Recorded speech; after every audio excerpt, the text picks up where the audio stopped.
When Barnabas fell, his magic died with him.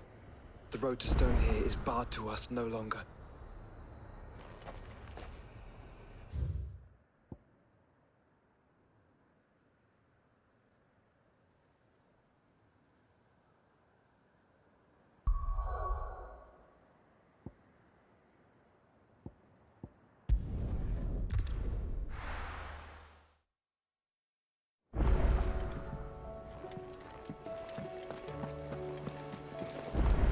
Covered in nicks and lumps, the lot of them. It's a wonder they can still walk.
slow. Second. This one. Smoke. This one. Over here.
Your journey ends here.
Ready, go?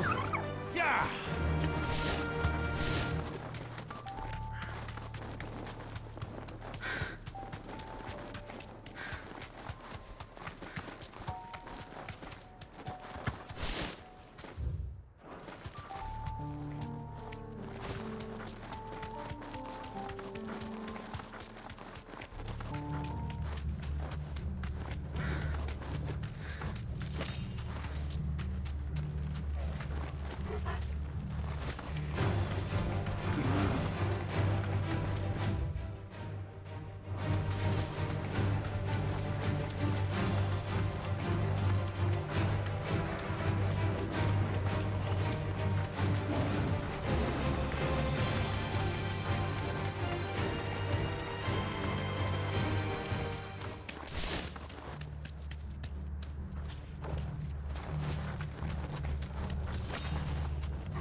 There's a good boy.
Your reign is at an end.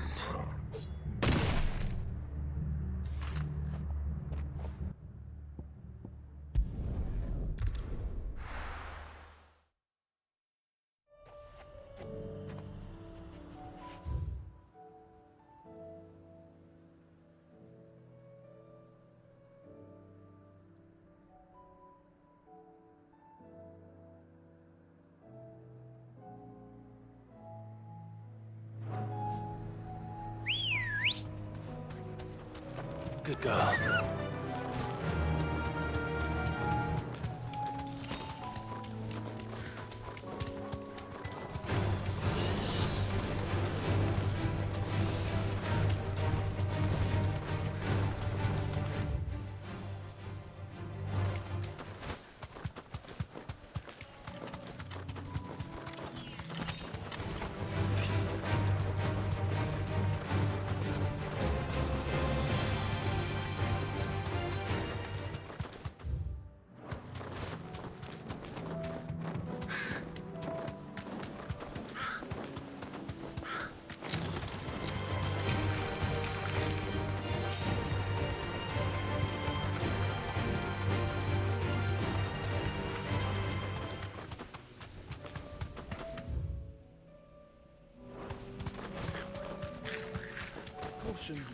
Back to the stables, girl.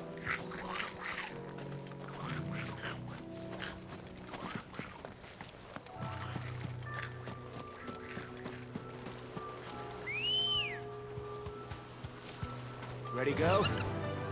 Yeah!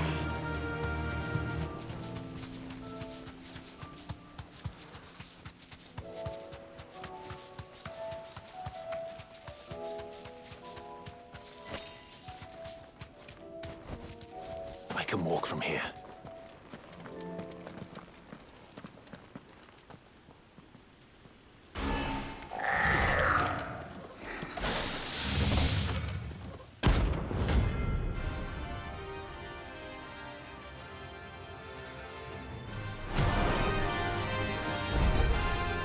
Looks like we woken something up.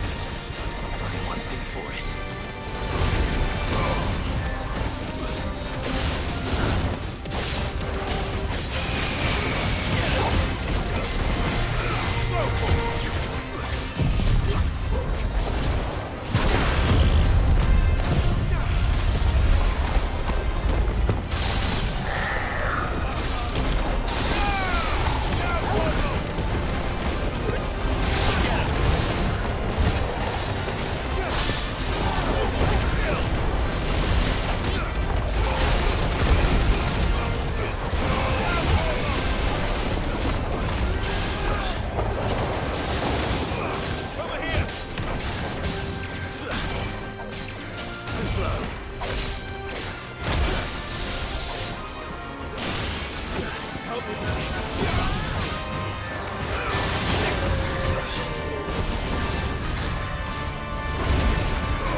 Sweet dreams.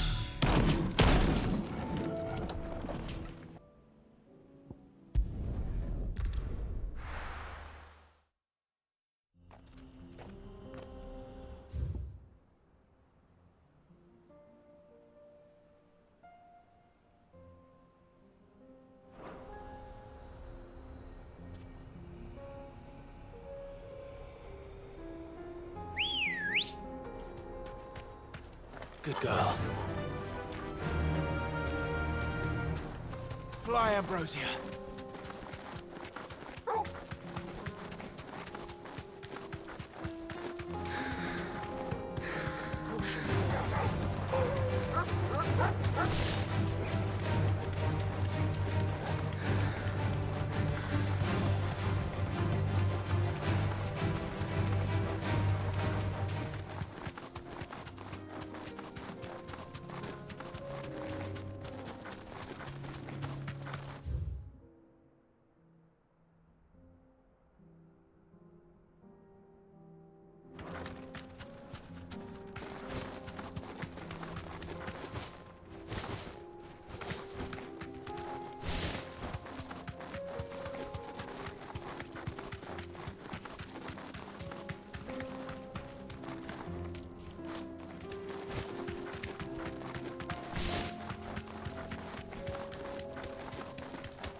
Straight home now.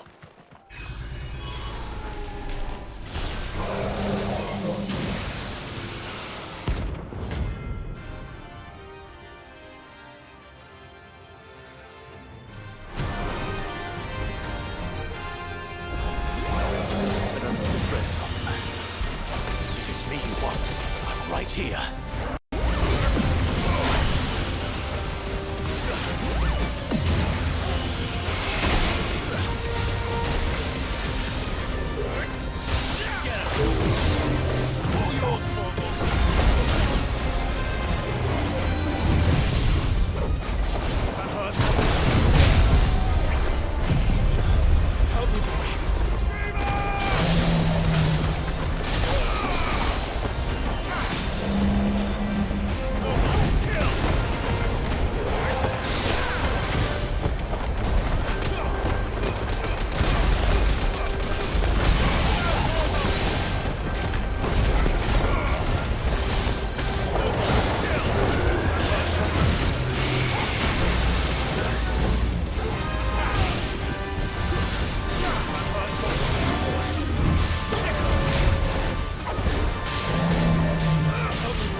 Ready, go? Run like the wind.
Look who's here to meet us.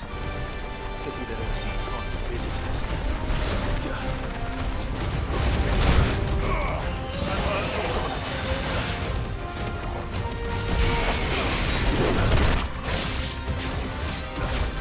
To me, boy!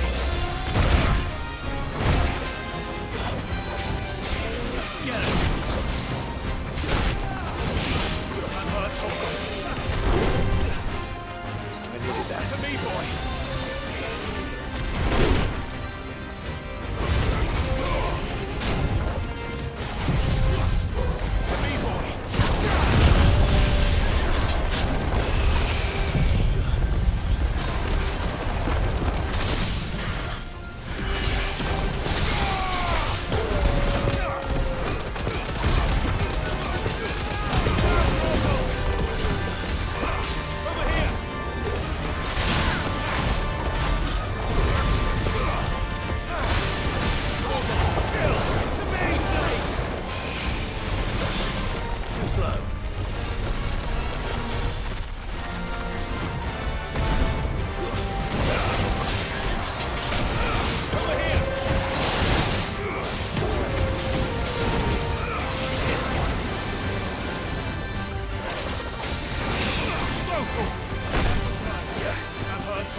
heard warmer welcomes.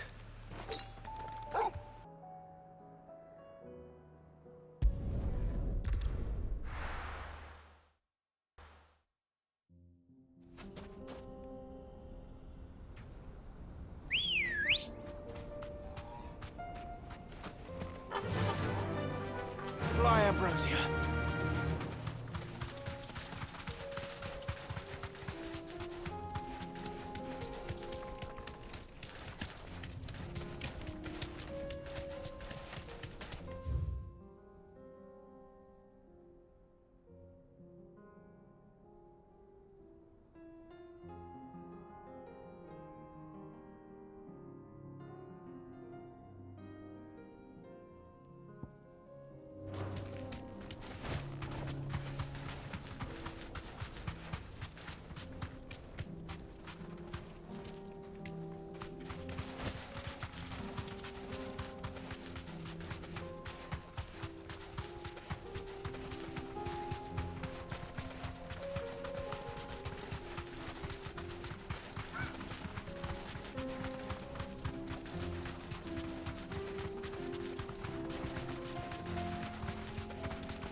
You deserve a rest. We're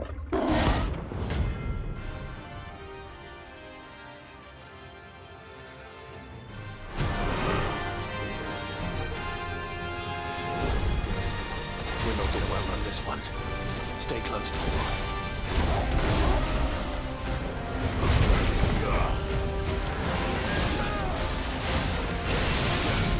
Get him!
picked on someone your own size.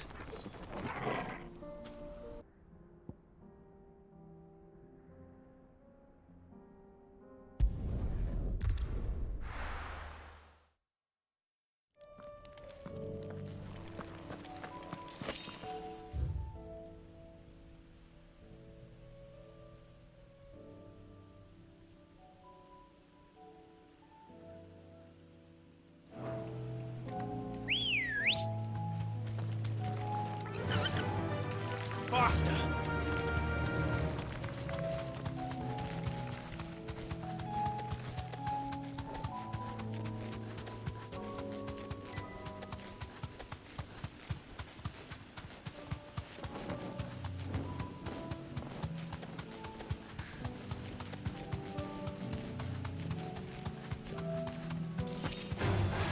Time to fight.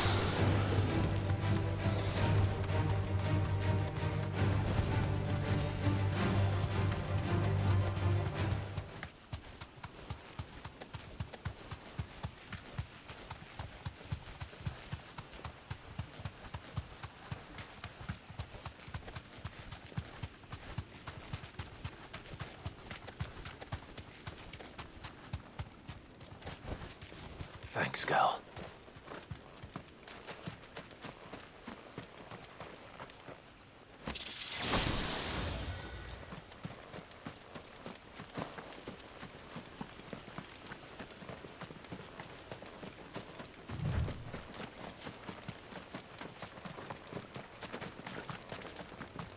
That's better.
not to be trifled with.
You were right, Joshua.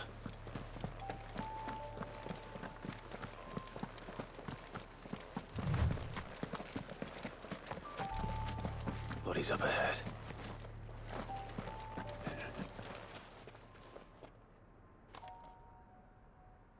Is there no peace for a dying man? What happened here? The ether floods made savage beasts of my companions. And those faithless orcs, I knew they weren't to be trusted. We were told that they would stay loyal to our cause. Something commanded their loyalty, but it was not us. It's a wonder they stayed faithful for so long. Perhaps they sensed our downfall. The king is gone, our nation in ruins. What becomes of us loyal pawns now? Sworn to a shattered throne. Fuck Walud. Fuck the dead king and his god. Fuck this withered shithole. The floods do not affect you. You are a bearer, albeit one who's lost his brand. Pray, hear me, brother. Will you grant this pawn his final wish? Will you lay my dying soul to rest? Of course. What do you need? Finally, some luck. Beyond the castle walls, towards Stone here, there is a forest. Never turn. My parents are buried upon a bluff, nestled amongst the trees. Theirs was the only love I ever knew. I was torn from them in life, but perhaps I can return to them in death. Take my ring. See that it rests beside their bones.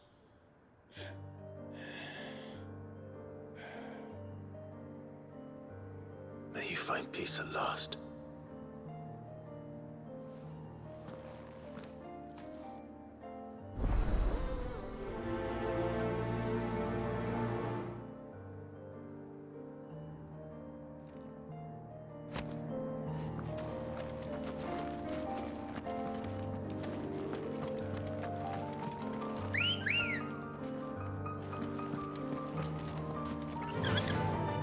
Run like the wind.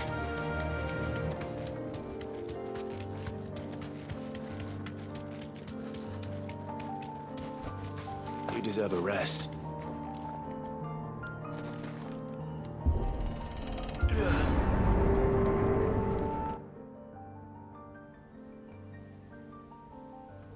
Don't tell me.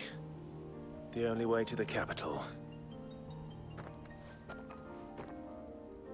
is through that gate, just as you surmise. There's an army down there, Joshua. Yes, but I don't see any dominance.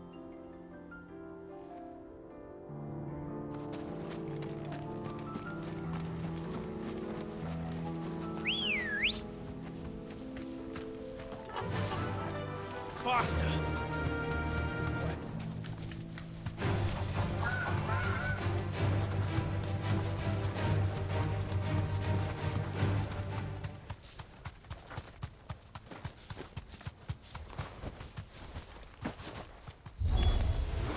Not an unturned soldier in sight. Then we end their suffering.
This one's bigger than the others. And Nina, by the look of it.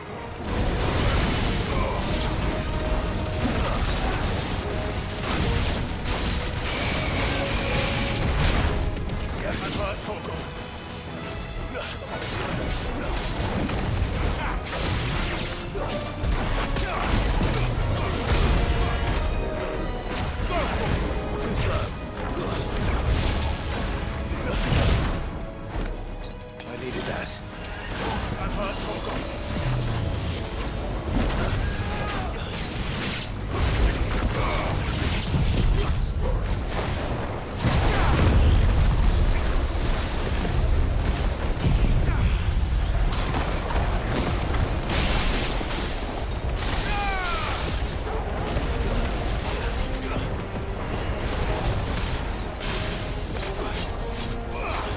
This one. Get him.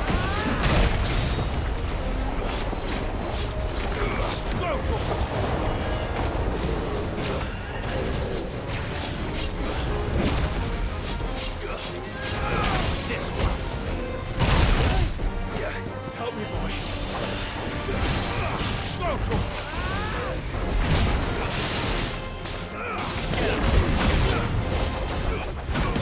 Kill.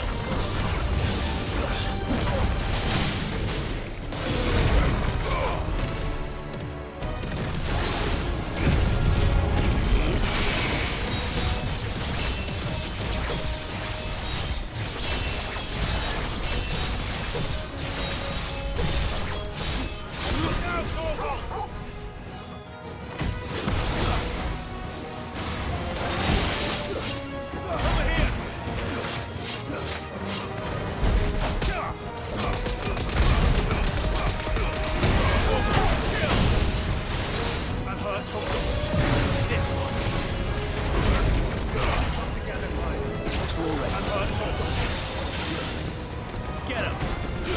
This one! Let's try.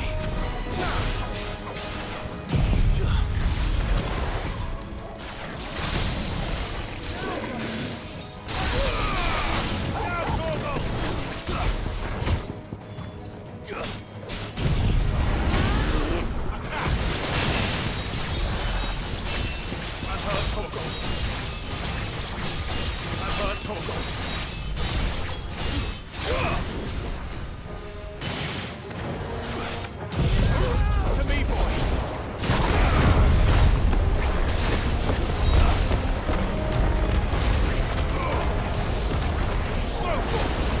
Get him! Over here! Get him! Over here!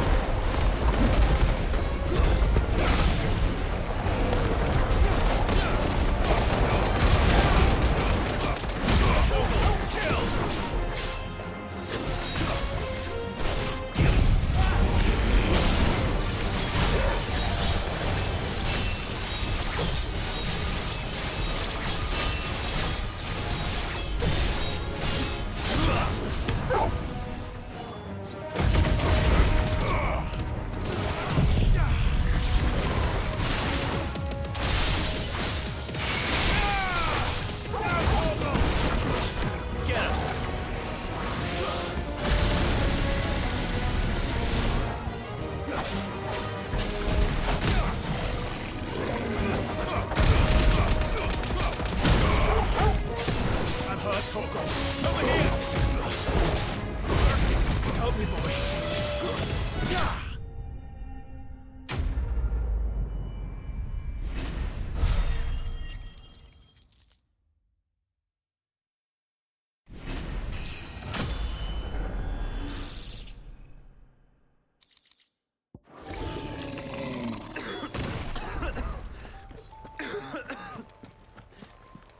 We can rest here if you like.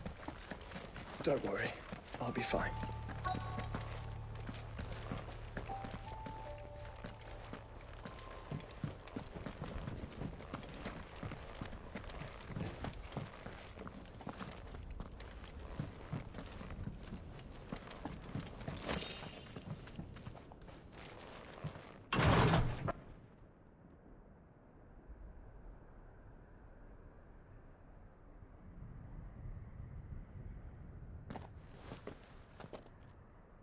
Look, Clive.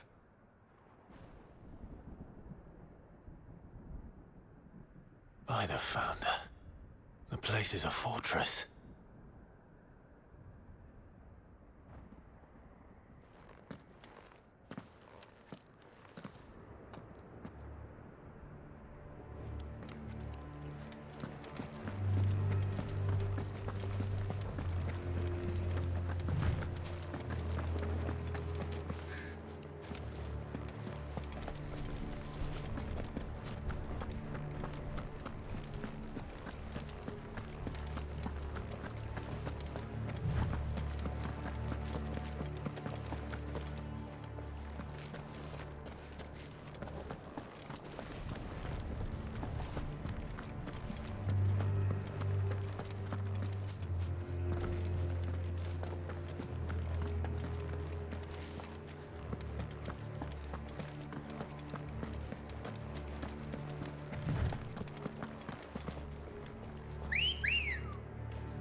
No villagers. No knights. Not even any bodies. One could almost believe the whole kingdom had turned to Kashek.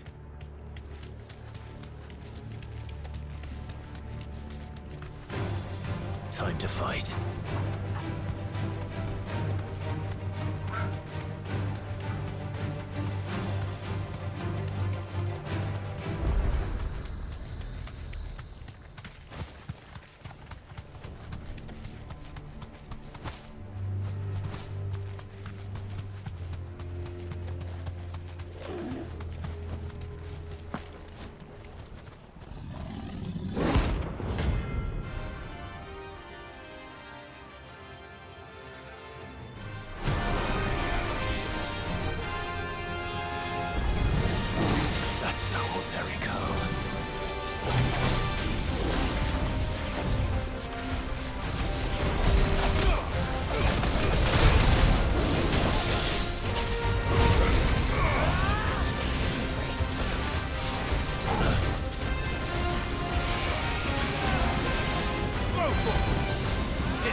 Let's hope it was the last of its kind.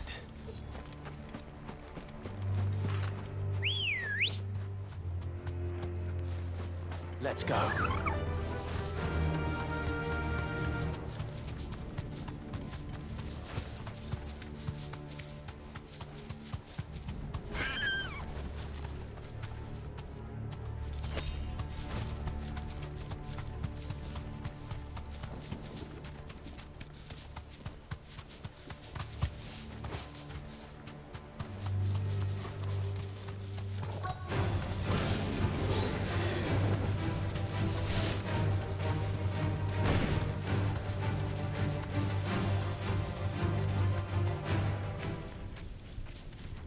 You deserve a rest.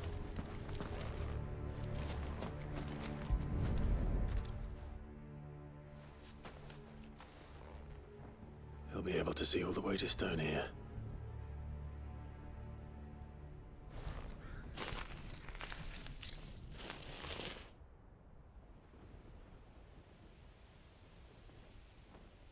As fine a resting place as any man could hope for. Reunited with those he loves at last.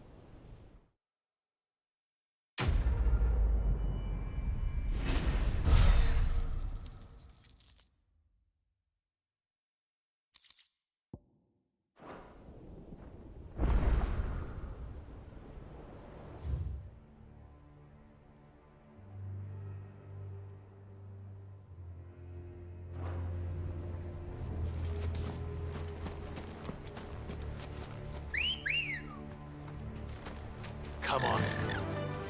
Faster!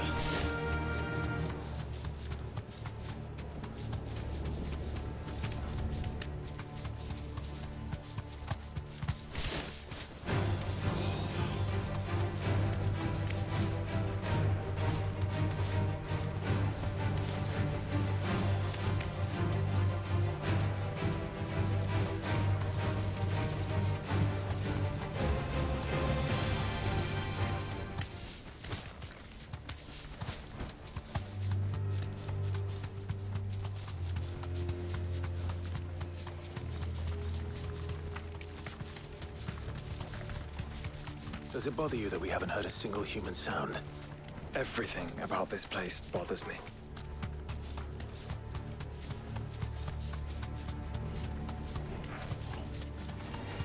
Don't get surrounded.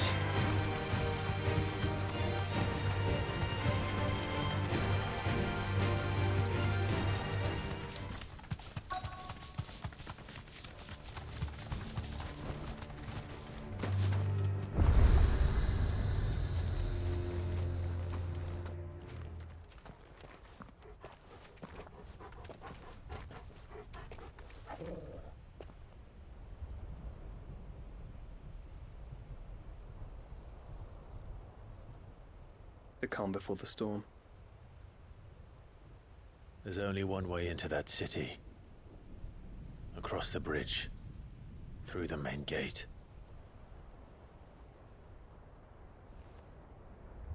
Right into the midst of whatever is left of the late King's army. Are you ready for this?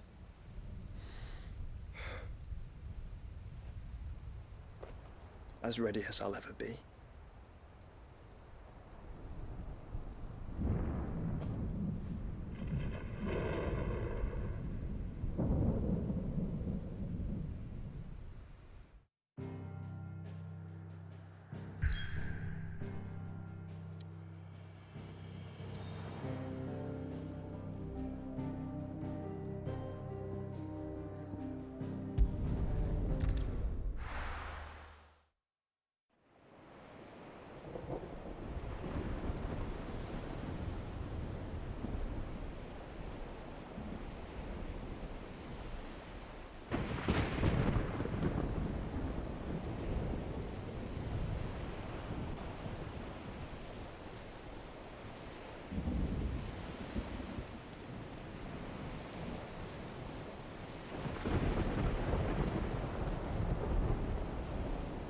What the hell happened here?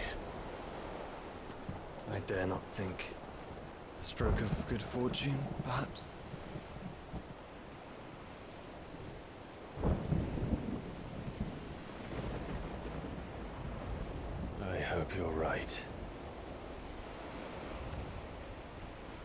So do I.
That's a behemoth. Who would be mad enough to tame such a beast?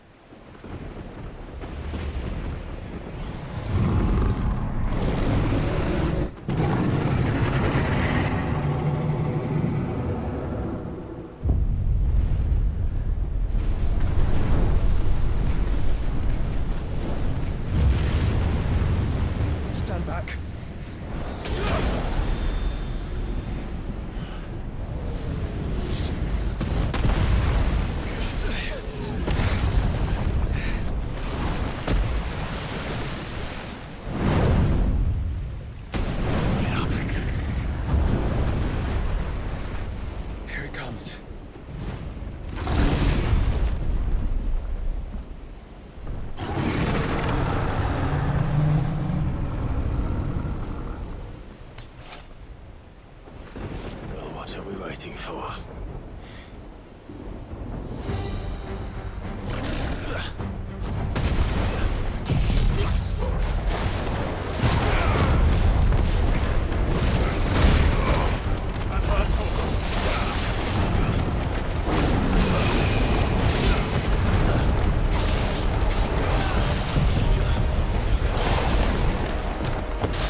Trust me.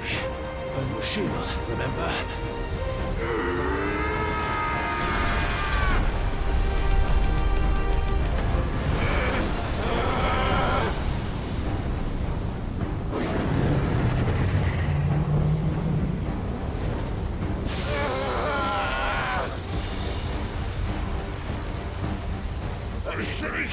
This might be a job for every.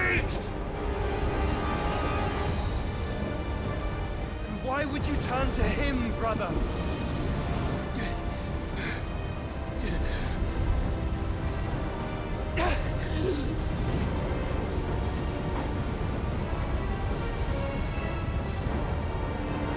When we fight together.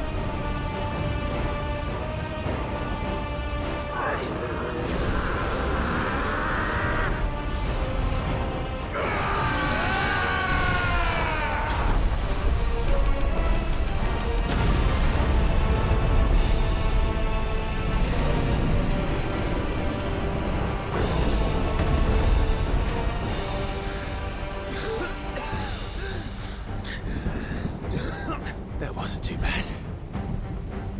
That was just the beginning.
quickly, before we're cut off for good.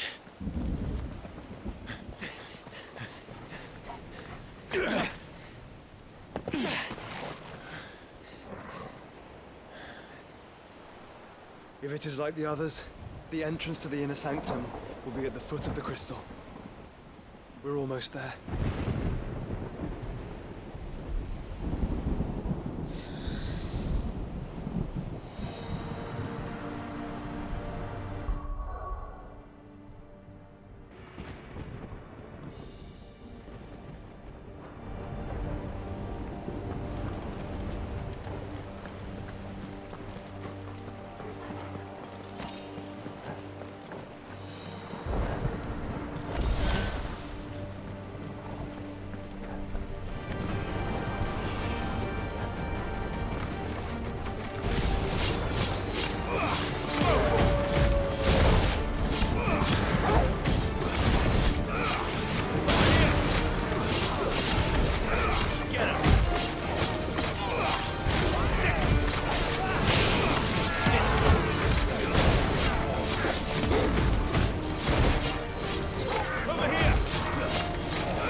How do we get through that?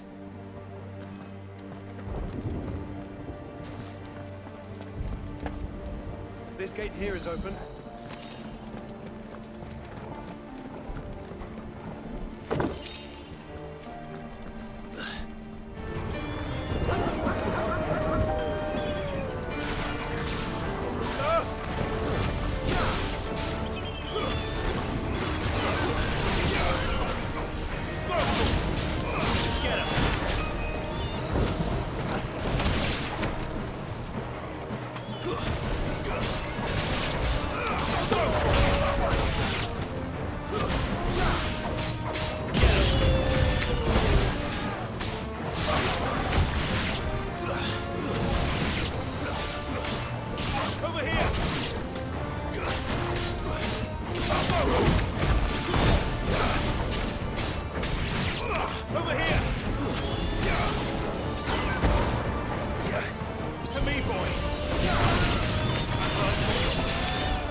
Once we step onto that bridge, we'll be easy targets.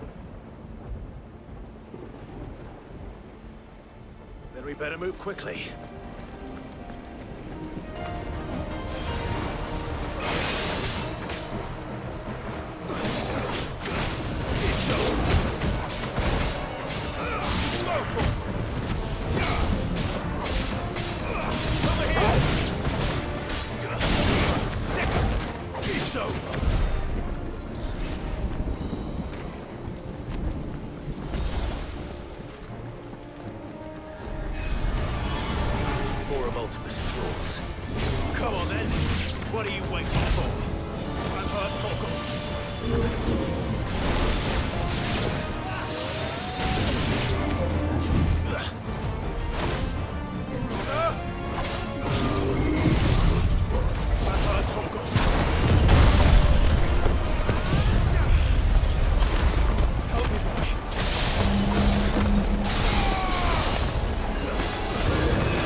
Then.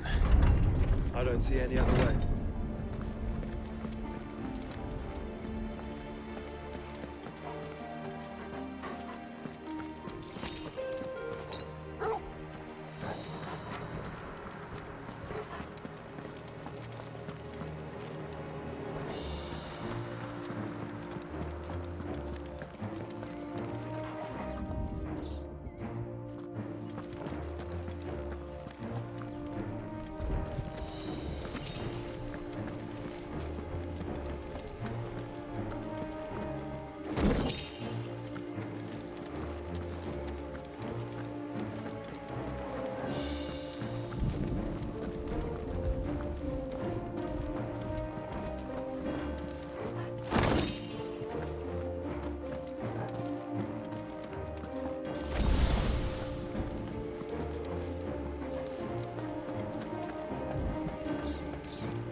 corruption knows no bounds. We cannot allow it to spread any further. And we won't.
Focus, Joshua. We're not done yet.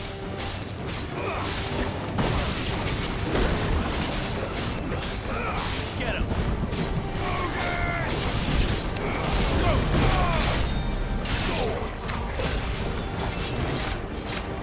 Over here!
Save your strength for the mother crystal.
There's no end to them.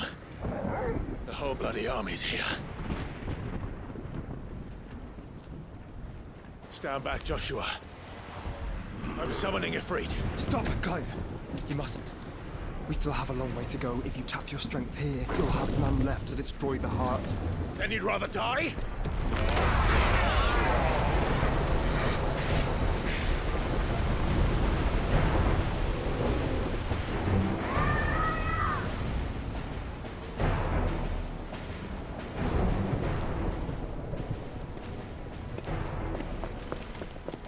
Jill!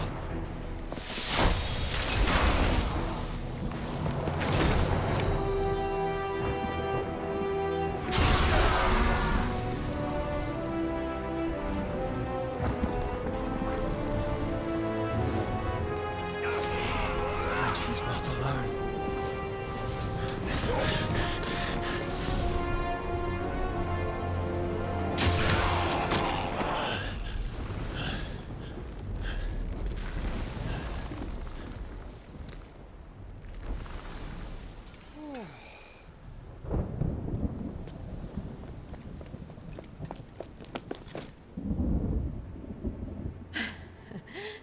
Surprised to see us. How did you? Gav. He told us exactly where you'd be.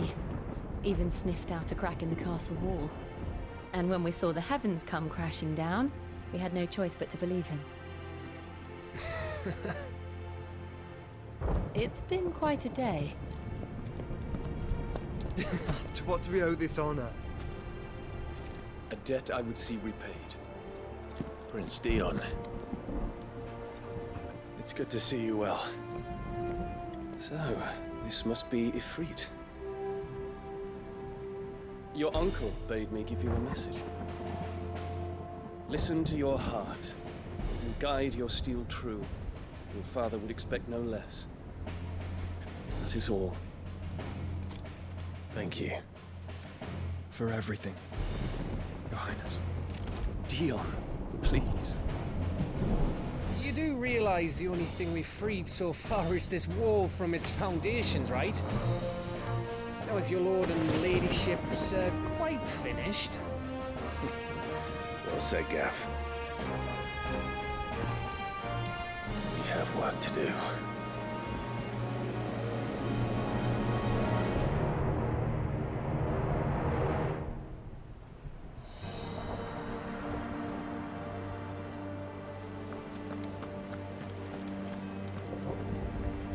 Don't suppose there's out I can say to make you change your mind.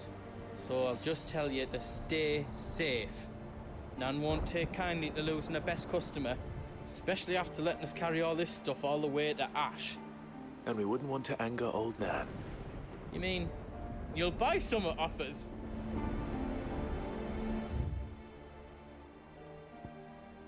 Let me show you me wares.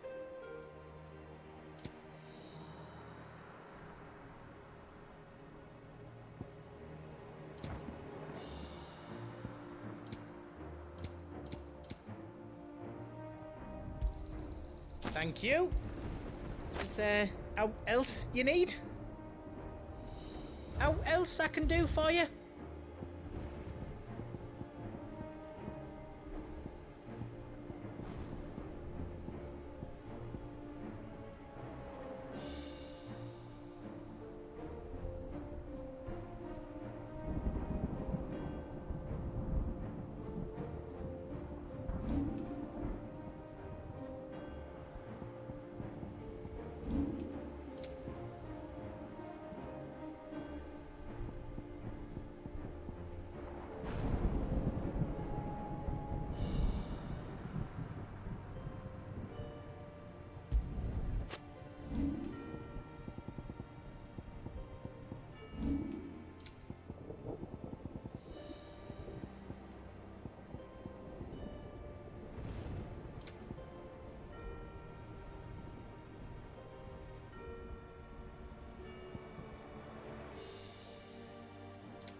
don't want me to make yours out else?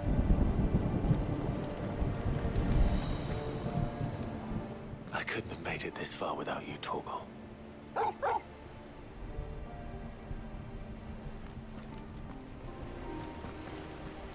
Each parting brings the hope of reunion. I missed you, Clive. I missed you too.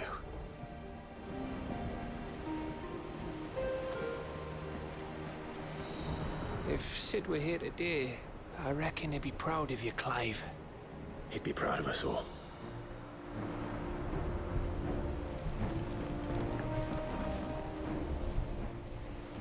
There is still much I would learn of your tale, once this day is done. Until then, all who might come between me and such knowledge shall answer to my spear.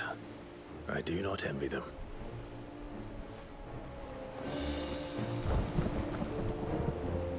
You see, Clive, we're not alone. If we are to win the day, we must all play our part. And ours. Ours lies beyond those doors.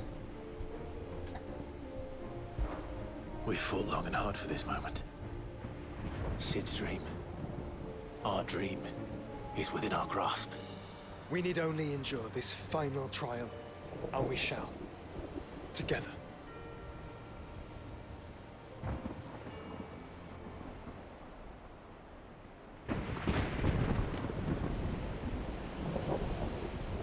You all know what it is that awaits us beyond this gate.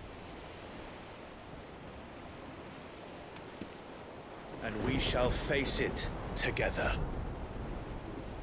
Aye.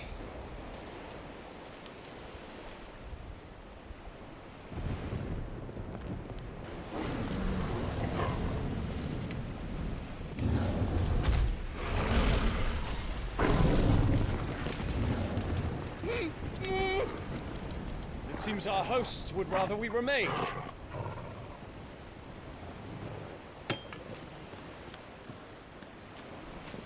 I will stay them. We will stay them. Go!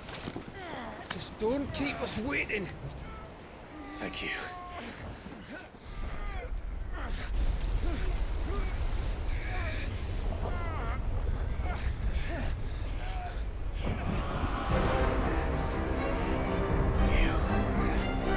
Welcome, sons of fire.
Joshua! Joshua! Wake up! Clive, is that you?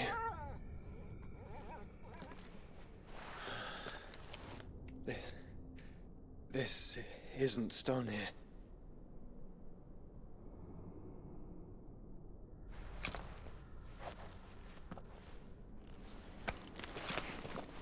Welcome to our darkness. A rift between worlds wherein your kind might reflect. Show yourself! Grave and many are the sins of man.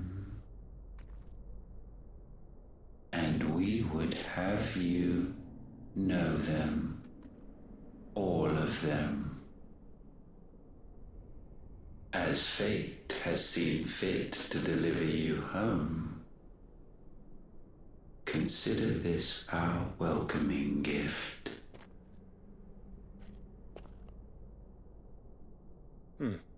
it would seem we are trapped. And the only way out is through Ultima. We find him, and we leave.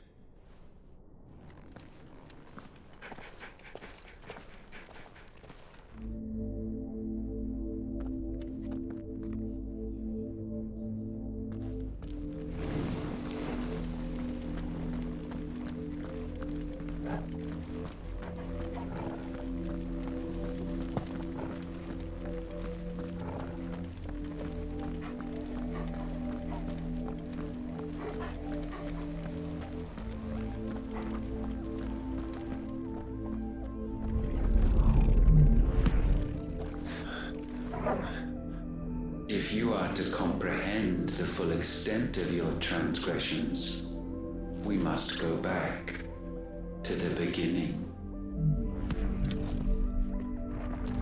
When the world was still young, we visited upon it a miracle, magic, and in its light did all life flourish.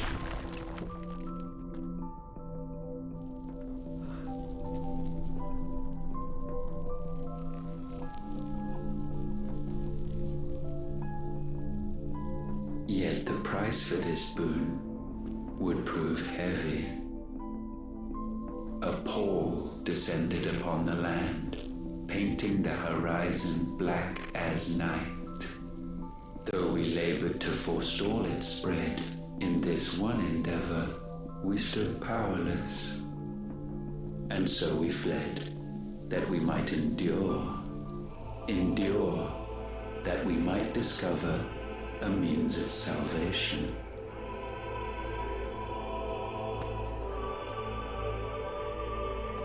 But if it was magic that caused the blight, what of the mother crystals?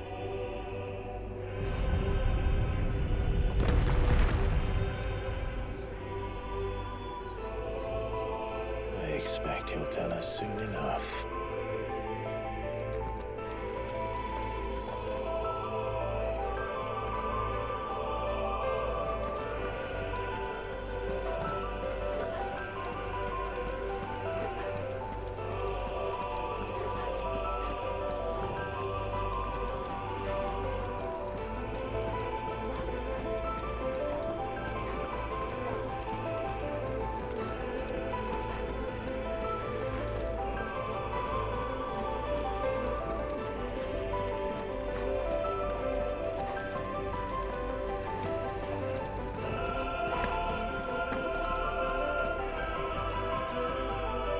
Salvation, alas, was not readily to be had. First, we would require a land unvisited by the stain of corruption. An unprecedented journey lay before us, one beyond the limits of our fleshly bodies. And so we cast them off. Thus, stripped to our very spirit, did we find our new paradise. A land as pure as driven snow, Valisthea. There would the true work begin, for the black crept yet behind us. And soon did we arrive at a solution, the illness having spread to every organ. There was but one escape from this fate, to start afresh. With a new world. The one for which Barnabas labored. A paradise free from the blight where his God awaits.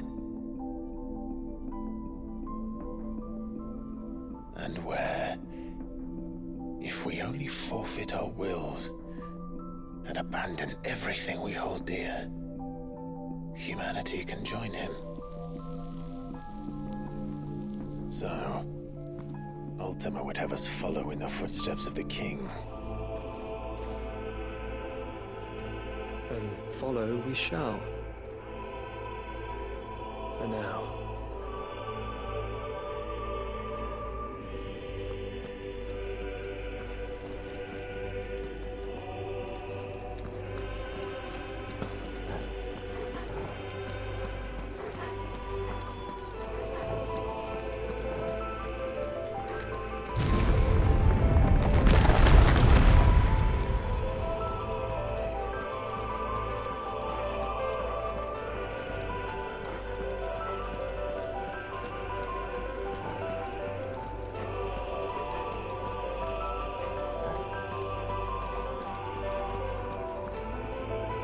forge a new world would require not only power, but a constitution strong enough to wield it. Acquiring the first would be simple.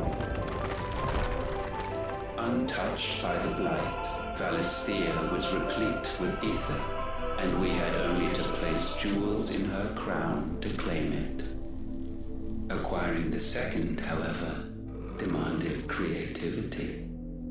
And so I cast forth the seeds of humanity. You created us. Is that not what gods do? We sowed the seeds for you, Muthos, all that you might one day blossom. And our future thus secured, we thought to slumber, though that would prove a grave mistake. For it was as we slept that man committed his greatest sin. He awoke. Alone in a world bereft of his god's radiance, he stumbled blindly, desperate for guidance. Finding no light, he sought to kindle his own. And from that single errant impulse was his will born. Having discovered himself at last, man turned his eyes inward and found he desired evermore that which only magic might afford. So wars were waged and brothers slain for custody over that dwindling resource, and the land, she wept tears of black.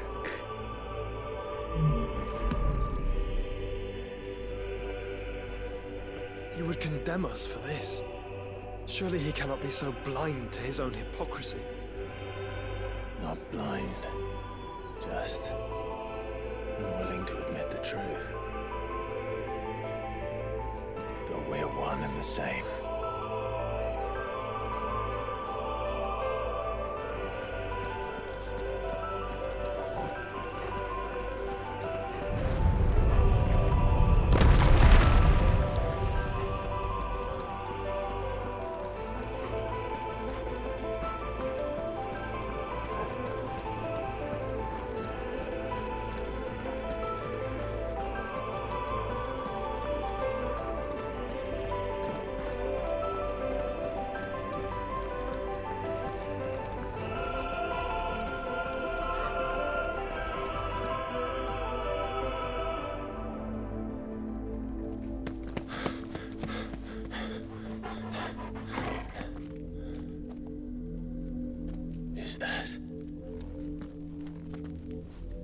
Ifrit, or what's left of him.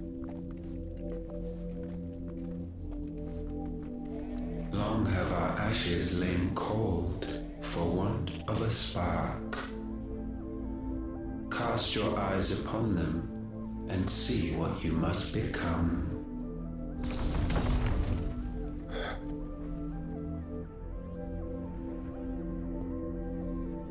Valisthea cannot endure a second claim upon her being. The avarice of man drives her ever closer to destruction. But she may yet be saved by you.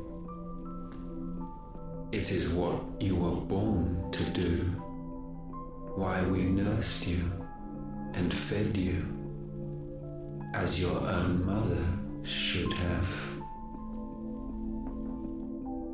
And now that you are fully grown, our Muthos, it is time at last for you to serve your purpose. To right your wrongs. If our sin is wanting to survive, then you are as marked by it as we are. The fault is yours. Our wills were born because you abandoned us. And You would have us forfeit them. All for a place in your new paradise. Do you imagine yourselves worthy of one? Mankind has no place in our world. Is this truly so difficult to comprehend? We only ever require you, Muthos, when the time comes to bid this wretched realm farewell. None shall follow, none shall remain. What do you mean, none? This is our world. Once the land's rebirth is complete, humanity will have served its purpose.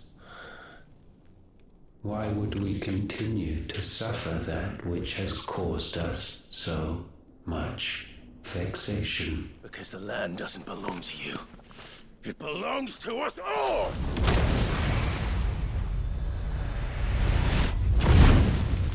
What? That is where you are mistaken. You own nothing but your precious will.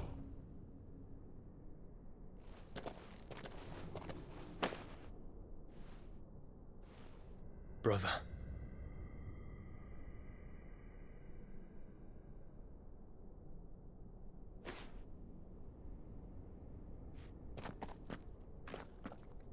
I can't do this alone. And you don't have to. I grow weary of your dissent.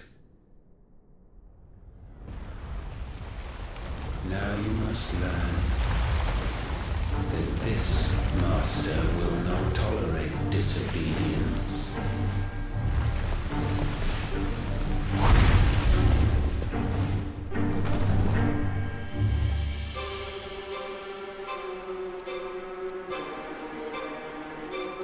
My friends, my family.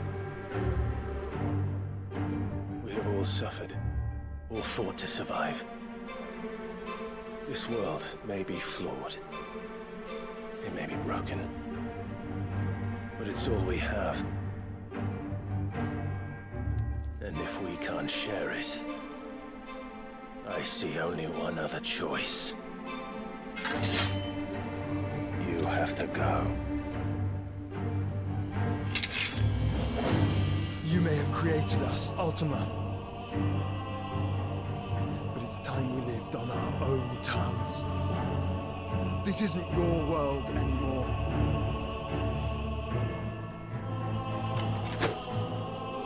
It's ours. Bow down, offenders, hearts be stained.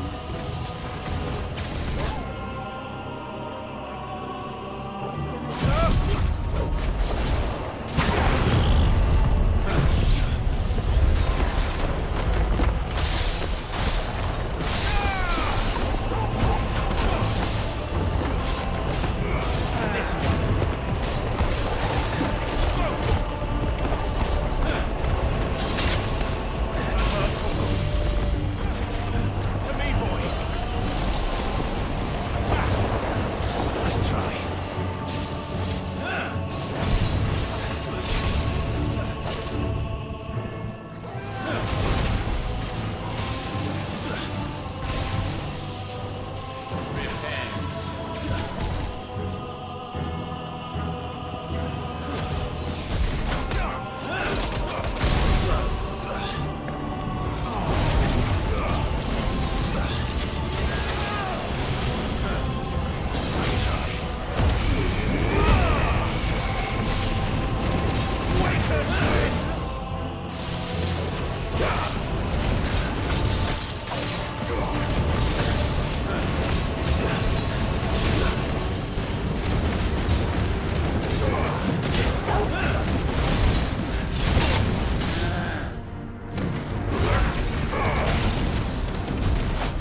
spirits hung low is penance paid.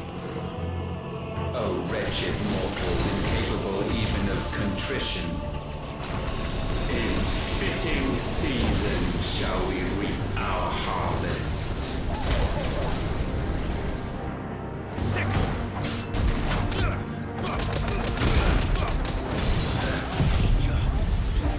Toggle. Right hand. To me, boy.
This chance, and still you would raise your hand against the Lord. What now? The darkness bends.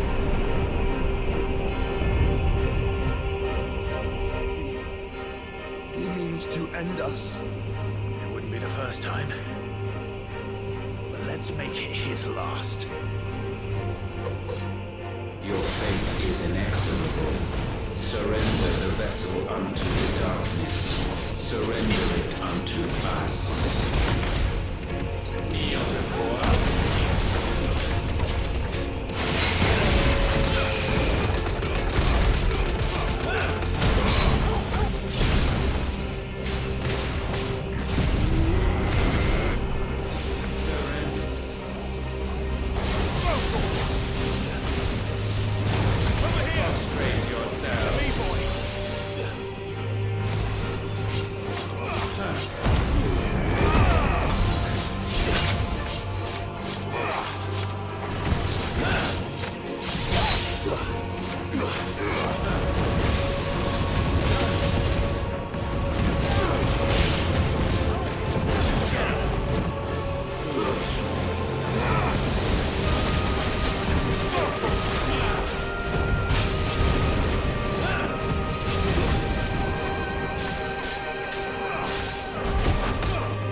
Get him. This one.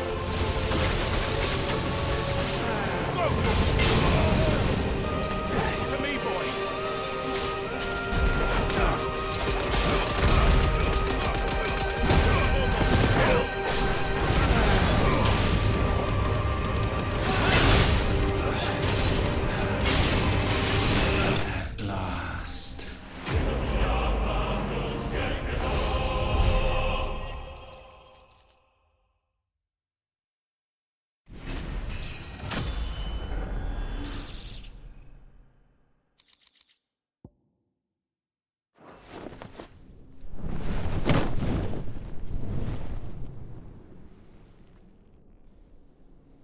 At last, for countless generations, have we awaited this moment.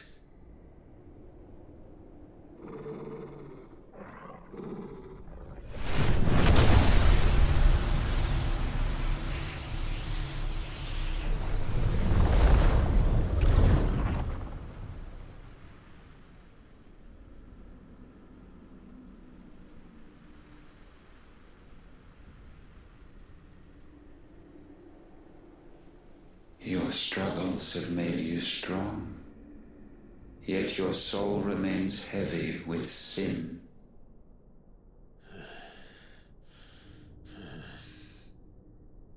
Absolution is nigh. Repent, and all shall be forgiven.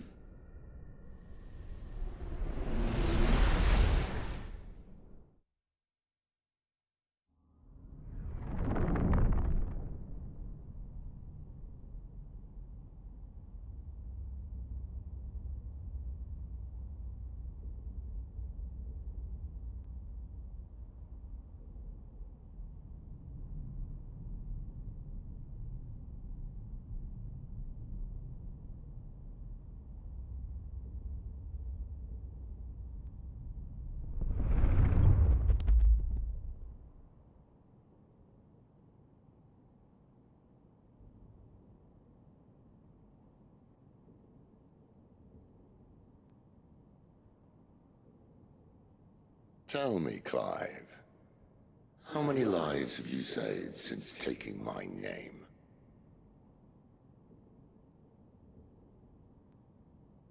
Fewer than we have ruined. Wherever we go, we leave a sea of tears in our wake. These are the wages of your will, son. What good are our choices when all they ever bring, all they will ever bring, is death? There's no atoning, Clive. No matter how hard you try. So why not leave it all behind? Leave it all behind.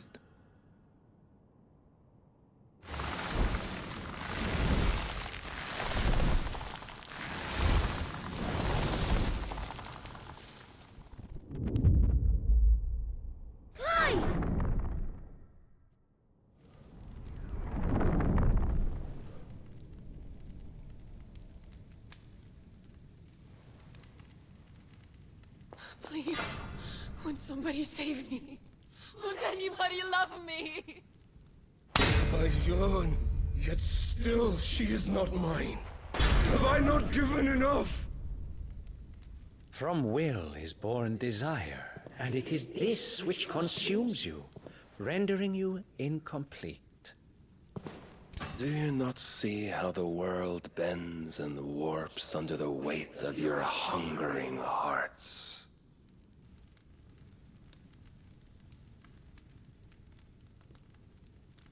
What if it could all just go away?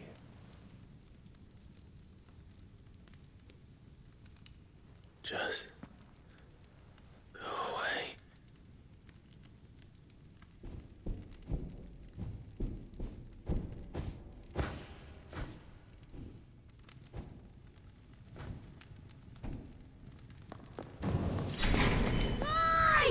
Clive!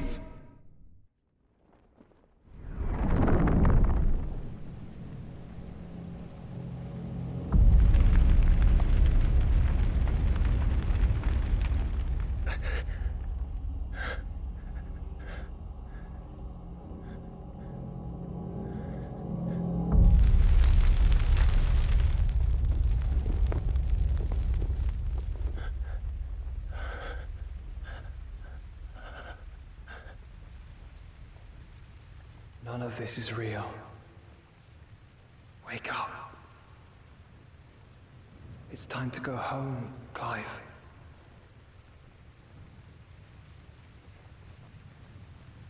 Clive.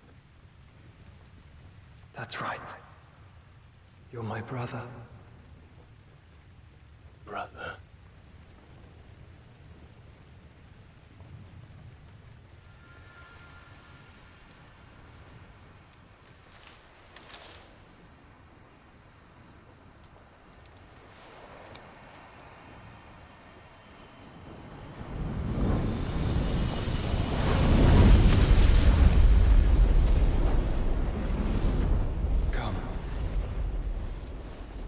Remember who you are.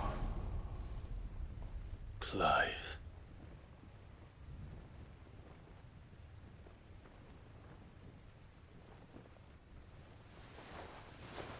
Once more, lest you forget.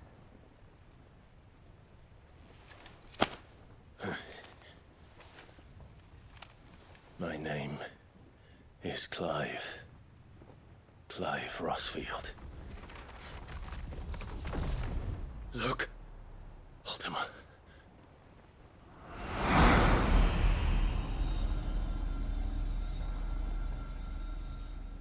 Even here, the light of the vessel's will cannot be quenched. And the Phoenix, his trespass should not have been possible. Not possible unless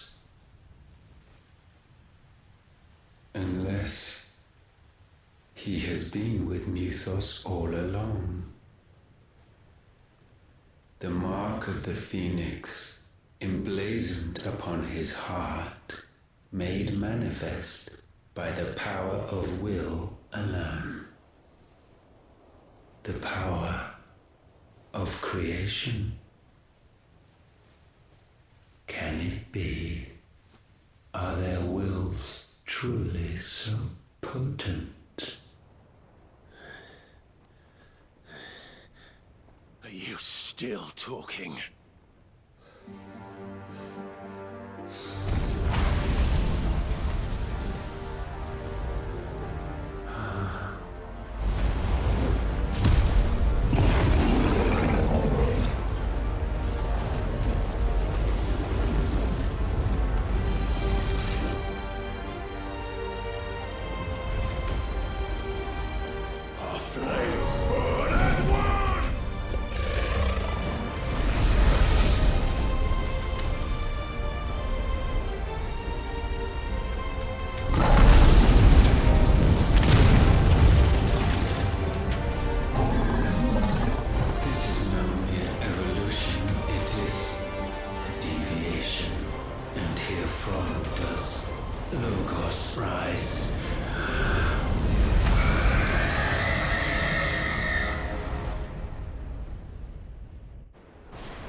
Damn it, Clive.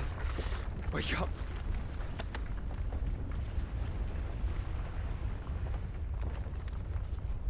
That.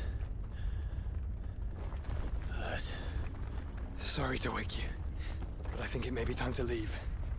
This place.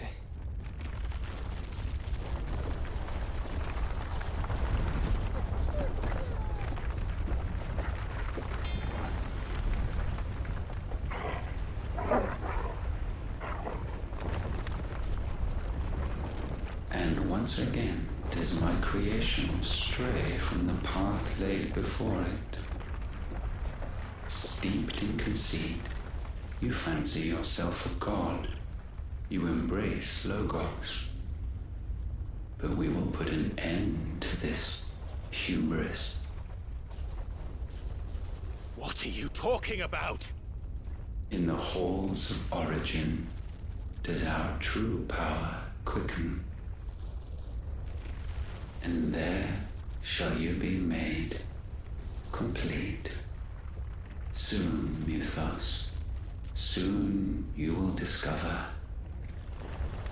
how little you know of suffering.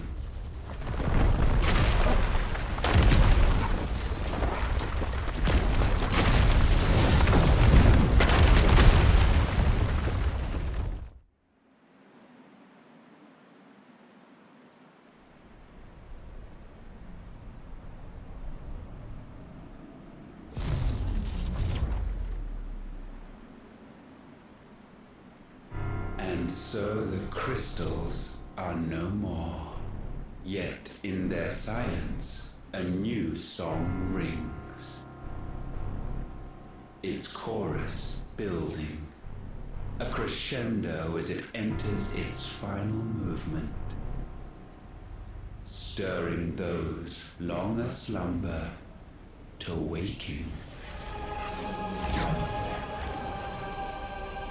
And back to their origin.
Bloody crystal's cracked. So where the hell are they?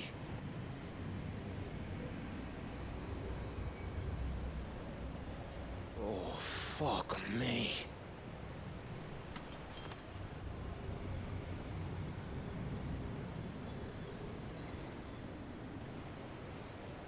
Is that ether?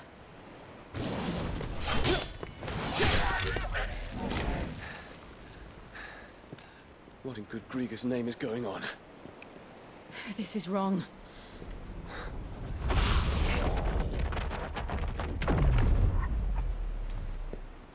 Are we back? Clive! Joshua! Jill!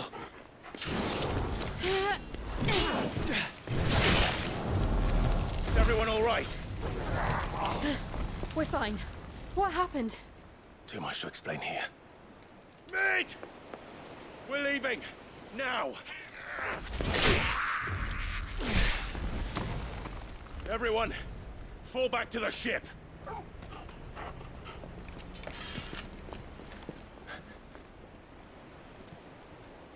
I will be with you anon. Thank you.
tell everyone what happened at Drake's Spine. And I'm going to need Otto's help. There's something about it. I feel like it's...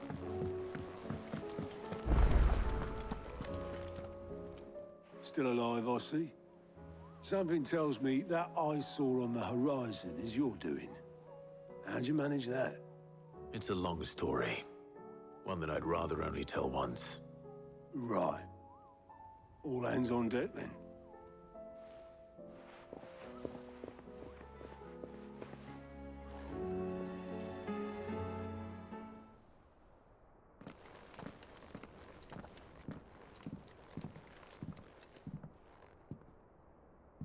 Is this everyone?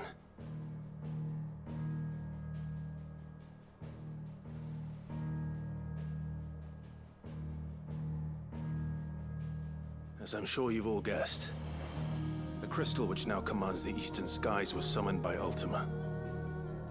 He called it Origin. Though the significance of that name is as yet unclear. What does it matter what it's called? Its emergence tore Twinside asunder and wiped my homeland from the map.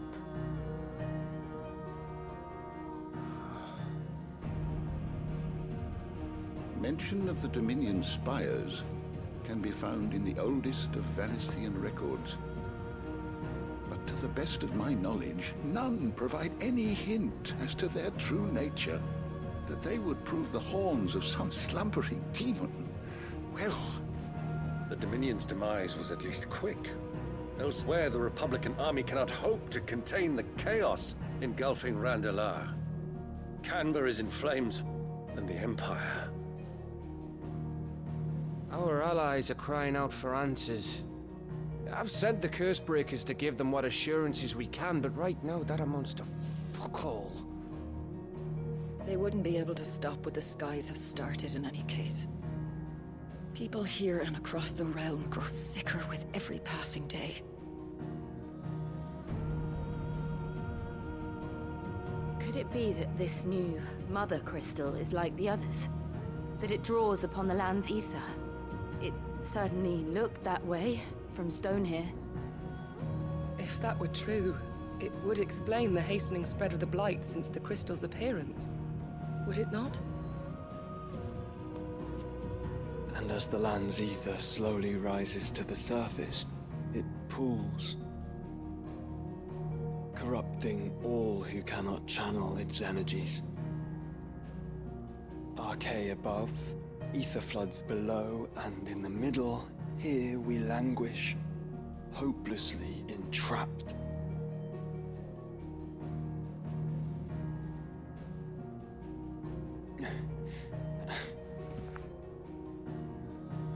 It's all right. When we faced him at Stone here, Ultima told us his true power quickens in the halls of Origin. Needless to say, we cannot allow that to continue. If we are to stop him, we will have to find a way into the crystal. How are we gonna manage that then? It's up in the sky.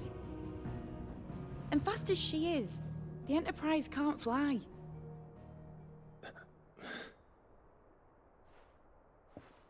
It's a lot to take in, and I reckon we'd all benefit from some time to clear our heads. The answer will come to us. Don't you worry. Ain't that right, Clive? Right. That's right. Well, go on then. Bugger off.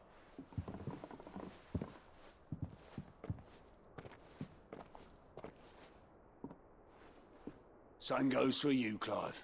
You won't solve anything like this. Trust me. Go and get some fresh air, eh? Thank you.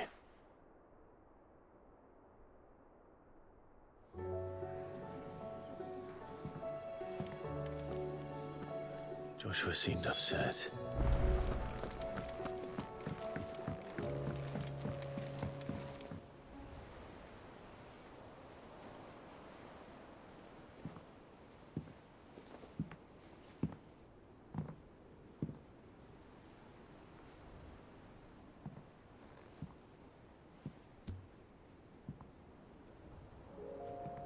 Ultima may have created us, but he doesn't make us who we are.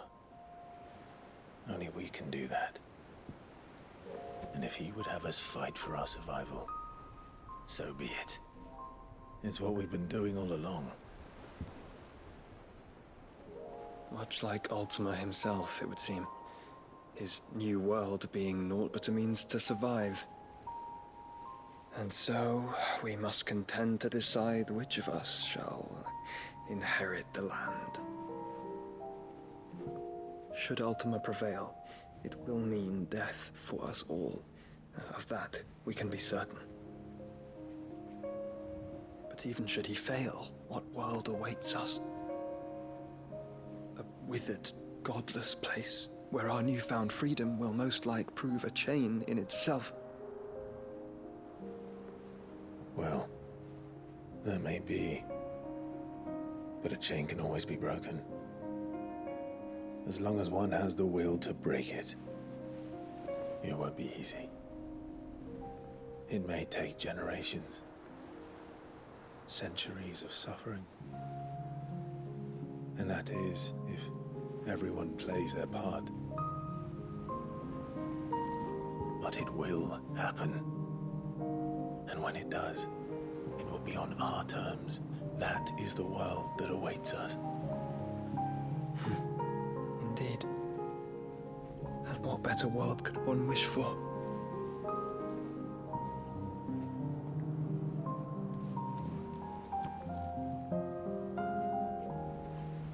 But first, we have to reach that crystal. Then it's a good thing I have wings. You can barely stand, let alone fly. And only the Founder knows what horrors await in those skies. You certain about this? Am I certain? I am the Phoenix. I will do what I must. This is our fight. Remember?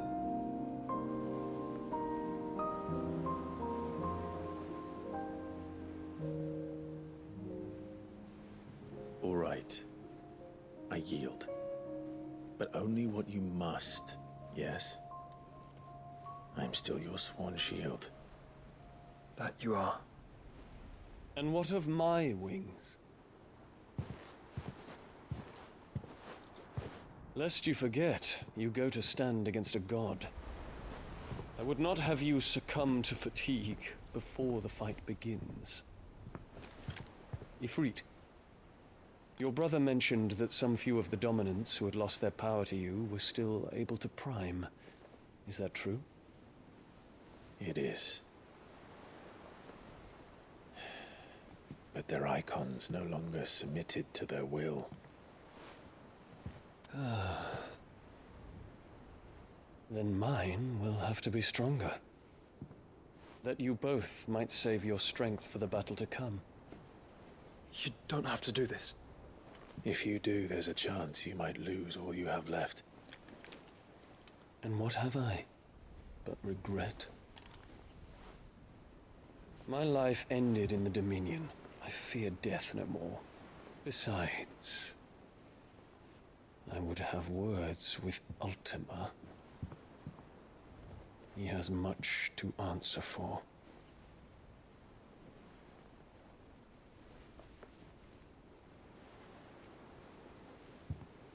We are in your debt, Dion.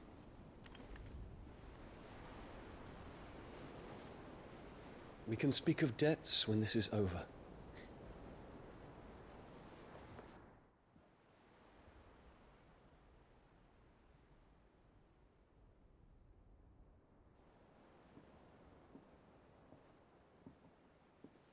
He speaks like a man who knows he's not coming back. And has come to terms with that. That doesn't mean that we have to, does it, Clive? Time to talk to Jill. I only hope she understands.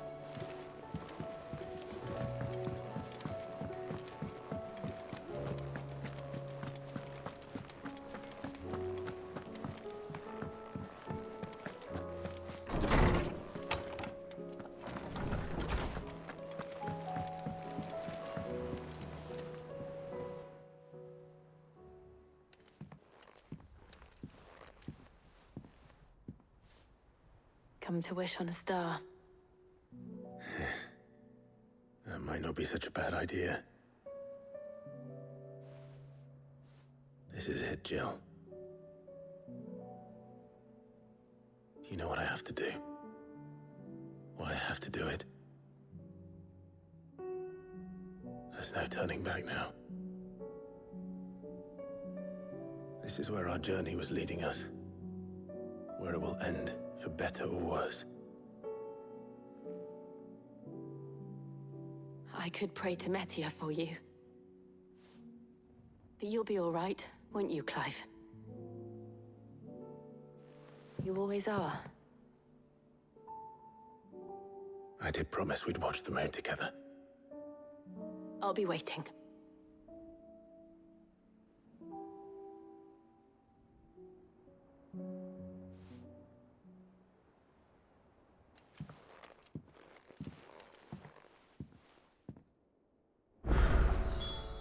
It's almost time.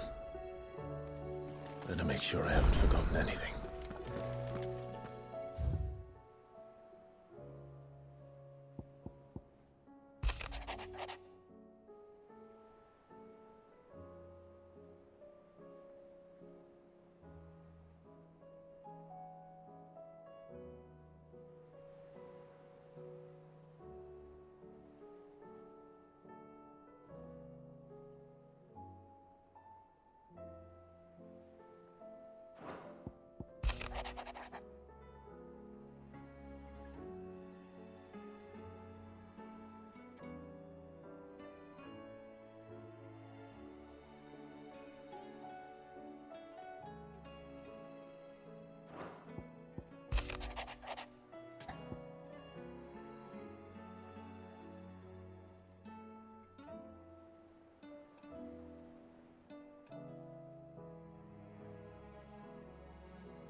Something tells me this is no mere adventure story.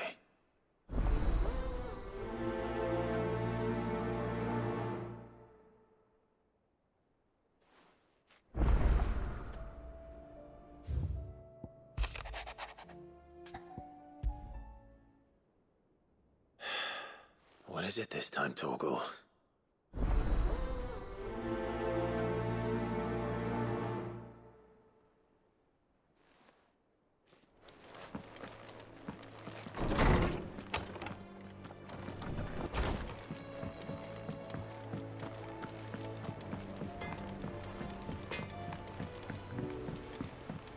Say what you will, Lady Karen has seen us.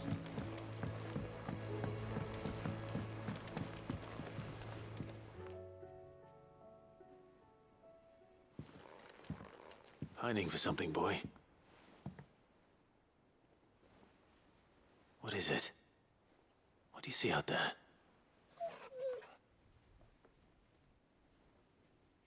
I never did ask where you got that anklet of yours. From Sid, that's why. On the day he brought him home. That long ago? And you're only thinking to ask this now? Sid saw that the pup had a habit of gnawing on his leg, since you ask. Clap that there iron on him to keep him from doing it. What was wrong, boy? I'll take like as not. Must have been hard on the poor whelp losing his loving masters at such a young age. Doubly hard in being a frost wolf, torn away from his icons and all. Sid would always tell him, you want that iron gone, you find what it is you're looking for. I reckon what he were looking for was you. I'm sorry, Torgal. Sorry for making you wait so long. Let's get that thing off you.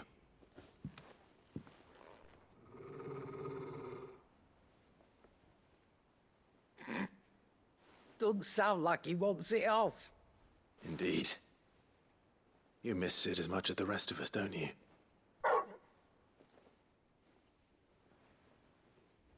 You want me to go with you somewhere?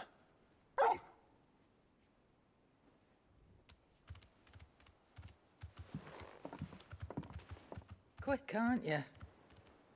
Glad you've been paying attention. Not nearly as much as you have, Lady Karen. Aye, good thing and all. It's not like Gav would have kept him in nuts and rubbed his belly these past 10 summers. Your kindness is appreciated. You've been a good friend to him. Only because he doesn't talk back like the rest of you. Go on now.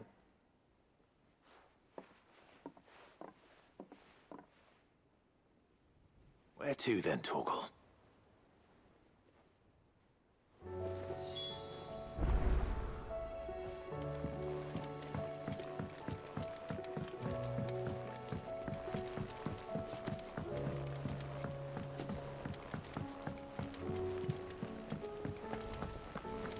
What do you think happened to Miss Midadol?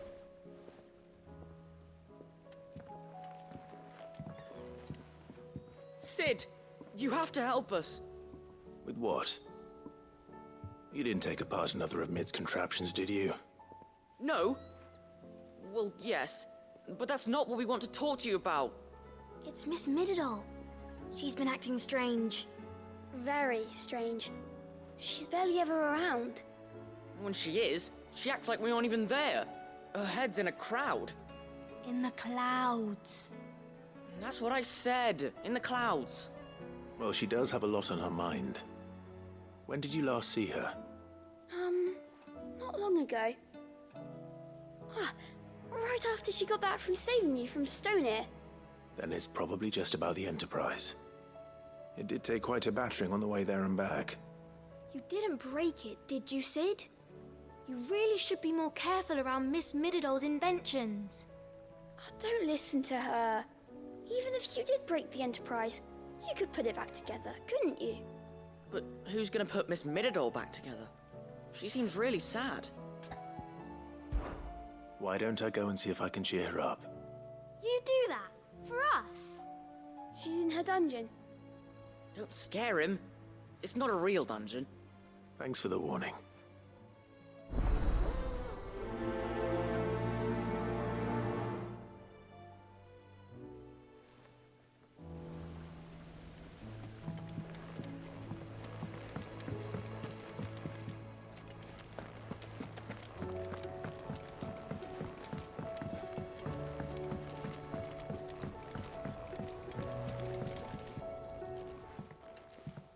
Mid, if you have a... That's it! I knew it! The answer was right here under my arse all along! If this doesn't steer to the skies, nothing will! To the skies? You aren't trying to give the Enterprise wings, are you? What else would I be doing? The children seem to think you're avoiding them. They're worried about you. Is this really so important that you need to shut yourself away from everyone? The Enterprise is already the fastest ship in the realm, and that's with the sea beneath her. But what if she weren't bound to the waves? What if she weren't bound to anything at all?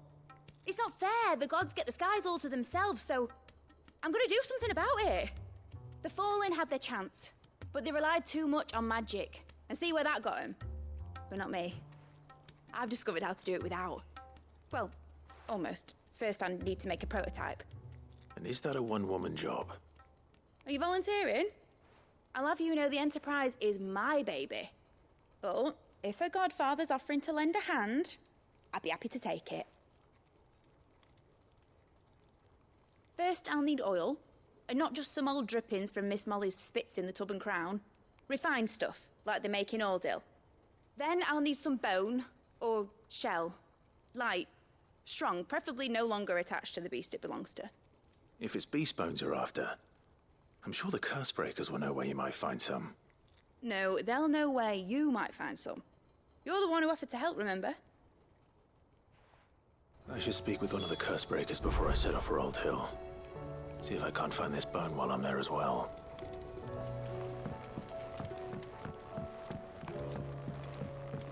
Hasn't a new project yet? Not exactly. She seems preoccupied.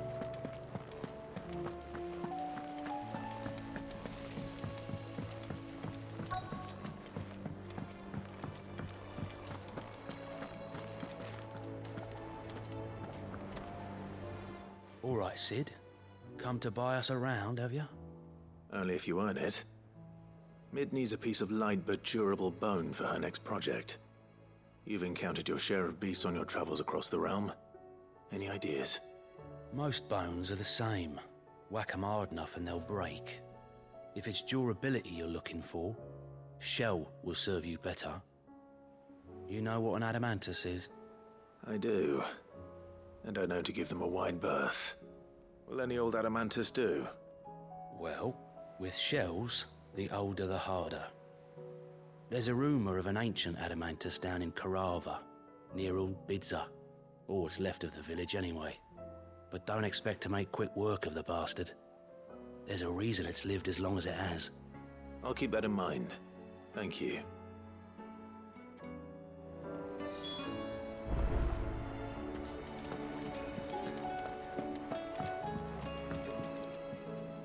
Vivian, I read your note, and I'd be happy to help you find the book you're looking for. Thank you, Clive. But tracking it down will not be easy. Are you sure? Please. You have always granted me your wisdom and insight whenever I asked. It's only right that I return the favor. Or at least attempt to. You are too kind. Alas, what I ask of you is rather more trying than delivering the odd lecture. I spoke with Harpocrates to see if he had any inkling as to where another copy might be found, but perhaps it is best that you hear the details from him. If you say so. Forgive me, Clive, for asking this of you. But this book, it set me on the path to becoming who I am today. Its importance cannot be overstated.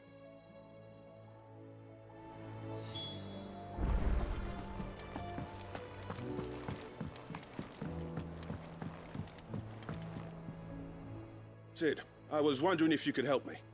It depends what with. A bearer, but recently freed from his bonds, is keen to join the Curse Breakers. As you know, the work we do is not easy, which is why we test every volunteer's suitability. I was hoping you could oversee this one's evaluation. I don't mind, but why this one? Because he wants to be a scout. Our ranks are filled with men and women capable of breaking chains and putting slavers to the sword. But scouting, we're few with the nose for that, which is why we still rely so heavily on Gav. And since he accompanies you on so many of your missions, I thought you might be better placed to recognize the traits in him that we should look for in those who'd fill his boots. Sounds reasonable. So you're happy to oversee the boys' test, then? One can never have too many scouts. Truer words, Sid. I'll let the initiate know that you'll be attending his trial, and that he is to proceed directly to Northreach in readiness. No time like the present, eh? No time like the present. I'll await you there.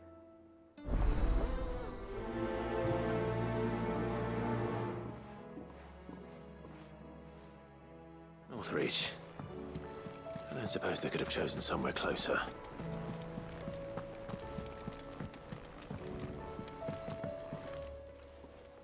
Ah, Clive.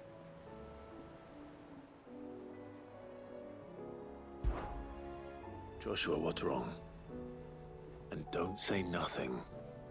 It's not nothing. I've received word from Cyril. The Undying have found Father's will, or something akin to it. His will? How and where? In the crypt beneath Rosalith Castle. After Kupka was kind enough to drive out the Imperials, the Undying took the opportunity to recover what relics of the Duchy yet remained. And in the process of doing so, they found a letter from Father. I'm surprised anything survived down there. Cyril asked that I join him in Tabor at my convenience. I have been meaning to go, but... would you join me? Of course. I want to know what's in that letter as much as you do. Very well. I am ready to leave when you are.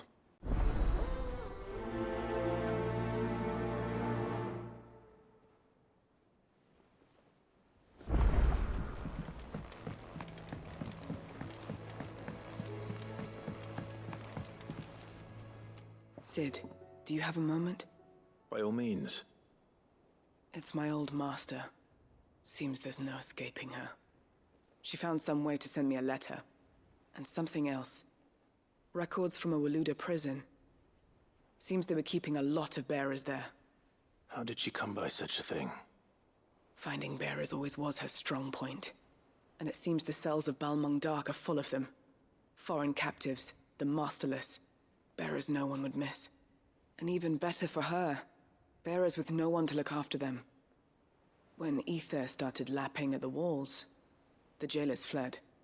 Leaving the bearers to be liberated by whoever happened to come along next. Sid, I'd like to believe that I've earned your trust by now. And while I'm well aware that you've forbidden Cursebreakers from traveling to Waloed, I can't let those bearers die in their cells. I'd rather risk shipwreck on the Shadow Coast than leave them to starve. We'll be needing the Enterprise if we're going to navigate the Narrow. Does that mean... I'm making an exception, but we travel together. And we stay no longer than we have to. Ash is an inhospitable place at the best of times. We save as many as we can, and we leave. Thank you, Sid. There was a name in the prison register. A name from my past. Chadwick. Another of my former master's protégés. A gifted soldier, and the closest thing I had to family. The thought of him held captive in that place. He must be very important to you. He was. Is. Then we find him. The entrance to the prison lies in the shadow of Ravenwit Walls, just beyond the portcullis. We should head there as quickly as we can. I only pray there are still bearers alive to save. As do I, Doris.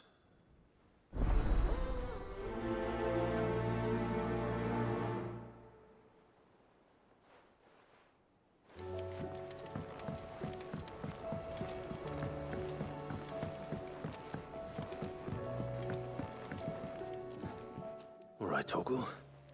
Where are you taking me? I'm going to need a little bit more than that, boy. Do you have a better hint for me? Unless... you've already given me one. Back on the rear deck, you were looking west, toward Rosaria.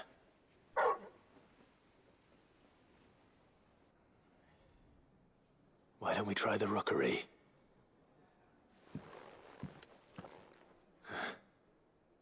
I haven't been to the island in almost 20 years. To Port Isolde, then. Fingers crossed the old mooring is still there.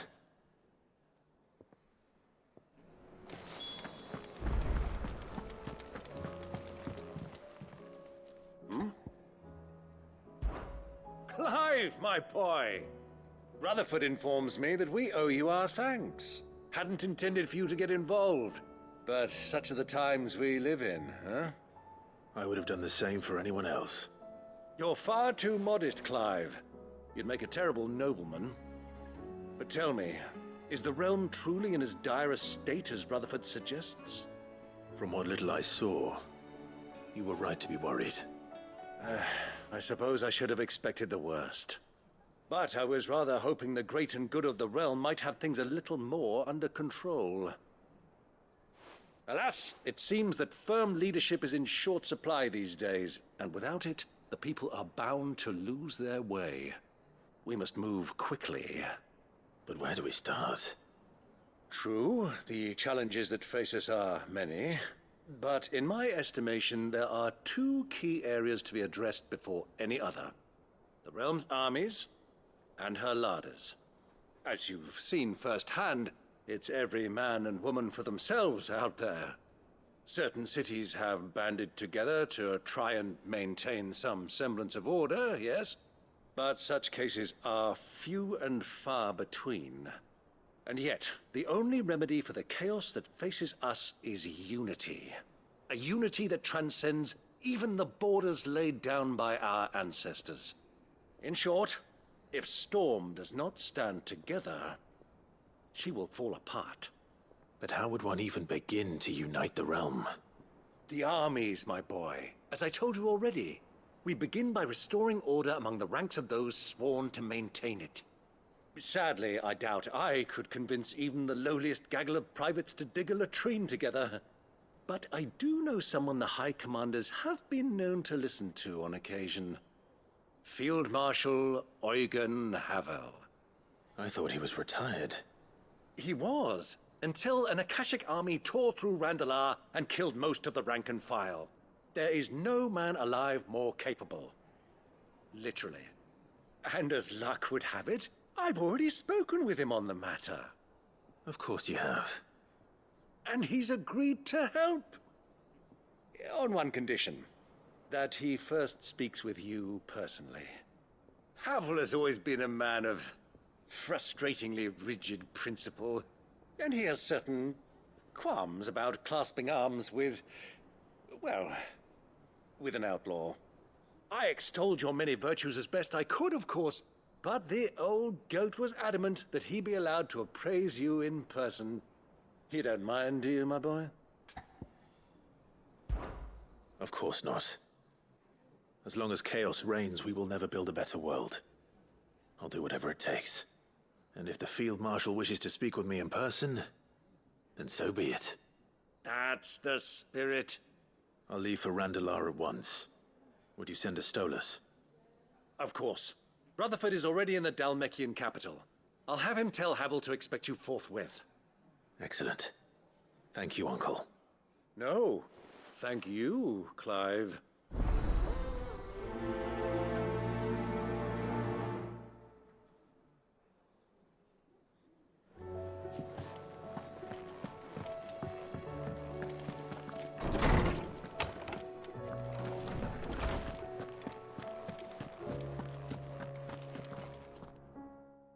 Clive, my boy. What a pleasure it is to see you. Harpocrates. There's something I need to ask you. I've been charged with locating a book called From a Distance. Then you seek a rare gem indeed. One whose name I had not thought to hear from your lips. You've been talking to Vivian. Right as always. But she didn't seem keen to tell me very much. I take it she didn't like what you had to say. And yet I gather it did naught to dissuade her. Clive, if the young professor has tasked you with obtaining a copy, I fear she asks the impossible. The executors would not allow it. The executors? Coveters of Secrets. A clandestine organization committed to the collection and intenebration of forbidden texts and technologies. One such text being the tome Vivian seeks, chronicling as it does the true history of the enslavement of bearers, a tale which could overturn the established order were it ever to become widely known. Or, so rumor has it. I've never actually read the thing, or even set eyes on it for that matter. How is it that I haven't heard of this organization? Why, secrecy is the executor's watchword.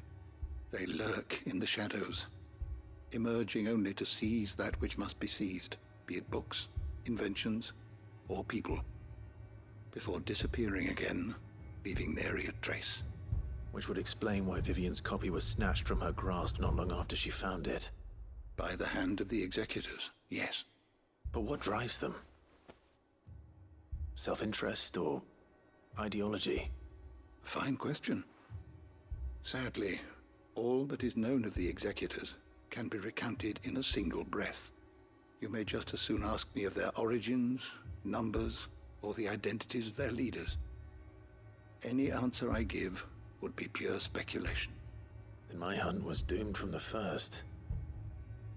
What was Vivian expecting? That I'd pluck it from thin air? Not from thin air, no. From ash. Rumors of the executors are rife among the scholars of Storm, but rather less so across the strait. I have a friend. Well, I had a friend in the village of Garnik, a collector of rare tomes, upon which subject we would oft correspond. Alas, I have heard naught from him since the skies fell dark. And no doubt he too has turned. But Though he did not mention it by name, it is possible that a surviving copy of From a Distance yet rests upon one of his many shelves, quietly awaiting discovery.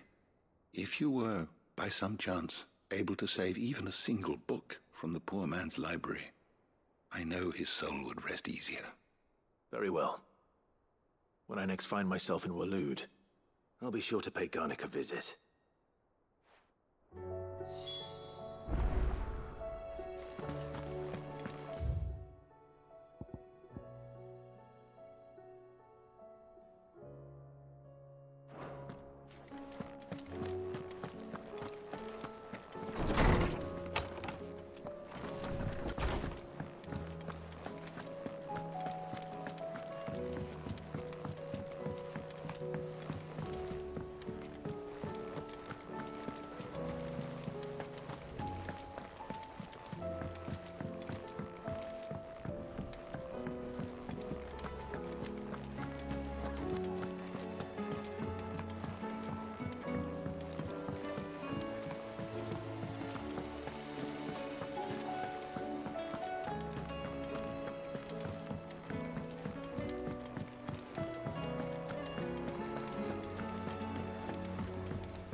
I will not let them be forgotten.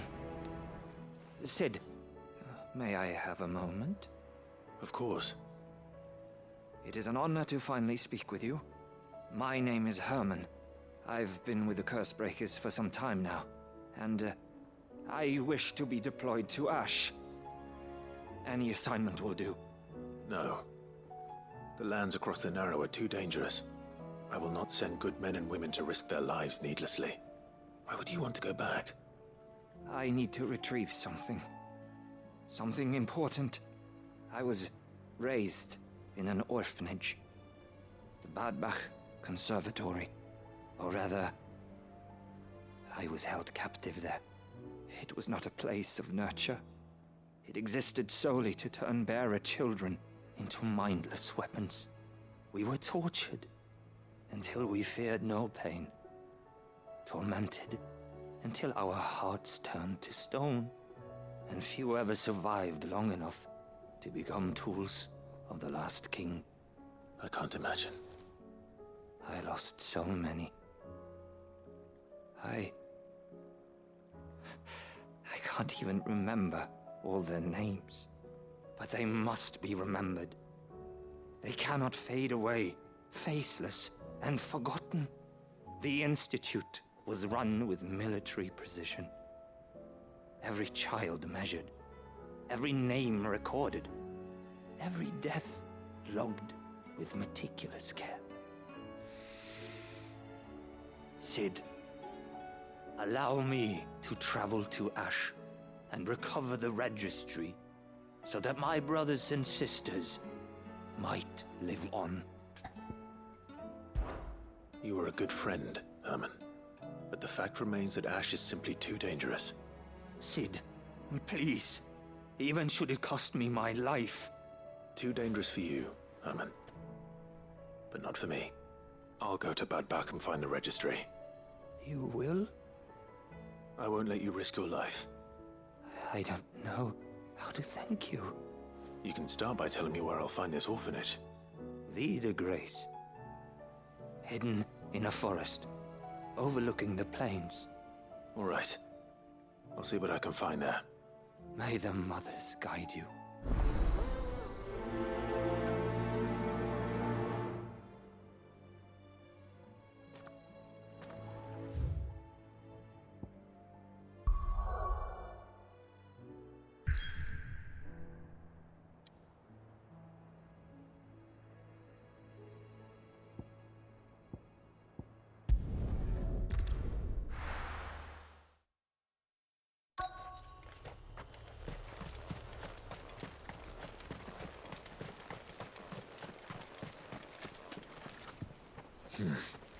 Not here.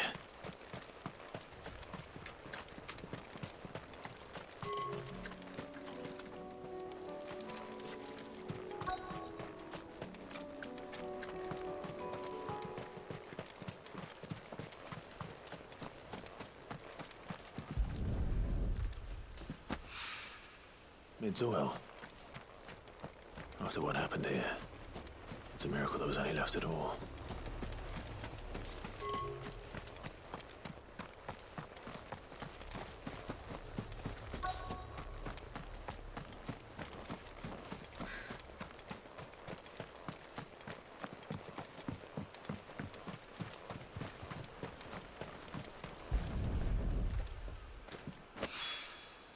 This should be enough.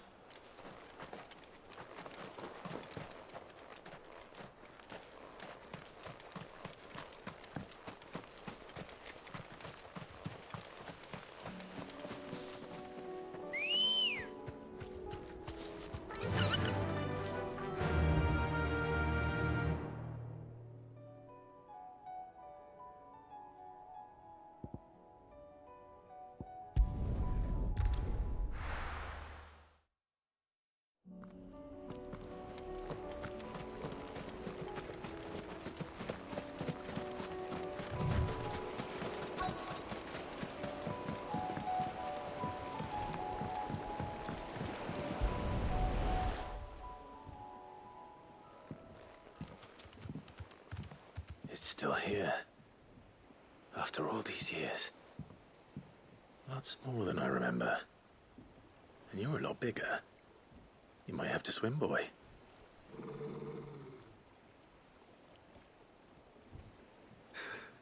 I wasn't being serious. You two go on without me. I doubt that boat will hold a third. If you're sure, we won't be long. Hop in, boy.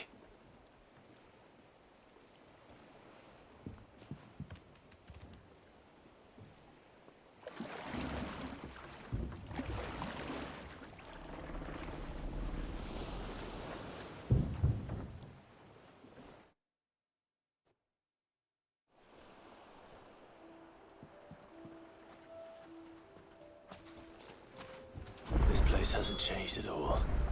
The rookery's right through those trees. Come on. Race you there? I bet I could still beat you.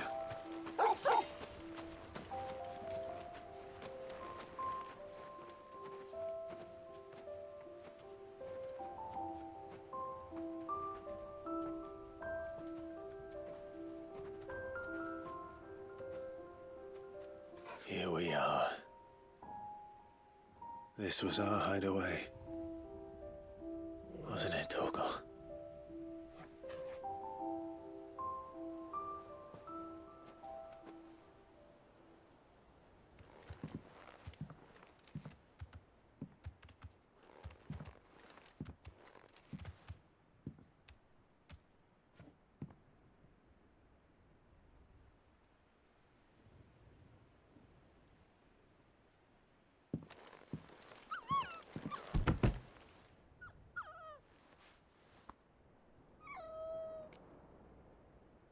Coming here helped me to forget who I was.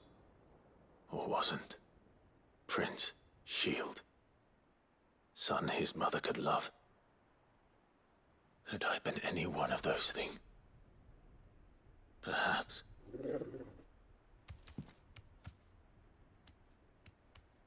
What is it, boy?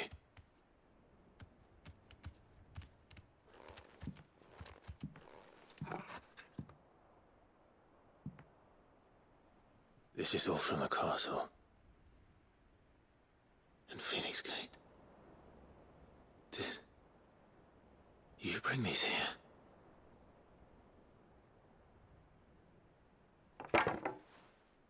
My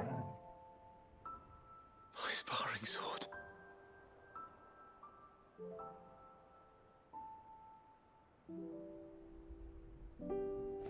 Well, well. You never stopped looking for me, did you, boy?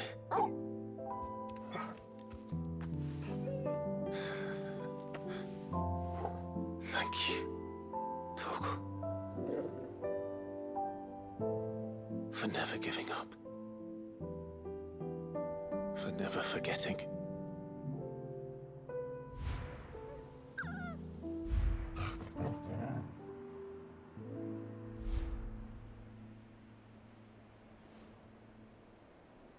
Let's take this with us, shall we?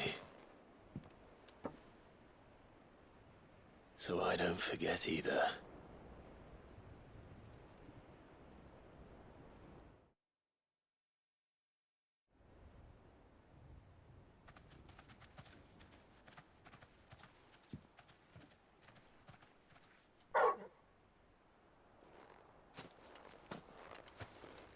That's not the way back to the boat, Torgal.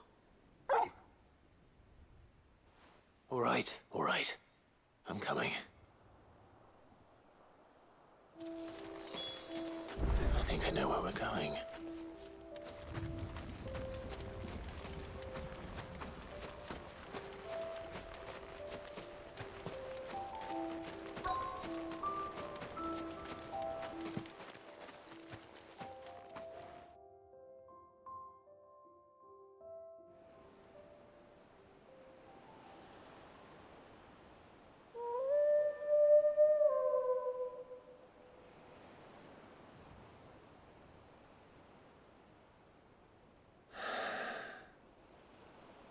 People always talk about the importance of putting the past behind you.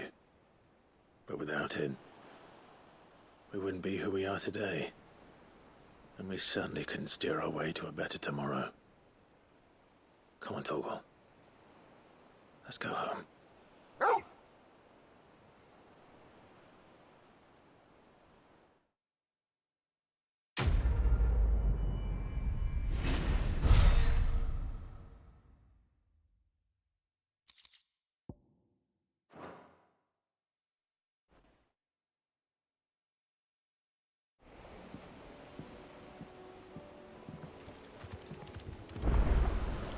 Sorry for the wait. We're ready.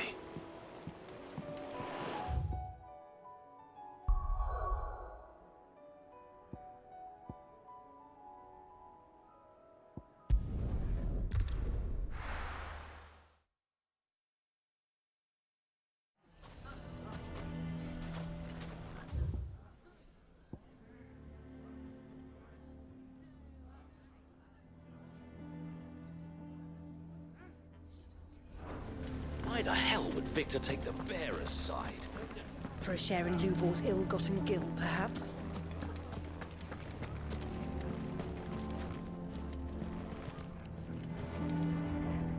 Here to help me pack?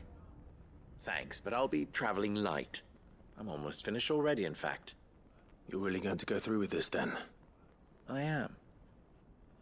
But before I go, there is one small issue I'd like your assistance with. Well, two, in fact. If it's within my power to help you, I will. It's the children. I refuse to let them share in my disgrace. And if I leave them here, they surely will. Our friendship would see them ostracized forever. But I can't take them with me either. I can think of only one place where they are certain to be safe and provided for and loved. The hideaway. Of course. The children would be more than welcome. Thank you, Clive. I will not forget this. Lubor, are you still here? What is it, Ferda? You look pale. There's been a flood in the Velcroy, a damn big one. The League of Outlaws encampment was completely submerged in ether. What? Every last one of the bastards has turned. And they're headed this way. Bandits are one thing, but Akashic bandits are quite another. The town guard won't stand a chance against them. We need to evacuate. There's no time to lose. Ferda, gather the men. The Akashic may strike at any moment. We must make ready to cover the townspeople's escape. Well, what are you waiting for? Yes, my lord. Clive, change of plan. The children stay with me for now. I need you to find Conrad and Natalie. Tell them to prepare for a full and immediate evacuation. Understood. I'll do what I can to convince everyone else. Wish me luck.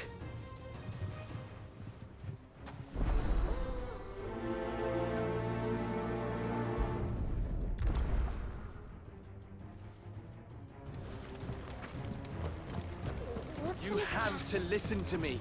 They're coming! How long do we have until these Akashic arrive? Huh?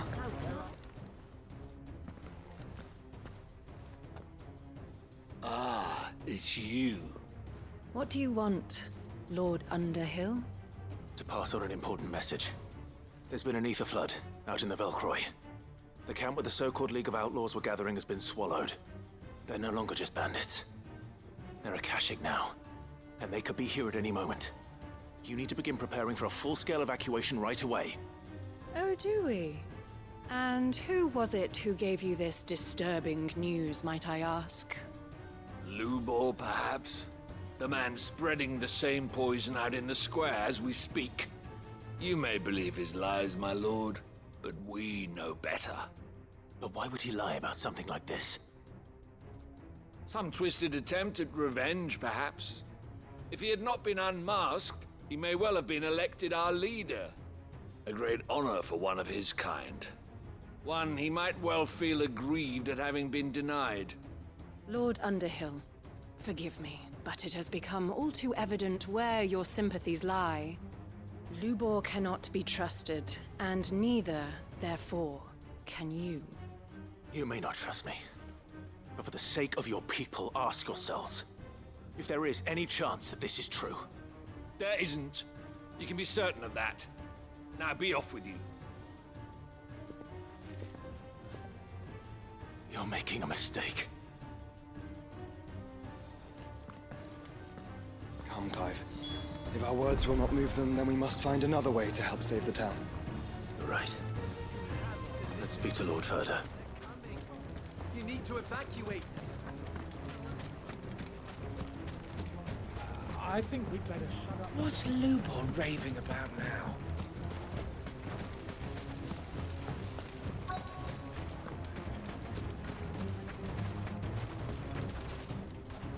Lord Furder. Sid, what's wrong? I went to warn Conrad and Natalie about the Akashic, but they wouldn't listen. They've convinced themselves that nothing Lubor says can be trusted. The bloody fools. Which means the town guard can't be counted on for support. But I can. If there's anything I can do to help you defend Dalamil, you only have to ask. I appreciate it. Sid! Further! I've been looking for you everywhere. Victor? I thought you'd left. I couldn't abandon a friend in need. And Lubor is in need at this very moment. Come quickly.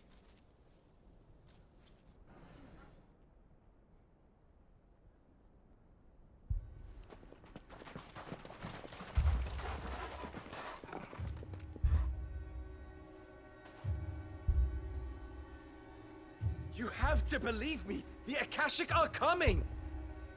They don't eat, they don't sleep, they don't tire, and they don't care who they kill. They're unlike anything that's come before. There will be no parley, no mercy granted! We may have saved the town once, but this is different. I do not ask that you forgive me, but please believe me. If you do not run, you will die. You will all fucking die!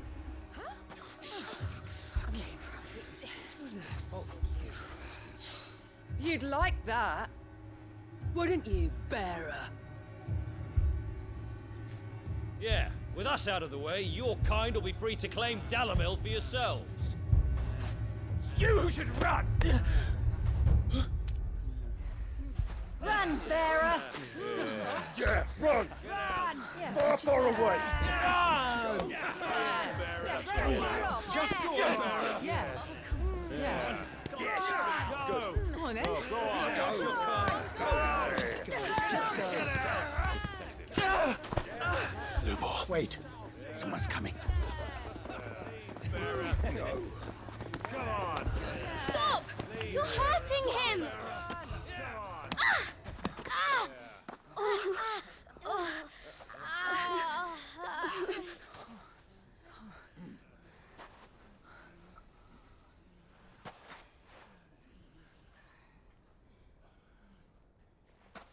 What did Lubor ever do to you? Hmm? He solves all your stupid problems, and he keeps all of you safe. You know there's nothing he wouldn't do for this town. Who was it who made that cleaver you use every day, Conrad? And what about your counting table, Natalie? Who fixed that? Whose men make sure the streets are clean so all your boots don't get dirty? Who spends all day, every day making sure things run smoothly round here? And none of you ever say thank you. Ever. But did Lubor ever complain? Well, does he ever stop smiling? He keeps this whole place going. And you act like it doesn't even exist.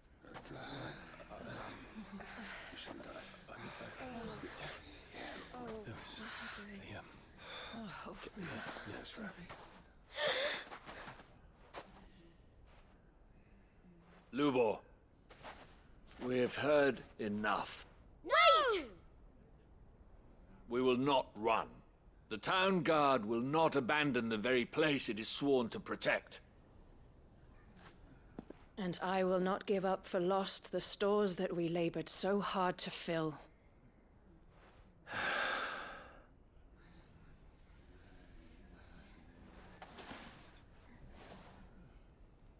So tell us, how do you propose we deal with these Akashic of yours?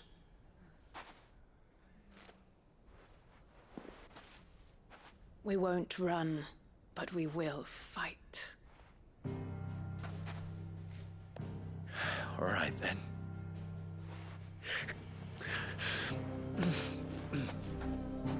Fine.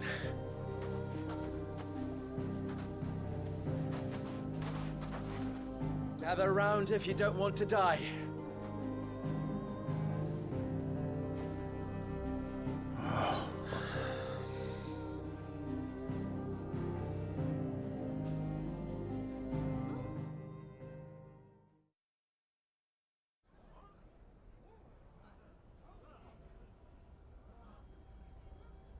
Allow me to explain the situation.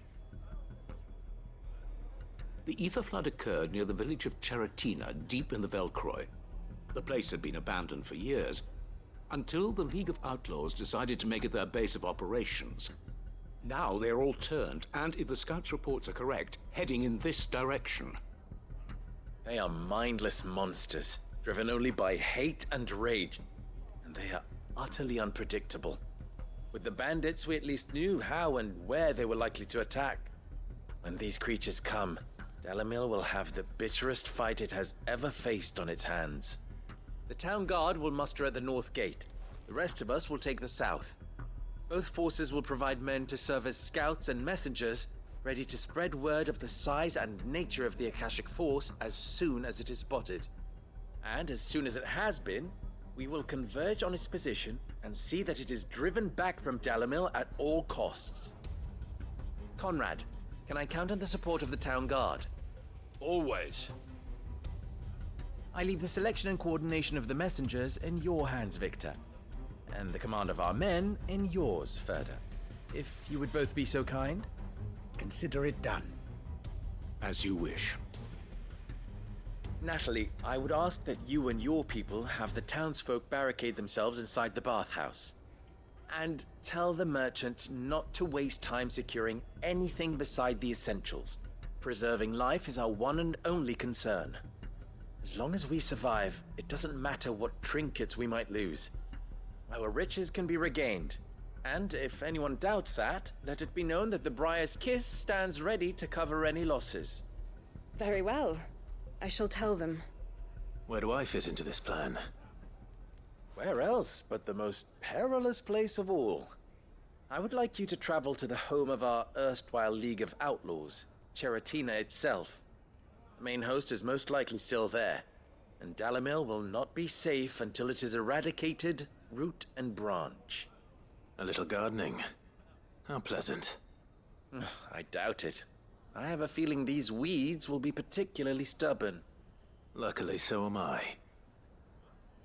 So you are.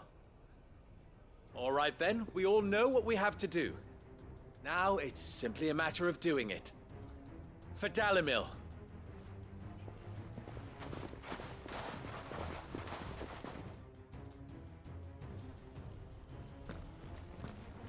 Looks like everyone's ready. I'd better not keep them waiting.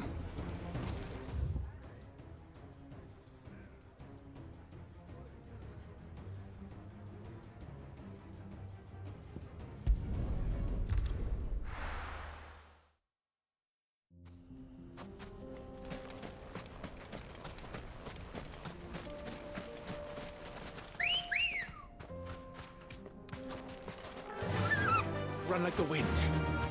There it is. The flood. But what's waiting for us inside?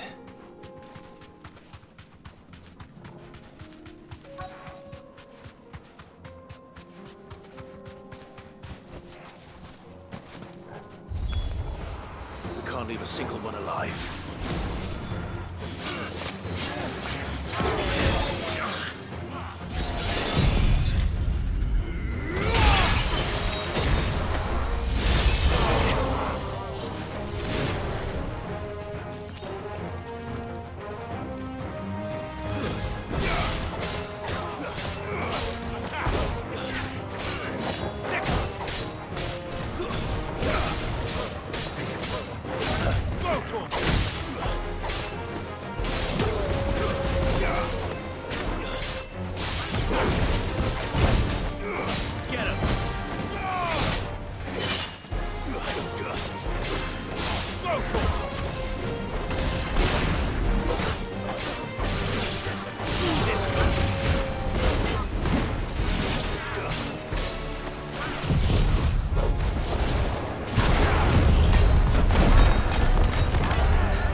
The League is disbanded.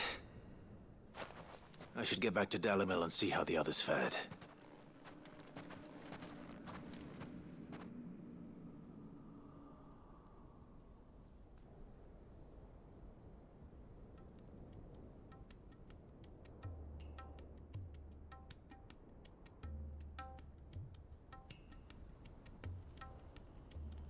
All the Akashic we were able to find have been dealt with.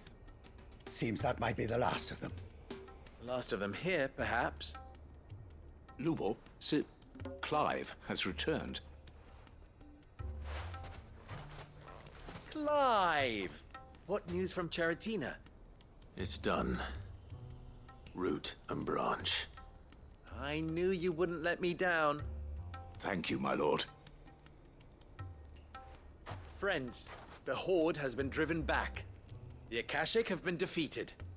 And we need not fear the arrival of any more, thanks to Clive. Victory is ours. We bloody did it! We saved Dalamil. Lubor, allow me to apologize. After all you have done for this town, we should never have doubted you. But we did. And for that we are truly sorry. We only hope that you can forgive us. We need you, Lubor.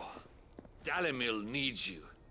So, if you would still like to be considered for the position of mayor, you have our backing.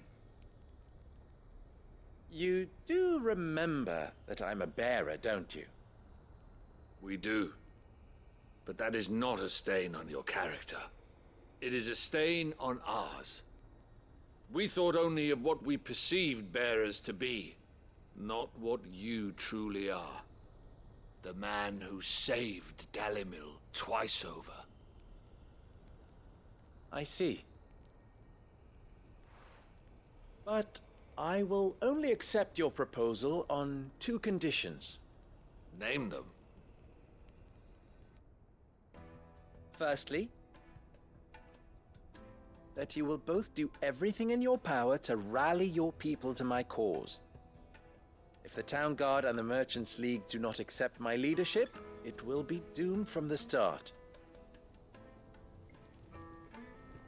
Unity is the key to defending Dalamil, and I do not doubt that we shall need to call on our combined strength again. When that time comes, I will expect us all to pull together, just as we did today. Of course. You have our word. And secondly, you will accept that if I am to lead you, the mistreatment of bearers must end here in Dalamil. Any bearer within our walls shall be afforded the same rights as any other citizen. They will not be judged by what they are, but who they are. As we failed to do, and came so close to losing everything. We agree to your conditions. And we have only one in return. That you continue to work for the good of Dalamil, as you always have. Condition accepted.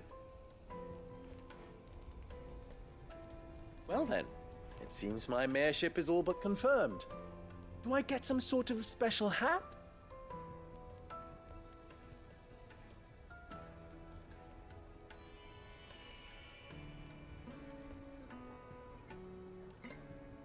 How fickle fate can be. Not so long ago, I had resigned myself to leaving Dalamil in disgrace. And now, I find myself her leader. Here. For everything.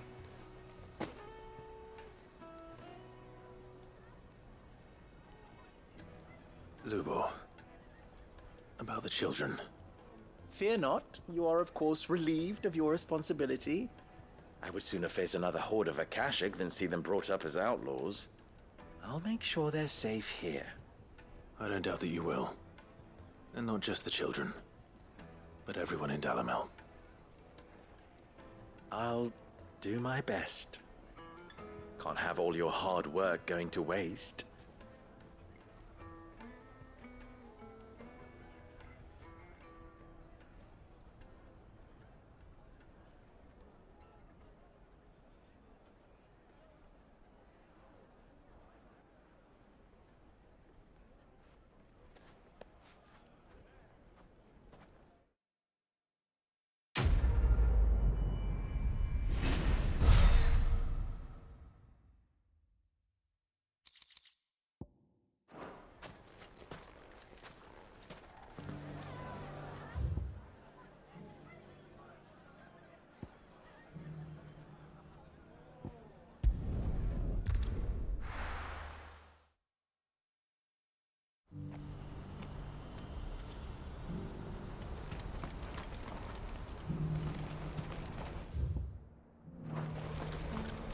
Do you see that too?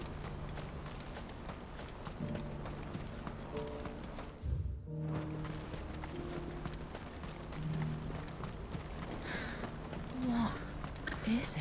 Oh, please. Just make it stop. I'm scared. Nothing good's gonna come of this, I'm telling you.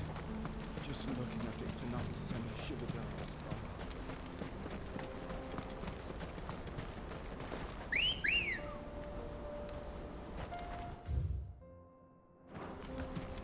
Come on.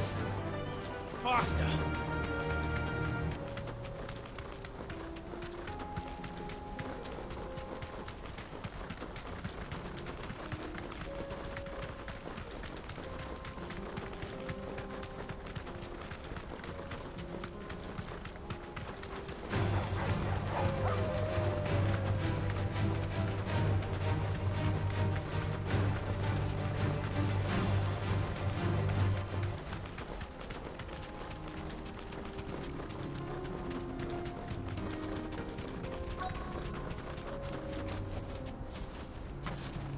Can't be Rutherford, can it?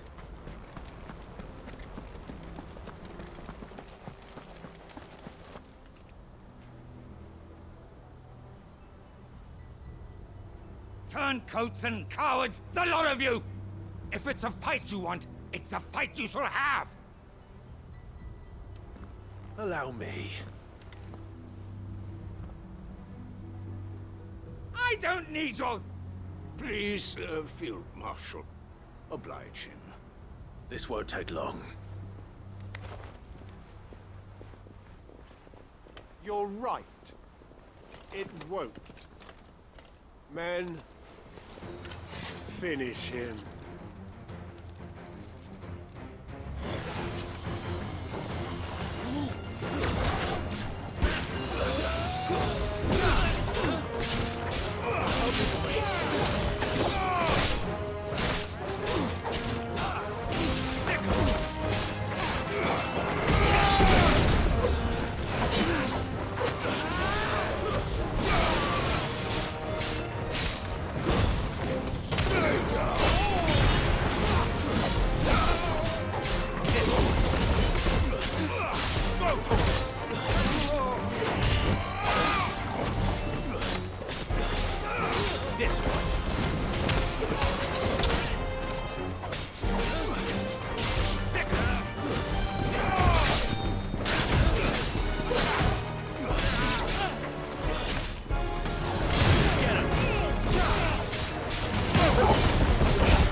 A little longer than I'd have liked.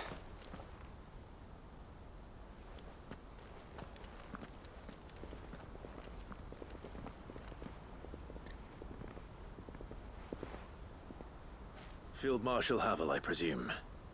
Are either of you injured? No, my lord. You arrived just as our escort turned on us. Fucking traitors. I'd heard reports of soldiers in the outlying regions abandoning the oaths they swore. But I hadn't thought the corruption had reached so close to the heart of the Republic. It's a fucking disgrace. Your interfering old bastard of an uncle tried to warn me, of course. My lord Marquis. Or is Sid the Outlaw more to your liking? Call me what you want. It doesn't change who I am. Or the urgency of the message I bring. My uncle has a plan to right the realm, and he needs your help to see it through. Before I agree to anything, I'd have you answer one question. What do you stand to gain from all this? I won't deny that I might benefit from further chaos. But I seek a new beginning for all of us.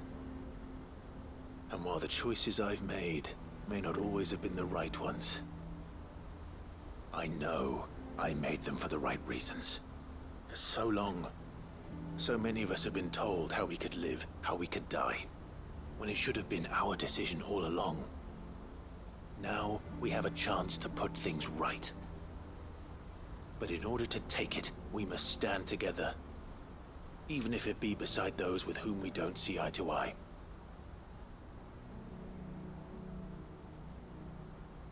Certainly not the words I expected from an outlaw. But perhaps your uncle was right. You are no ordinary outlaw. I'll never hear the end of this. All right.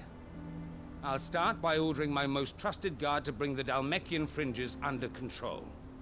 Next, I'll make contact with my counterparts in the Imperial Army and see if I can't convince them to try and restore order in their own territory. Thank you, Field Marshal. But they are not the only ones we will need to convince. What do you mean? I don't doubt that I can bully some sense into a few generals. But those they answer to require a different kind of persuasion. And when it comes to honeyed words, well, we will need an envoy. One who can court even the most stubborn of statesmen. You, perhaps? I'm flattered. But I'm no diplomat either. And I have other problems to attend to. What we need is a skilled arbitrator. And I may know just the person. Is that so? And would he happen to be an outlaw too? Of a different kind, perhaps. Well, beggars can't be choosers. I suppose we'll all have to find a little of the outlaw in ourselves if we're to make it through this. Very well. Send your man to me right away. I shall.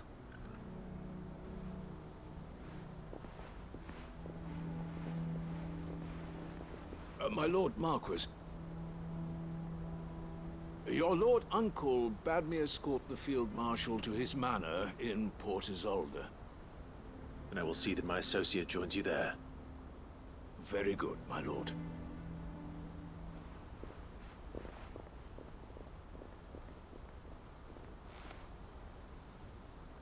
Huh. An envoy.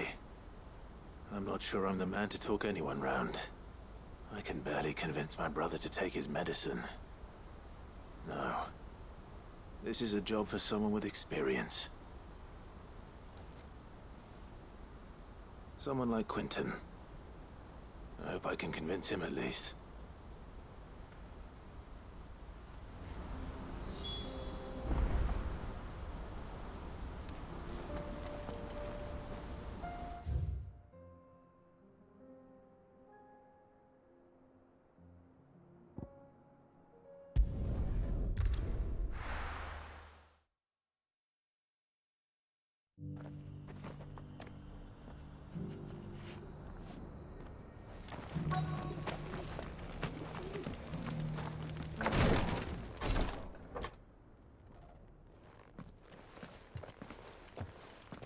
Your Grace, my lord, I trust your journey was not overly onerous.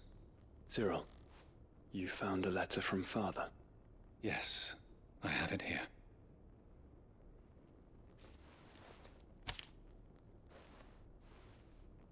If you would do us the honor, my lord.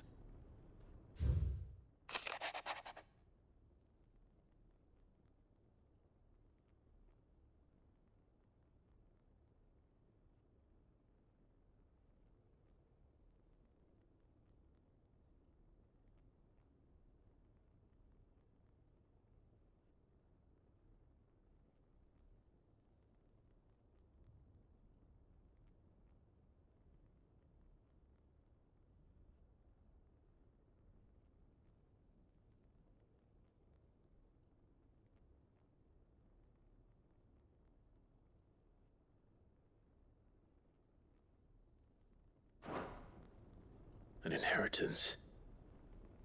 It would seem the late Archduke penned this missive shortly before his passing. The day before we left for Phoenix Gate. What are these plans he spoke of? His plans for the duchy, Your Grace.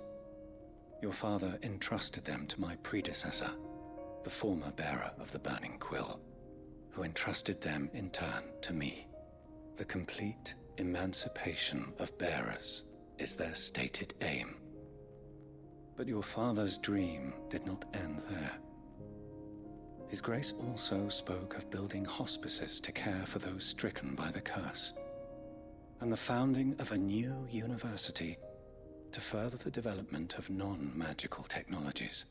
With the blight spreading ever more widely across the twins, Archduke Elwyn saw this as the only means of securing Rosaria's survival. He wished to see men and bearers treated as equals. To see centuries of common wisdom overturned. Small wonder he did not think it achievable within his lifetime. But he thought it achievable nonetheless. Had he not, he would never have written this message.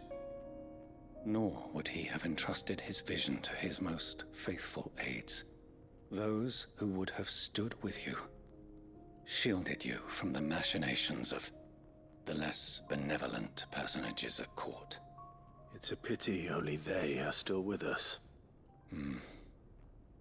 'Tis true that those most loyal to your father were the first to suffer the Duchess's wrath.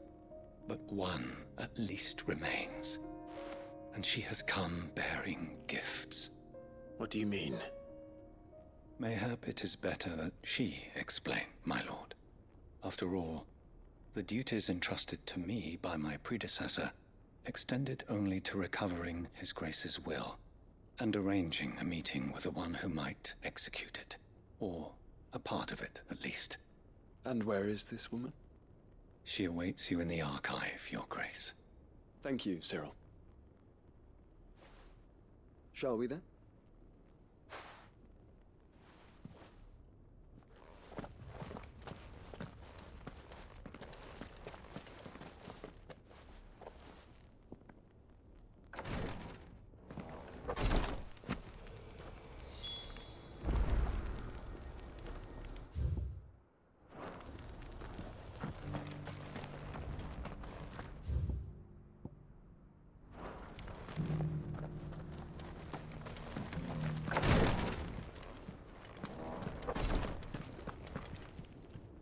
Lord Marquis, if you have a moment. What is it, Cyril? One of our brethren lately journeyed across the strait in order to pursue a new avenue of inquiry in our ongoing investigation. He sent an owl some while ago, but we have heard naught from him since. Was he surveying another fallen ruin? No. The object of his study was a savior cult that has arisen in Ash in recent years. We believe it may have some connection to the Circle of Malleus, an ancient religion that worshipped Ultima as its god. By gaining an understanding of this new faith, we hoped to learn more of the Circle's original beliefs. And so you sent one of your brothers to Ash? A continent teeming with orcs and Akashic? Fully cognizant of the risks, yes. I entrusted the mission to one of the most able of our order, the Third Chair, a master of the arts of combat and survival both. Though he has been silent for some days now, I have thus far refrained from sending any others in search of him, lest they be lost in turn. Yet, it seemed only right to inform you of the situation, given your unique experience of the perils of Ash. For as you so earnestly advised me, it would not do to abandon a man to his fate, when he might yet be saved. It would not. But Ash is a big place. Can you be any more specific? Perhaps. The last owl I received from him mentioned a village where he had heard the cult were wont to assemble. Mickleburg was its name. It lies in the southern reaches of Waloed. If aught ill befell him, I expect it did so there. All right. I'll see what I can do. You are much too kind, my lord. Go then, with my hopes, and may the Firebird's flame ever burn in your heart.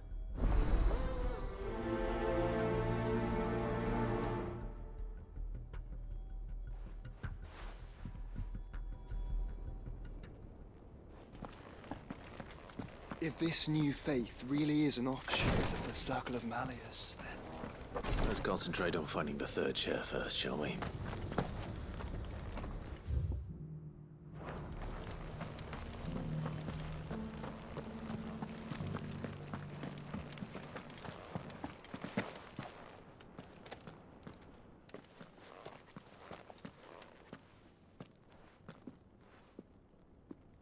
My lord, your grace.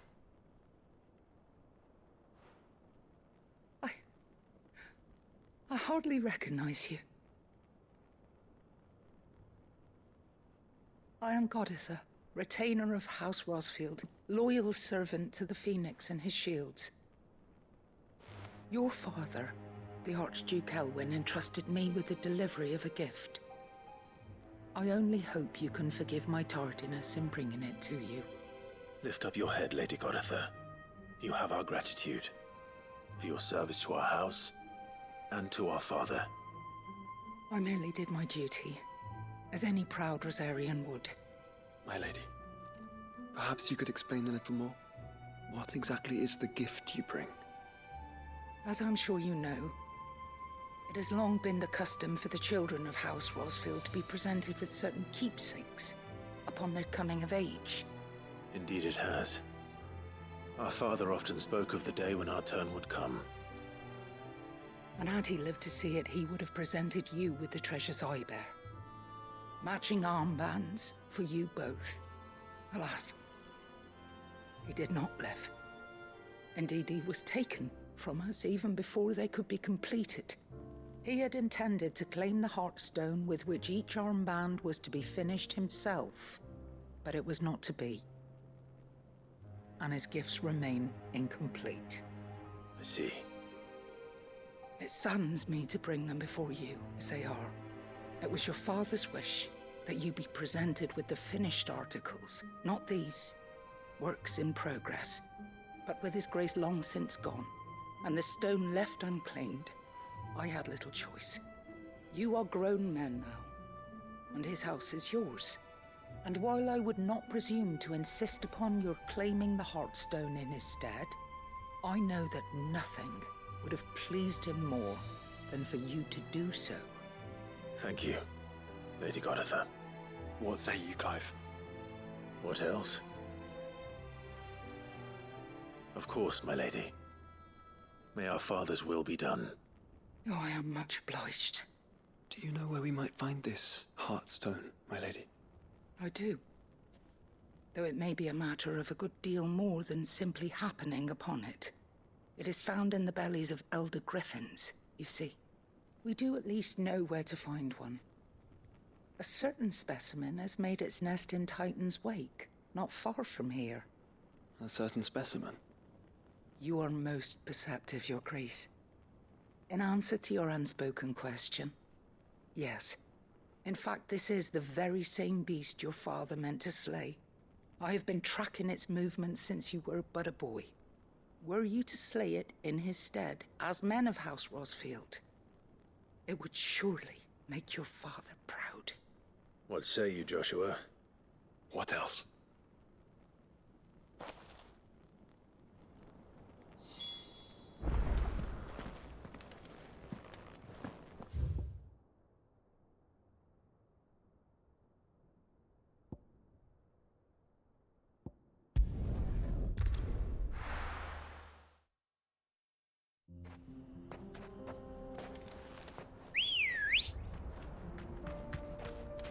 Let's go. Fly, Ambrosia.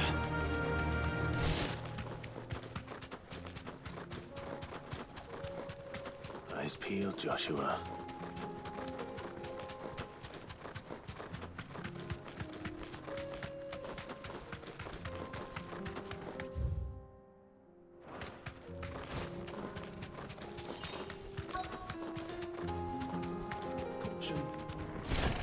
There it is. For House Rosfield.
Is this the Heartstone? I expect Lady Godotha will know.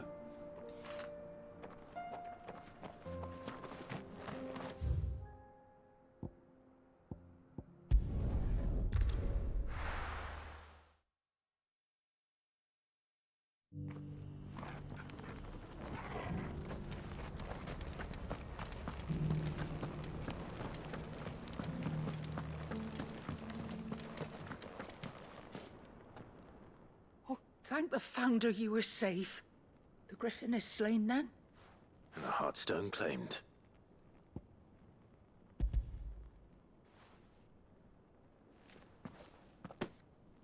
Yes. This radiant luster, like frozen flame, it is just as your father described it. Thank you, my lord. Your grace. Your father would be so proud.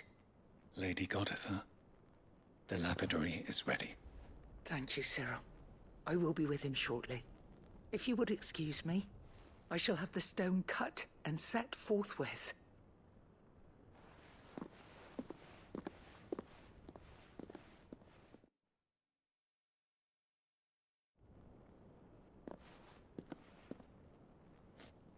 The armbands are complete.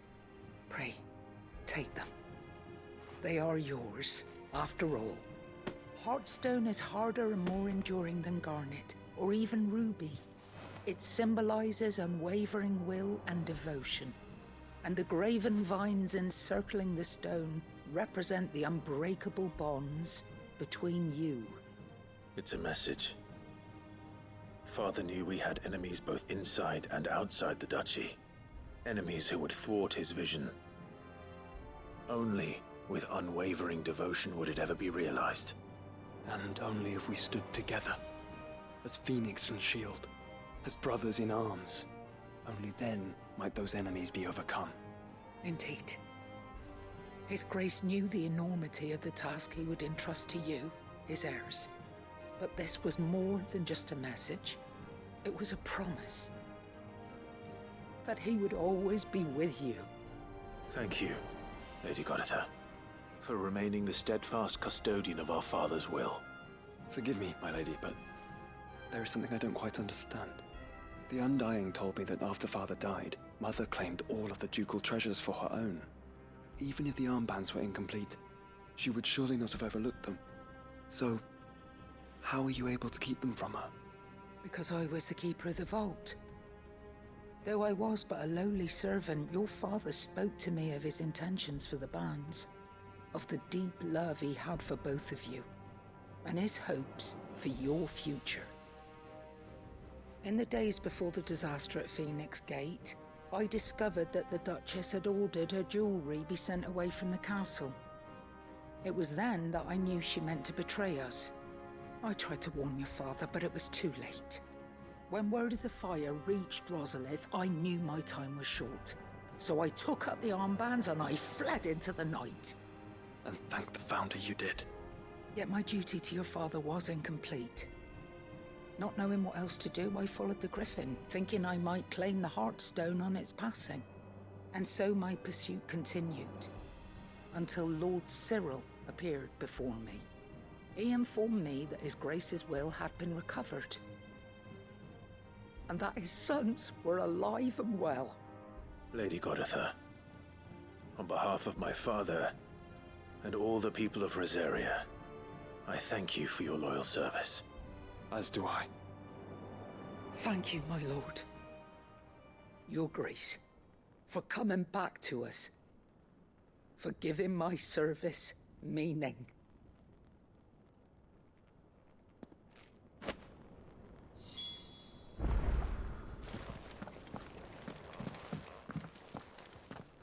The bands suit you well.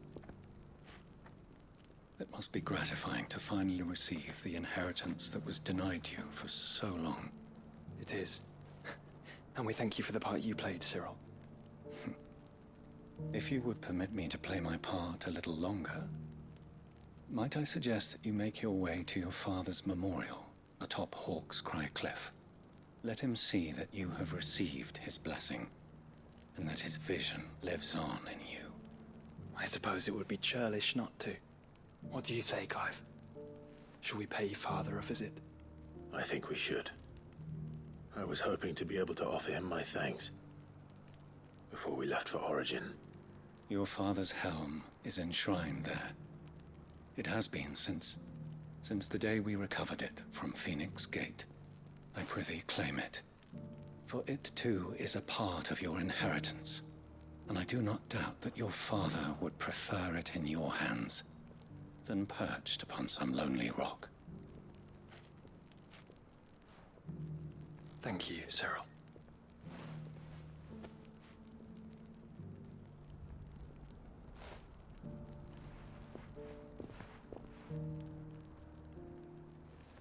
Come on, Clive.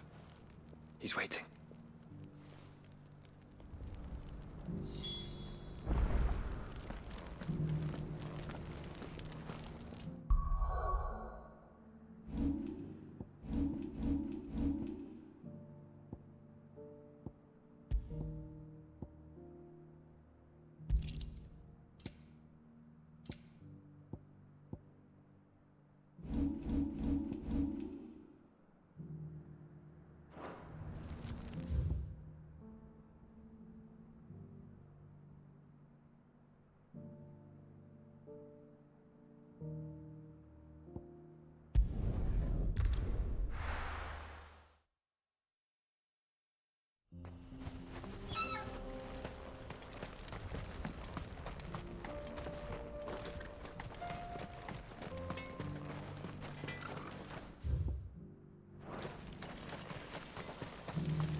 Good girl.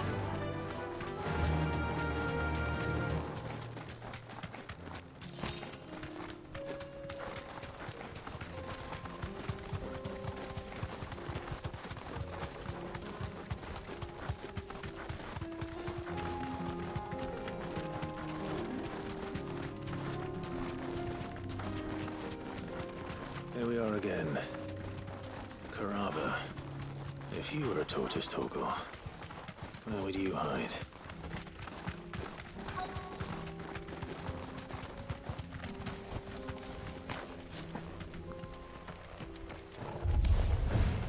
It looks like we found him.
materials to Mid so she can finish her prototype.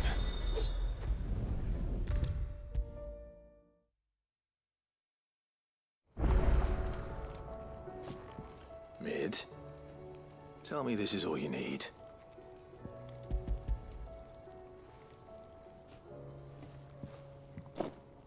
Aw, you make it sound like I asked you to save the world or something. Tell me this is all you need. It's most of what I need. After you left, I went over the figures again, and I realized I'd forgotten a 1 and a 0.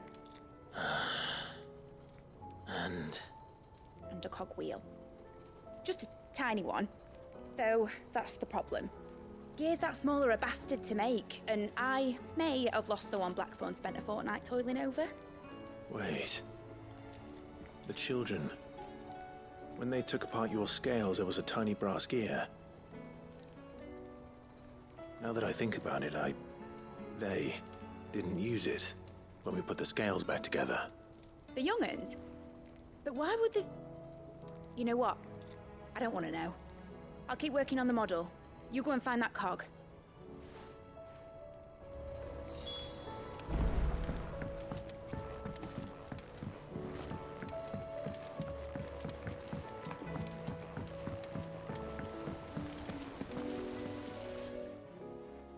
Sid! Is Mid still hiding from us? She wasn't hiding. She's fine. She's just busy working on her next project. A new invention? What is it? What is it? Is it an airship? I bet it's an airship! Do you think she'll let us help?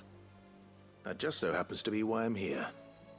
She needs something special, something only you three can provide. A brass gear. A tiny one. One that might fit on, say, a set of scales? Oh, the one you forgot! We remember!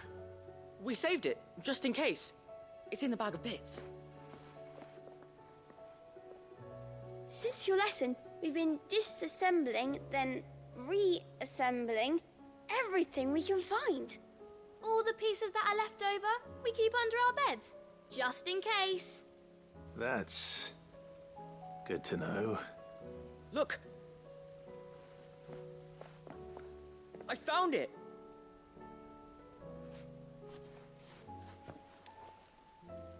Is that all? Just the gear? We have more parts if Mid needs them. That's all for now. But I'll let Mid know about your hoard. Just in case. Thanks, Sid.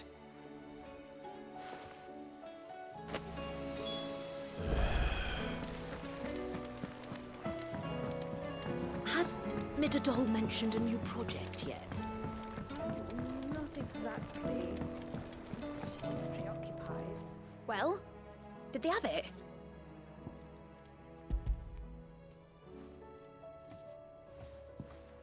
They did. And they kept it somewhere nice and safe. Will it work?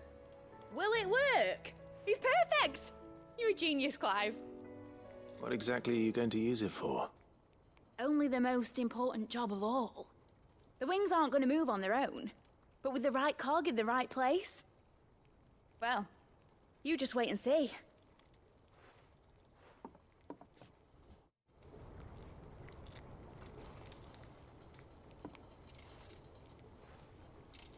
That should do it.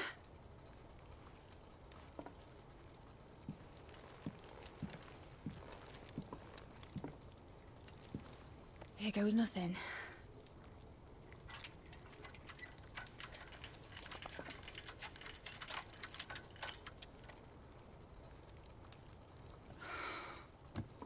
Titan's tits.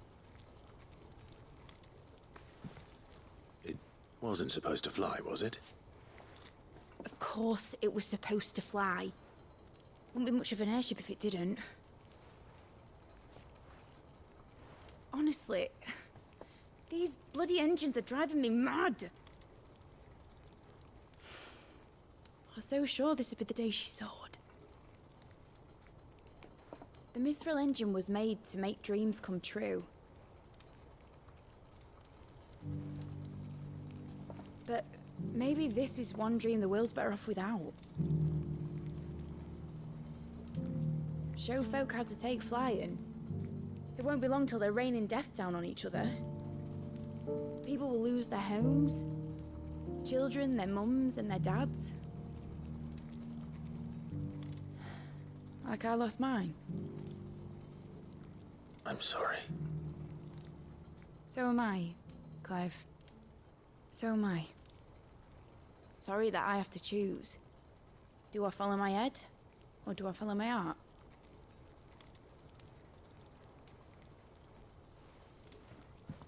Good question. The first time I stood on the deck of your ship, felt the wind in my hair. It was like I was flying. But imagine how it would feel to actually do it. My dad always said there were two ways of living life. Chasing a dream or shuffling to your grave. And he were right. Right about a lot of things. Not that I like to admit it. People need dreams to chase. Especially in a world like this.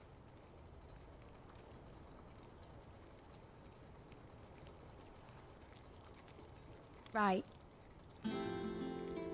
When this is over, I'm gonna take all my mithril engines to Zemeckis and sling them over the edge. I won't have my dream end up turning into someone else's nightmare. But all that hard work... All that hard work will not be used for war, Jamie. But it ain't like it'll be gone. Tell me, Clive, have you ever been on a treasure hunt? Not since Joshua and I were boys. Why do you ask? Because I'm gonna bury the engine schematics and leave behind a little riddle telling people where to find them. A really hard one, so that only the most dedicated dreamers will ever be able to work it out.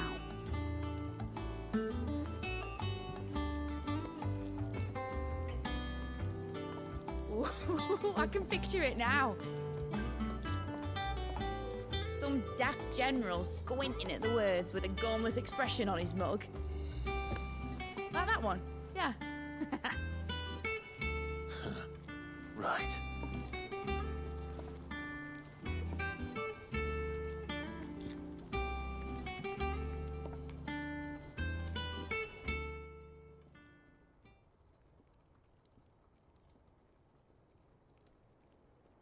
Of course, if I'm putting this engine at the end of a treasure hunt, I'll still need to make it a treasure worth hunting for. Won't be much of a prize if it couldn't even make a toy boat fly after all. My dad always said, dream big. But it ain't the size of a dream that's important, is it, Clive? Only that it's a good one. And I reckon I've got a fair few good uns left in me. I'm sure you do.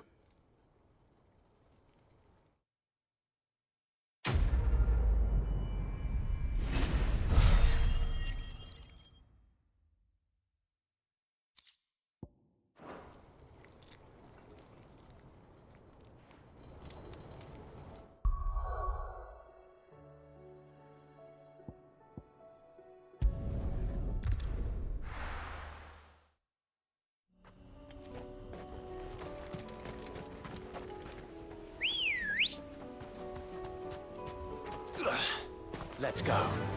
Faster! Unwavering will and an unbreakable bond. Do you really think we're strong enough? To save the world? Of course. To have overcome Father's political enemies? Of that I'm less certain. Especially knowing what we know now. What Mother was truly capable of. But perhaps the Dad's would have helped. Knowing he was with her. Would have made all the difference.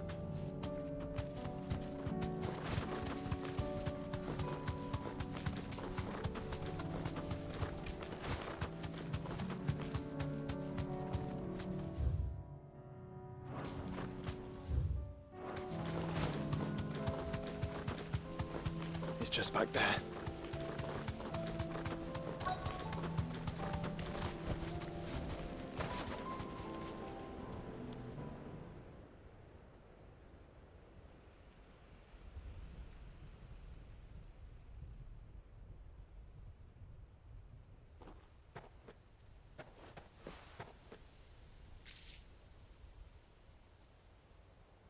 Father always fought for what he believed was right.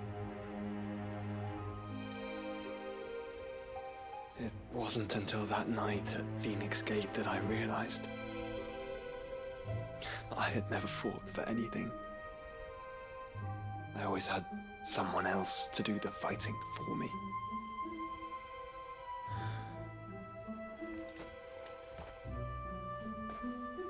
No matter how fate conspired against him, he never lost heart, never looked back, never stopped fighting.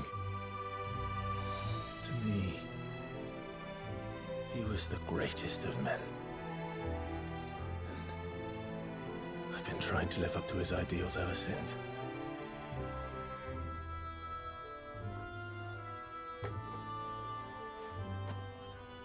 We all have, Clive.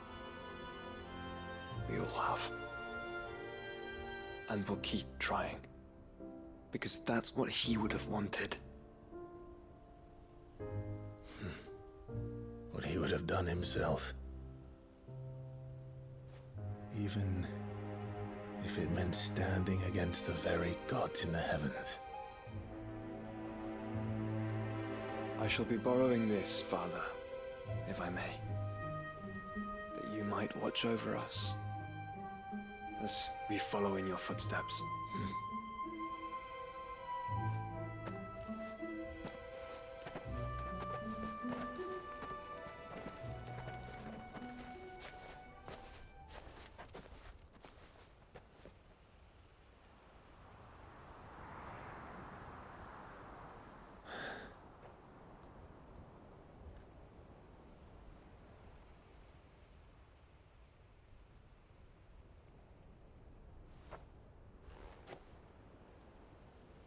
We won't lay you down.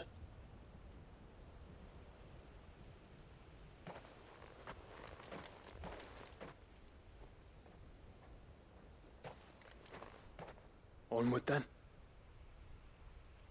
Onward. To the end. And to a new beginning.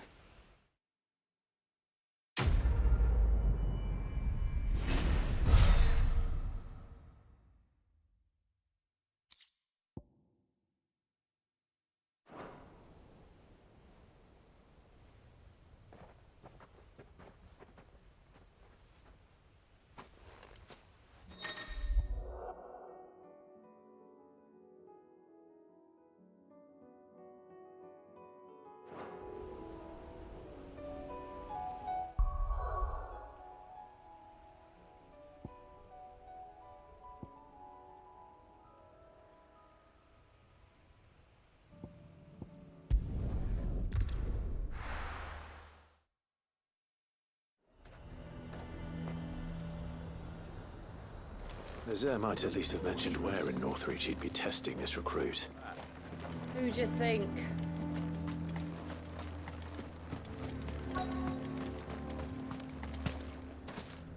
I'm nervous. Well met, Sid. This is the Initiate. Ember, present yourself. At your service, Master. Please, just Sid. There are no masters here. Your life is your own. Oh, of course. Thank you, Sid. The Sergeant says you'll be evaluating me at my trial. To become a scout, yes. You are aware of the dangers inherent in that role. I am. But I swore I'd face them. Just like the man who saved my life. And who would that be? Gav. It was him who found me and freed me. No magic, no support, just one man and his nose. Came and sniffed me out. It taught me what one man can do if he puts his mind to it. And I've been training ever since, so that one day I can be someone's saviour, just like Gav was mine. I'm sure he'd be flattered. You clearly have good intentions, Ember. And it sounds like you're under no illusions. Stick to this path and you'll make a fine cursebreaker. So, what? Have I passed? You haven't even started yet. Now listen.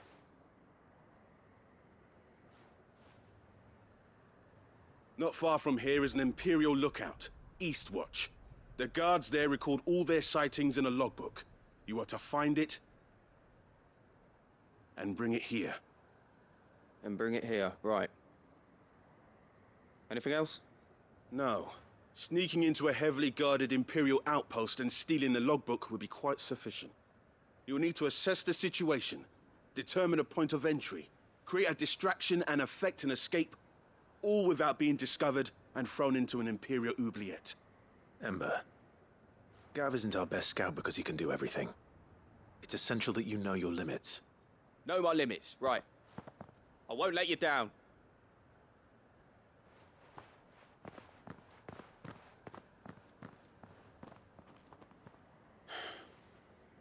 It shouldn't be as dangerous as I made out. But keep a weather eye on him all the same, would you? On my way. All right, Ember. Impress me.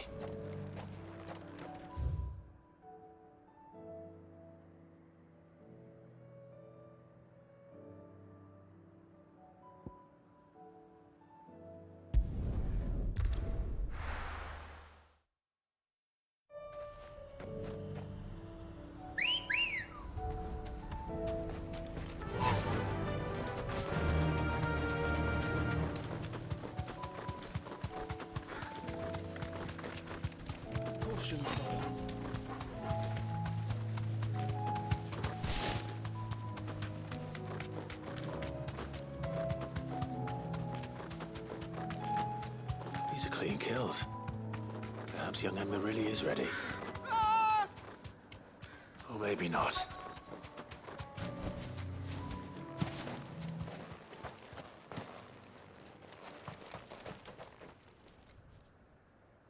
Damn it. Ember, draw your sword! I can't! Then run! If you want him, you'll have to go through me.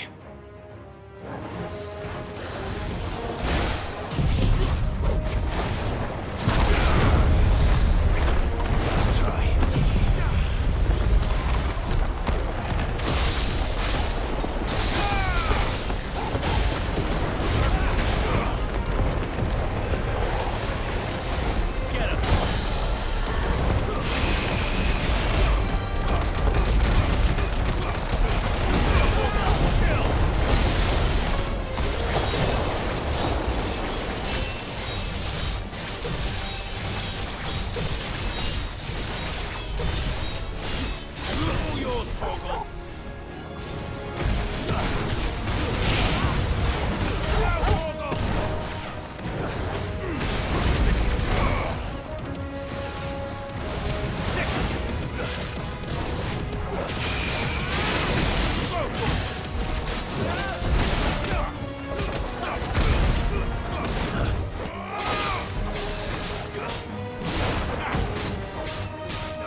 Ember, are you...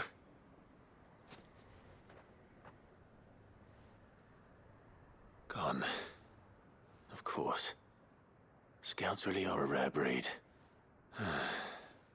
Back to Northreach it is then.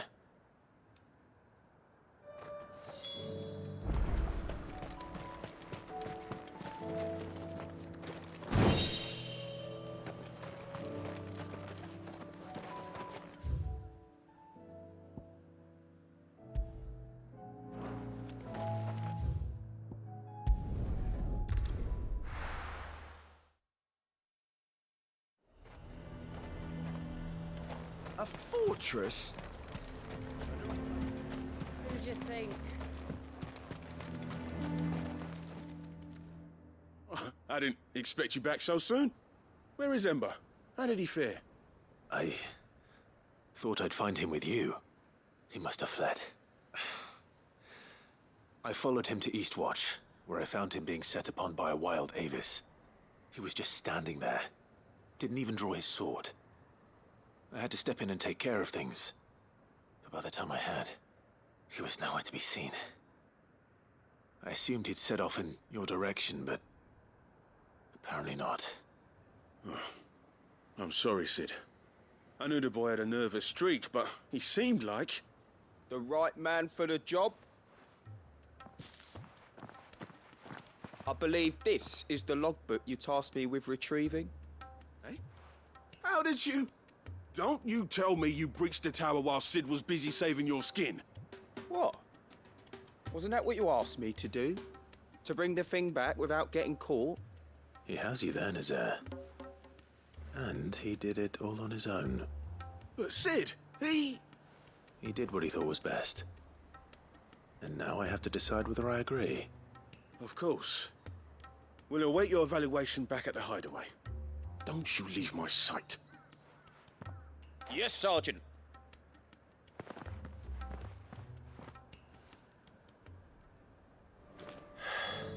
This won't be an easy decision.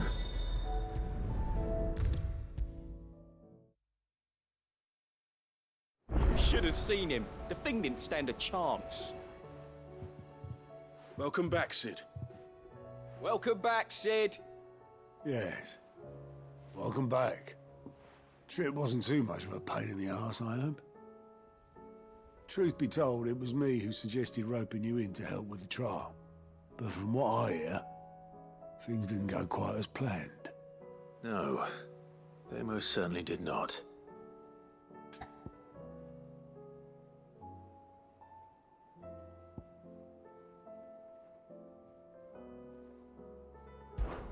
When faced with an unexpected foe, Ember froze.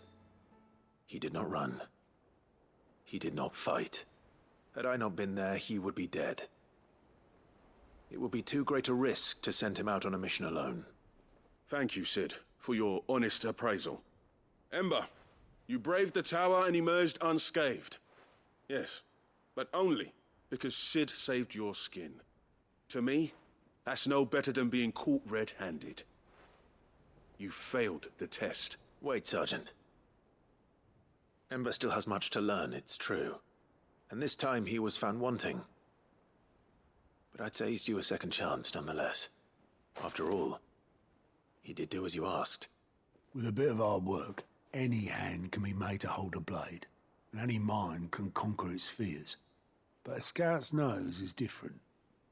You've either got one, or you ain't.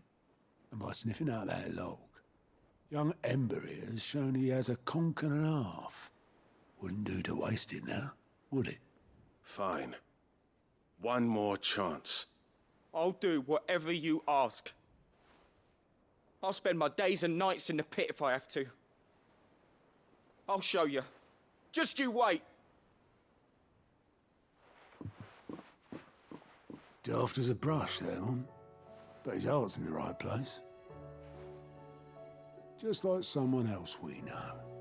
And if you ask me, we've been leaning on him for far too long. That time the curse breakers took some of the weight off his shoulders, I reckon. It couldn't hurt. Just don't tell Gav I said so, will you? I won't have him thinking he's been hard done by. Next thing you know, he'll be asking for a day off. Chance would be a fine thing. Back to work. Forgive me, Sid.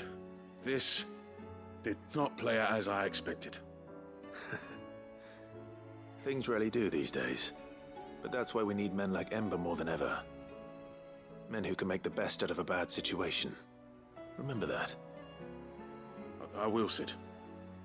Thank you.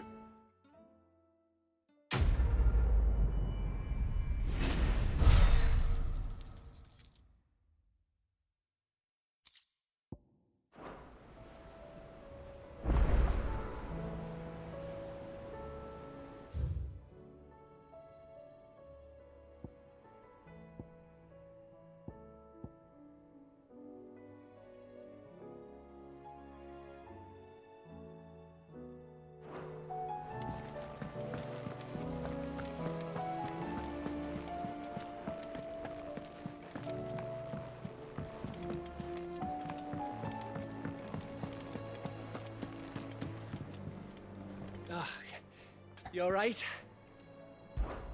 Something troubling you? No more than usual. It's just... Etta's baby will be coming soon, and I wanted to make something for it. I'm sure she'd like that. Back in the north, families would always make gifts when a bairn was on the way. Yeah, let the little tykes know they were welcome in their new homes, like. So, what's the problem? Well, the problem is that Etta's due any day now, and I don't know if I'll be ready in time.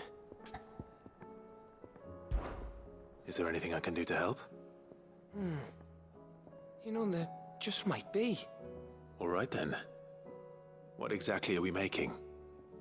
A good luck charm. But not just any good luck charm. Not just any. No. One made from the feather of a silver chocobo. There's naught lucky in all the realm, or so we used to say back home anyway. Thing is, they're hard to come by. Had Otto and Karen check with their suppliers, but nothing. I'd try and track one down myself, only...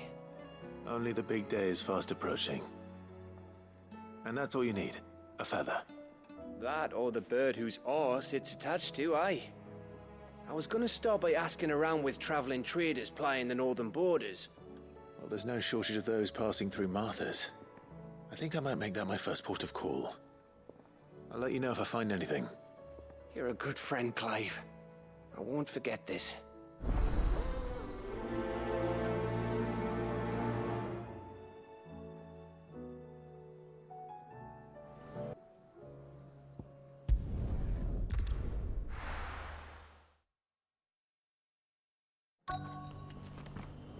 Let's hope one of the merchants here has what Gav needs. Excuse me. I'm looking for something. Oh, well, then I'm your man. A silver chocobo feather. Oh, or maybe not. Though you're not the first to mention the bird around here. There was a man stopped by the rest not long ago, claiming he was attacked by a silver chocobo. Near some guide hovel, not far from Eastpool. Most took him for a braggart and a liar, but who knows? Perhaps there was some truth to his tale. We'll see. Thank you.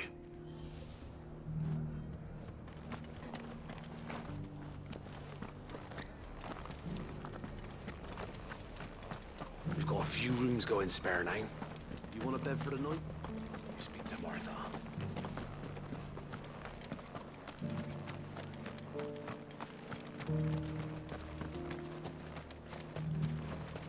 Just because the heavens have gone to wreck and ruin, it don't mean I've got greens of all shapes and sizes.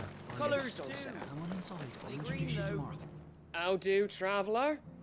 You've the look of a man who could do with a new whetstone. Or perhaps a bawdy etching of the Vicerine. Maybe another time. I'm looking for a silver chocobo feather. If that's the case, rumours are all you're likely to find. No one has seen a silver chocobo for years. Word is they were all hunted for their feathers. Some northern nonsense about bringing good luck. Didn't bring them much, nor their bows. If any are still out there, I reckon they'll be doing their damnedest not to be discovered. You're probably right. Thank you anyway.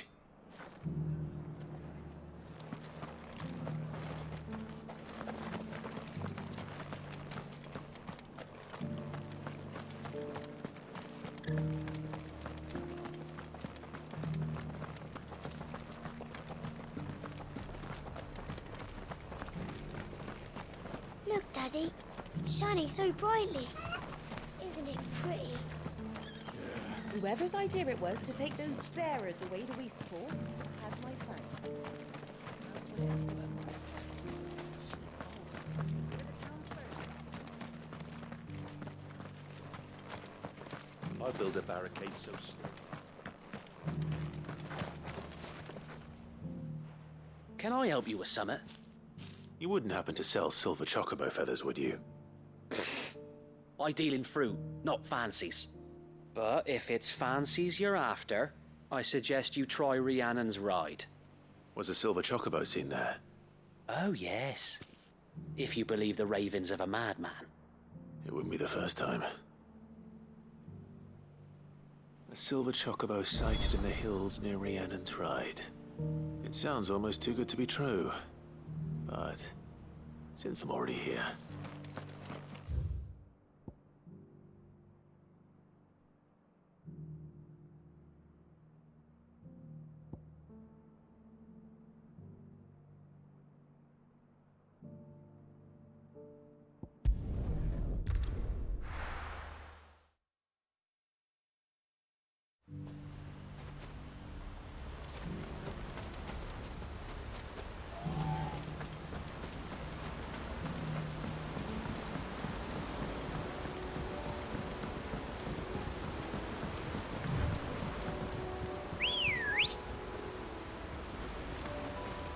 Let's go. Run like the wind.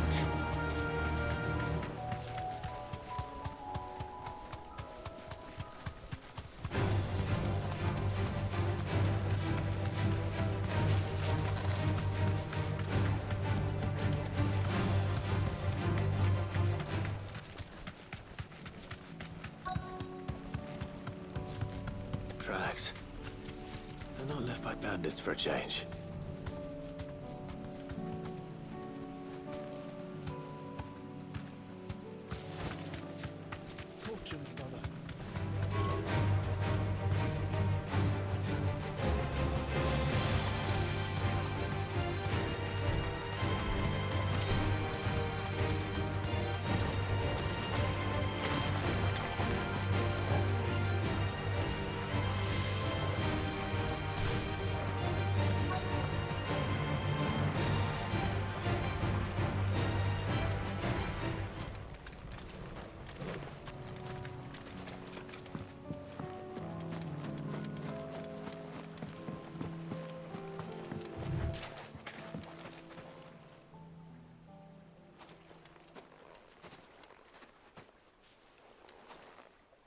More tracks. And these look fresh. A chocobo was here. And recently. Perhaps it still is.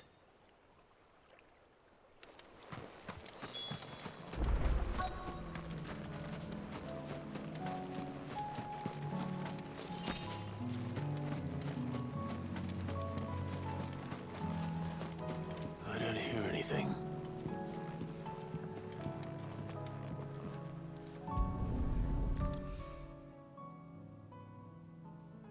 Well, I'll be damned.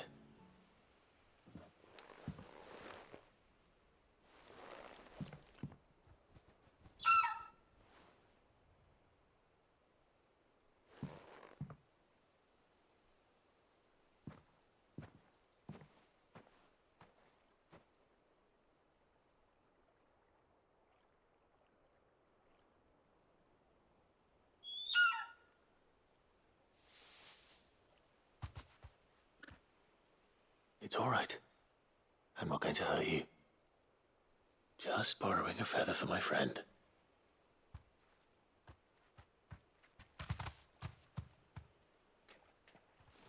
Thank you. Let's get this back to Gav before they change their minds.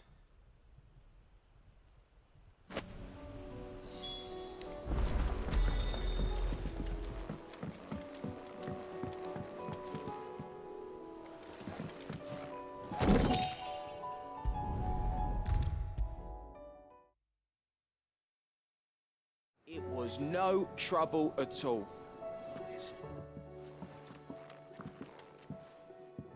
Clive, you're back. How'd you get on? Any luck? Any luck, you say?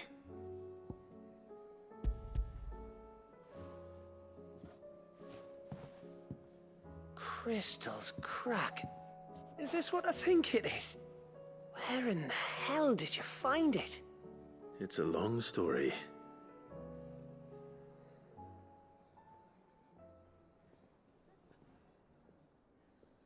Right there on the road to Eastpool. Who'd have thought it? Everything up there's been abandoned for years. The empty cabin made for the perfect shelter. Though I fear my presence may have forced the poor creatures to look elsewhere. Don't blame yourself, Clive. The Blight's right on Eastpool's doorstep. They'd have had to move on before long. Even if you hadn't have turned up, they'll find a new home. Trust me. After all, that's what us endangered animals do. Anyway, what matters is, you managed to nick us one of their quills before they could run off. And now all that's left is to fix it to the carving. I didn't know you could carve. Reckon there's a lot you don't know about me. Like the fact I'm as good with a whittling knife as I am with a sword. And that bone Ember gave me's a dream to work with. What did you say it was from again? An Avis? But it weren't your Avis, Sid. I slew one of my own at last. So all those long nights in the pit finally bore fruit. I'm proud of you, Ember. Don't speak too soon. I ain't done my trial yet. There we go.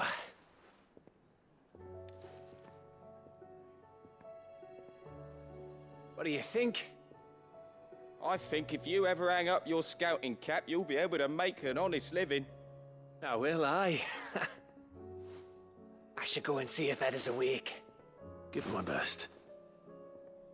You can give it to yourself. Come on.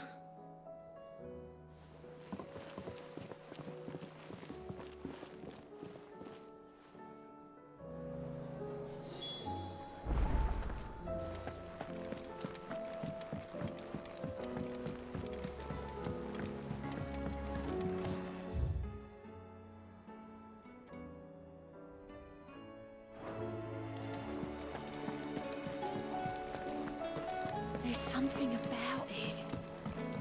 I feel like it's...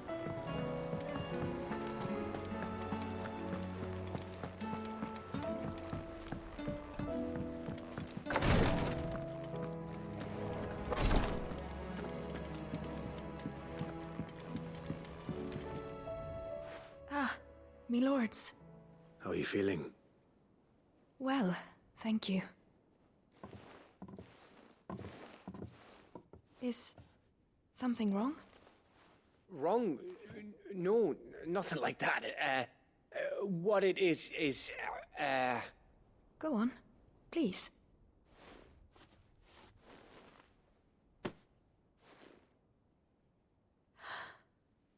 It's beautiful.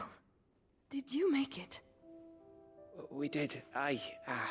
It's from all of us here at the Hideaway. Your new family, like.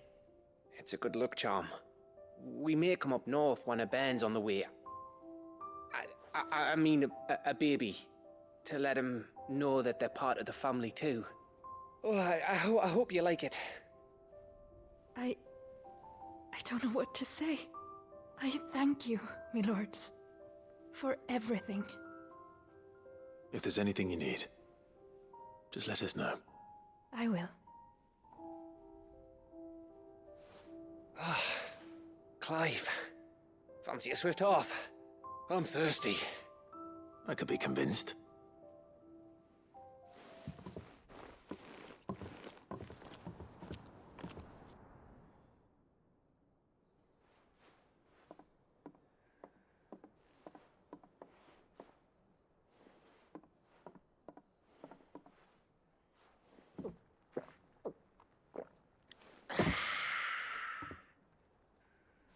Don't you think you've had enough? No, we're celebrating. I'm gonna be a father. I think Edda might have something to say about that. You know what I mean. Bit of light in these dark times.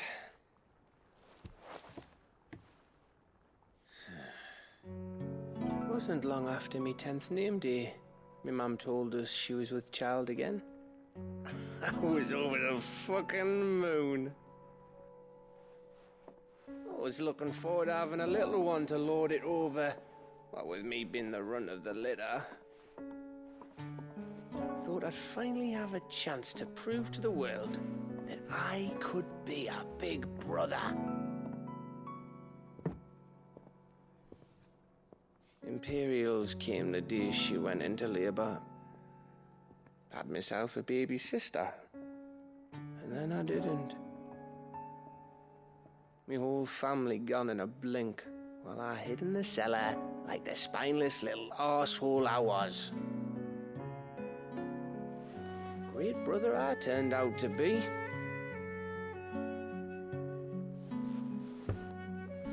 I'll never be a leader. And I'll never be a hero. I'm just a daft little dog who comes running when his master calls. I'll never be like you, or Sid, or Jill, or even Torgal. Have you finished? Maybe.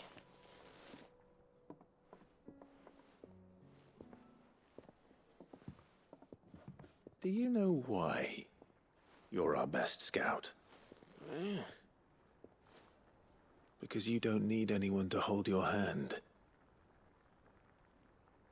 Without your resourcefulness, your courage, your determination, I don't know where we'd be. Maybe hanging off a cliff like, That was only the once. Exactly. You learned from it. And here you are, after Founder knows how many missions, stronger for everyone. And let's not forget Rosalith. Who was it who freed me from the dungeon? Who was it who ran to Jill's rescue? That would be me. Because you're our brother, Gav. My brother.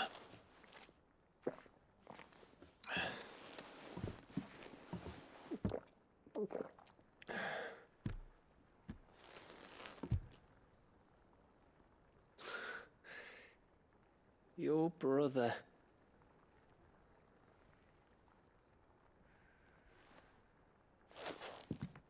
Which means that when the time comes, I get your room. And your sword.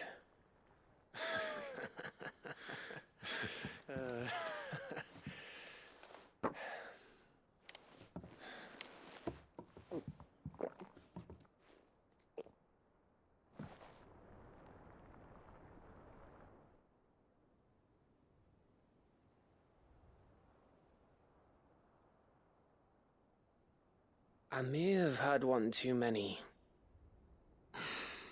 you may have had 10 too many. I said I was thirsty. Better get back to work anyway, after I walk this off. Clive? What is it? Thanks for, you know. I know.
Ready, go?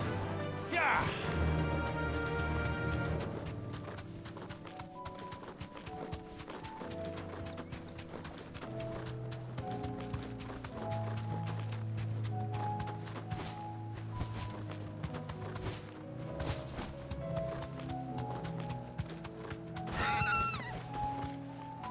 That'll do, girl.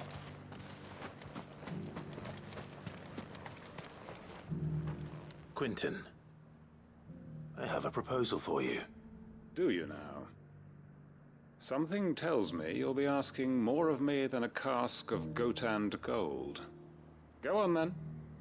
Propose.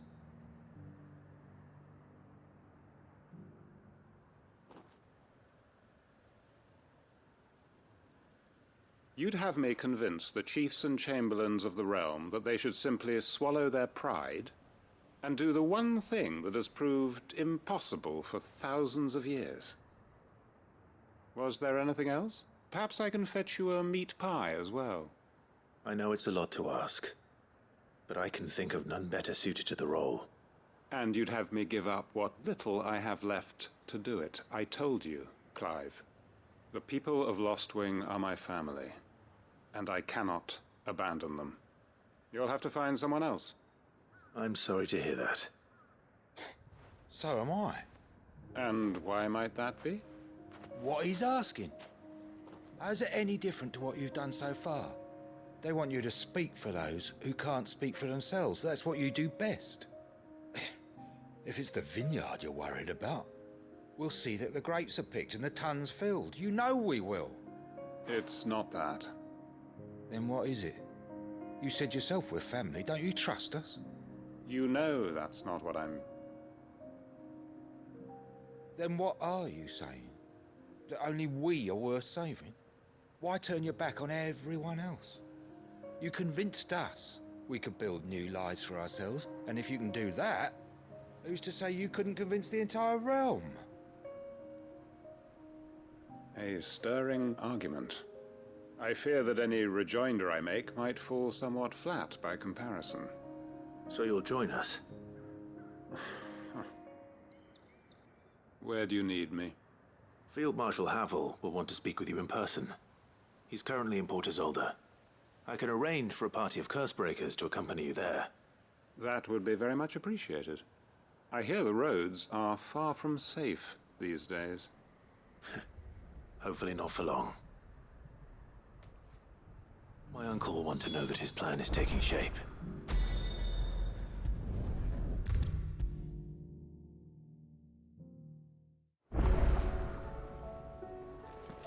Uncle, I bring good news. The Field Marshal has agreed to your plan. Ha! Of course he has. I didn't doubt you for a moment, dear boy. Rutherford is accompanying him back to your manor in Port Isolde as we speak. They will await your return there. As will one other. One other? Who, exactly? Lord Havel was concerned that even if he could get the realm's armies to agree to an accord, he might not be as successful in convincing those with political power. He asked if I might have a solution, and I suggested a certain Imperial Lord Magistrate turned Liberator. One of your co-conspirators? Master Quentin would probably call me one of his, but yes. Another outlaw, then. Just the thing we need to put these rotten politicos in their places. Good thinking, Clive. I'm glad you approve. The more the merrier, eh? Uncle, assuming Havel and Quentin can solve our problem with the armies, you still haven't mentioned how we might manage the grain shortages. Oh, don't you worry, my boy. The 7 high houses will be seeing to that. They have all agreed to make the most generous of donations. Oh, of course, it did take a little persuasion, but luckily I had some unexpected help. From who? Why, you, my boy. Rumor has it that you rescued the Lady Ariane's head steward Rockford from a horde of bloodthirsty bandits. It was more of a handful. Well, the old battle axe was so pleased. She had a shipload of talents delivered to my private docks by the next new moon. And when the other houses saw the parsimonious old crone's purse strings finally loosen, they as good as tripped over themselves in the rush to follow suit. I'm happy to hear it. Now, I must be getting back to the manor. Join us there at your earliest convenience, would you? Of course, Uncle.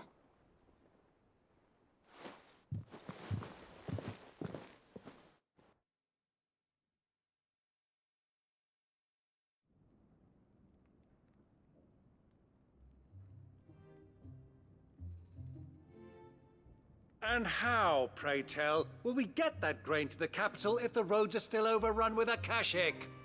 You'll find another bloody road. I only have so many men, and I'm not about to send them headlong into an ether flood.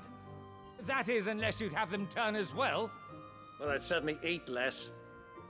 Says the man with a belly bigger than a band of curls.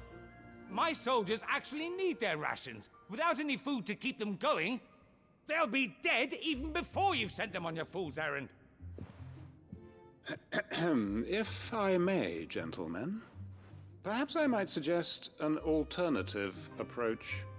Though supply routes are indeed disrupted, there is no shortage of ships. Indeed, they bob away in every bay from here to Randalar, awaiting a safe haven. Allow them to make port and fill their bellies full of grain. And once those who crowd the cities are fed, ferry the displaced back to the countryside to work the fallow fields. But I'm sure that you wish to continue your discussion. Forgive the interruption. Two such firm friends as yourselves need no help from the likes of me. Rutherford spoke fondly of the great bond between you. Us? Friends? I can't stand the man! Clive, I'm beginning to question the quality of the company you keep. And what kind of company were you expecting him to keep? The man's a criminal!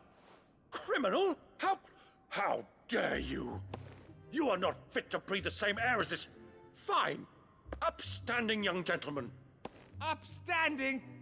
He calls himself Sid the Bloody Outlaw! Once more onto the breach.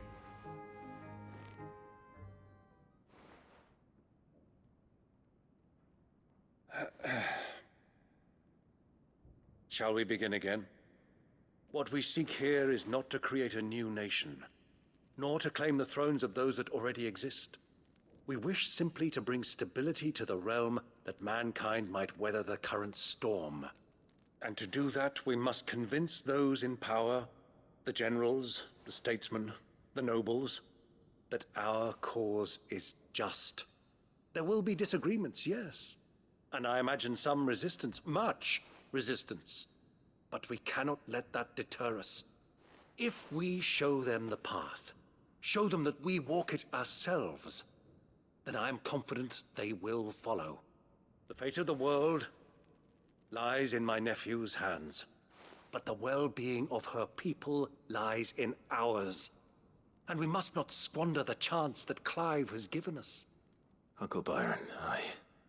Now, with that settled, let's move on to the signing of the Accord.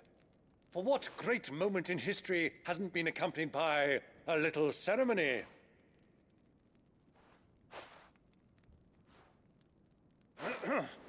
Citizens of Valisthea, I present to you the Triunity.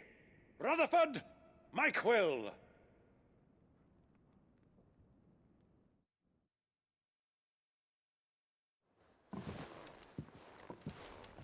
Well, my boy, the stage is set.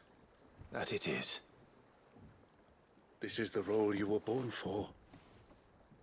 Now I ask only that you trust in the talents of your supporting cast. We shall play our parts to the best of our abilities, that you might have the opportunity to shine. The realm needs its Sir Crandall.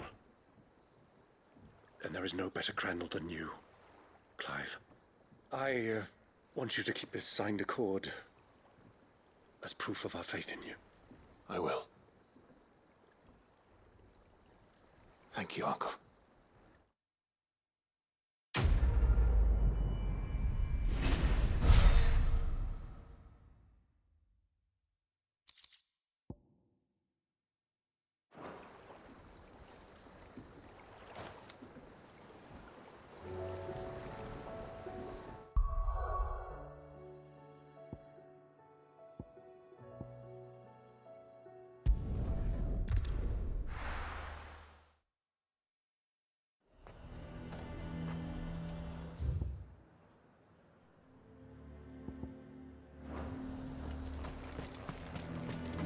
The garrison is threatening to pull their sentries from the markets if we don't cooperate.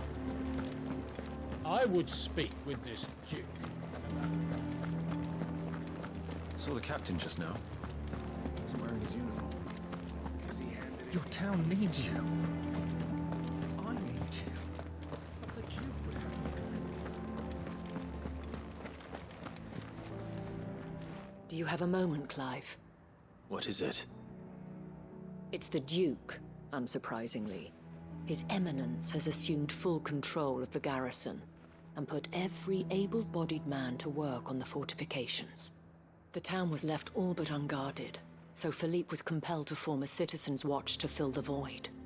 And though my dear boys have been characteristically willing to assist him in this, they want for bodies. So I was wondering if you would lend them your strength, that the people of Northreach might sleep easier, if only for a few nights. Of course. Whatever you need. Thank you, Clive. What would I do without you?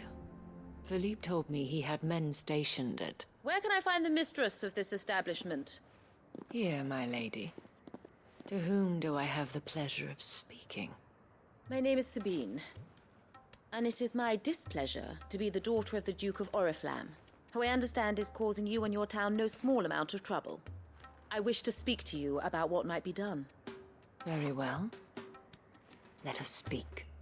I trust you'll forgive me, Clive. Absolutely. Our conversation can wait. Please, proceed. As you know, my father is a most overbearing and supercilious man, and I join you in objecting to his every action. Indeed, I owe you my thanks for continuing to argue against his reckless plans. Yet I fear he is not one to be swayed by reason. No. He must be made to face the consequences of his actions. And who would make him do this? I would. Myself and several other like-minded individuals. Were you to join us, we would surely have the strength to drive him from Northreach for good. Does that not seem a trifle... drastic? Drastic action is precisely what is called for. Unless you are content to see your people downtrodden and dispossessed. My father would have it that citizens exist only to serve the Empire.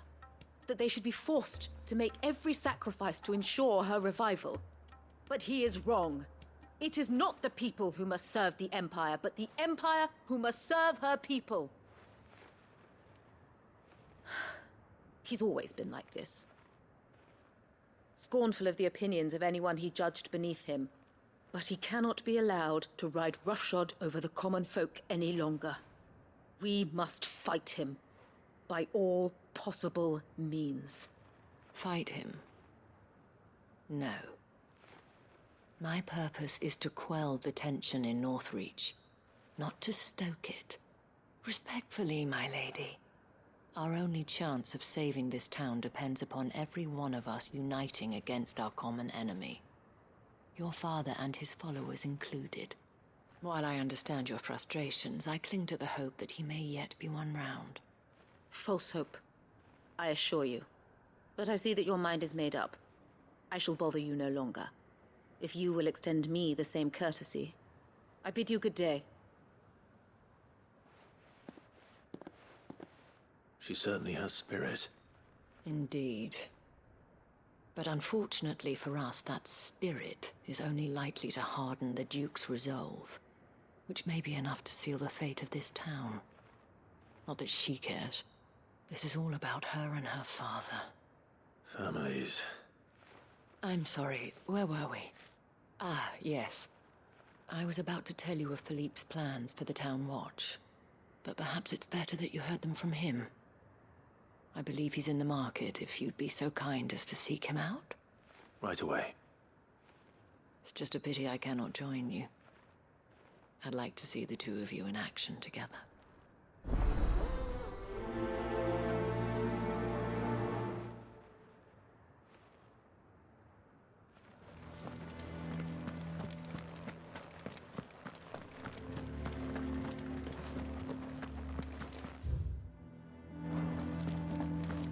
Your town needs you.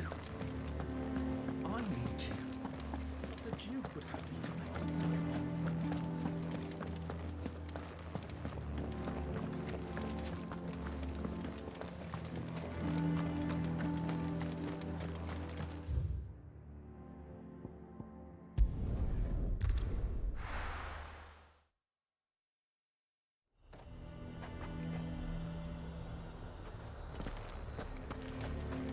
have our coin, our stock and our stores, and we're just... So you are content to abandon the...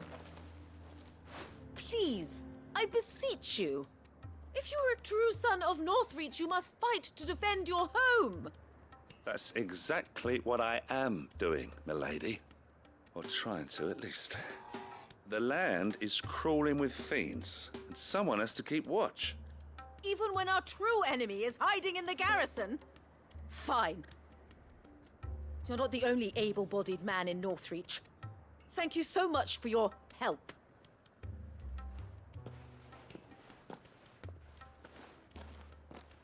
She cornered you too, then? Could hardly get a word in edgeways.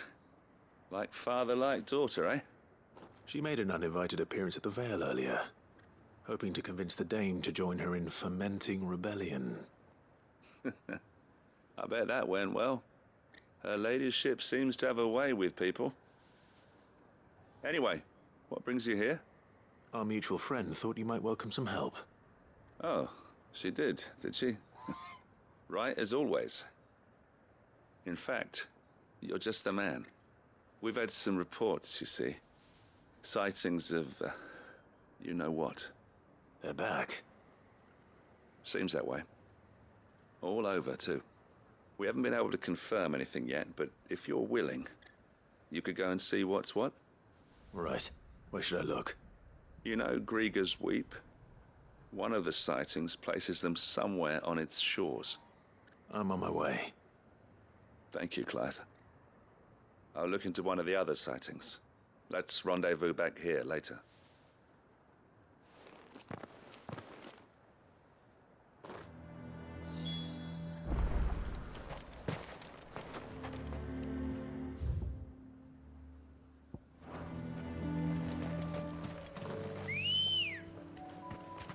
Let's go.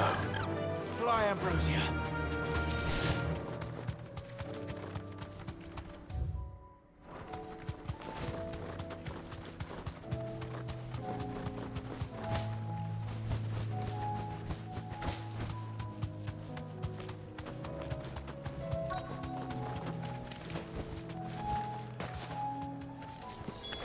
Damn it.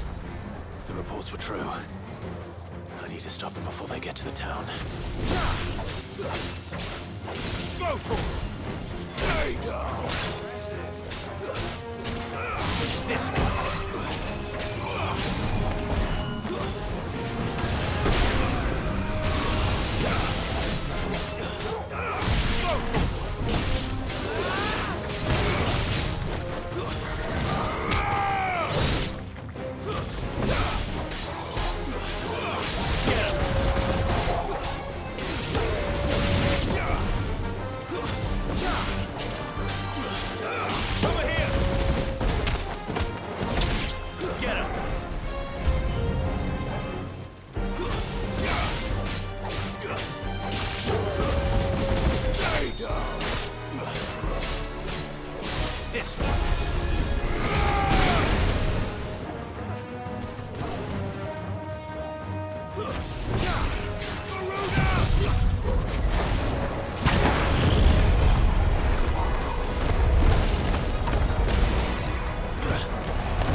Call that a test, Ultima?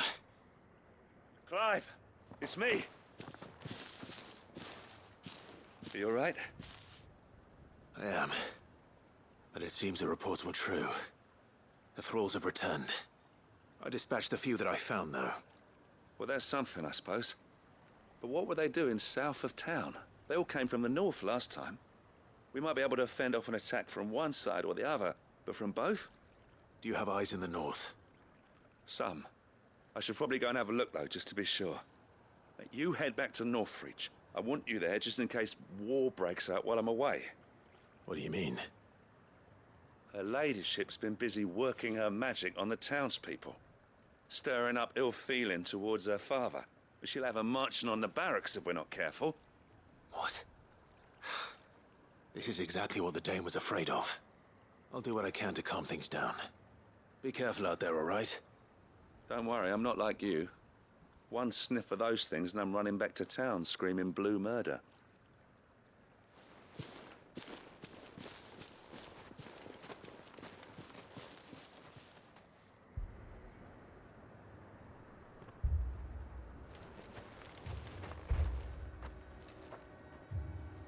Do you not see, Father?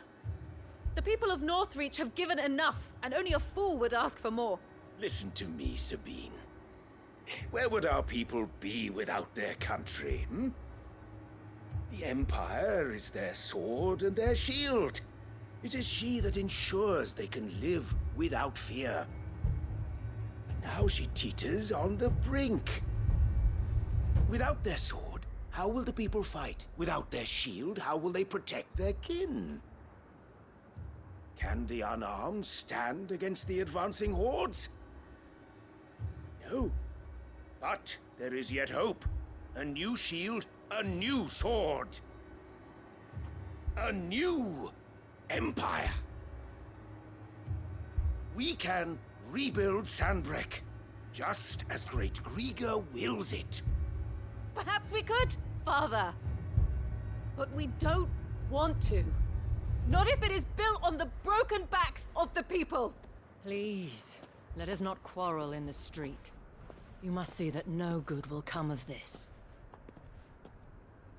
Our fight is not with each other, but with the threat that draws ever closer to our gates. A threat that your sword has yet to rid us of, Your Eminence.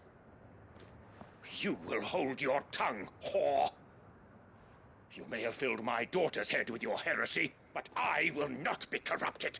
Corrupted? Your daughter's opinions are her own, as you would know if you had ever deigned to listen to her. At least I hope they are your opinions, and not posturing born of a family feud. Northreach deserves better than that. Northreach deserves better than you, Carla. Yes, I know who you are. The slut of Twinside who bedded a Brandit. Jealous, are you? That a woman might choose a bearer over a pious man of Grieger. Clive! I met a swarm of thralls coming south from Oriflamme. Hundreds of them. Too many to count. No. Work on the fortifications has scarcely begun. We will retreat to Caer Norvent and there make our stand. Did you hear me? That was an order! While this is but a heartfelt plea, let us make our stand here and protect our homes. Protect those that we love. Together, for Northreach!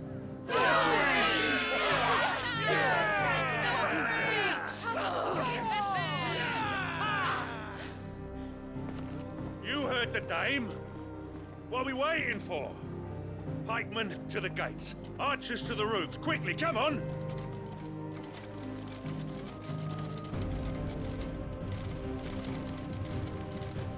But she is but a common... whore, yes. And we'd follow her to the gates of hell.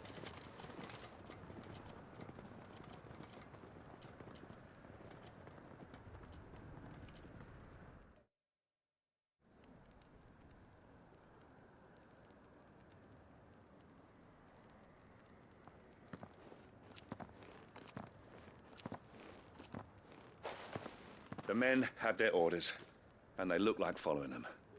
I got them spaced out at regular intervals. Whichever direction the thralls strike from, there'll be someone there to meet them. Thank you, Philippe. Rest assured the people will play their part. The herbalist has donated her stock of medicines to me. Should any of your men be injured, take them to the Vale. We'll see to them there. Thank you, milady. I will. I'll play my part too. You still want for numbers. Unlike the enemy. I only hope I can go some way to evening the odds. Philippe, can I leave the south in your hands? I doubt the thralls by the lake were the last of their number. Of course. I'll lead a party down that way so we don't get taken by surprise. What about you? I'll make my way up the road to Oriflamme. I fought a few of these things. And while I can't promise to hold them all back, I should be able to thin the herd. All right. But take care. Thank you. Both of you. You can thank us when it's over. Till then, madame.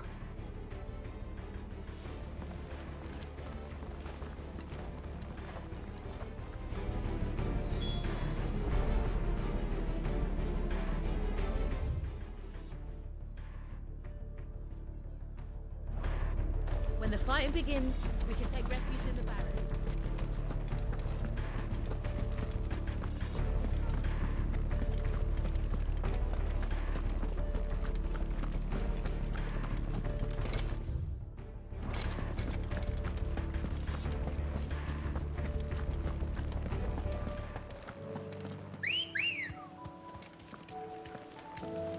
Come on.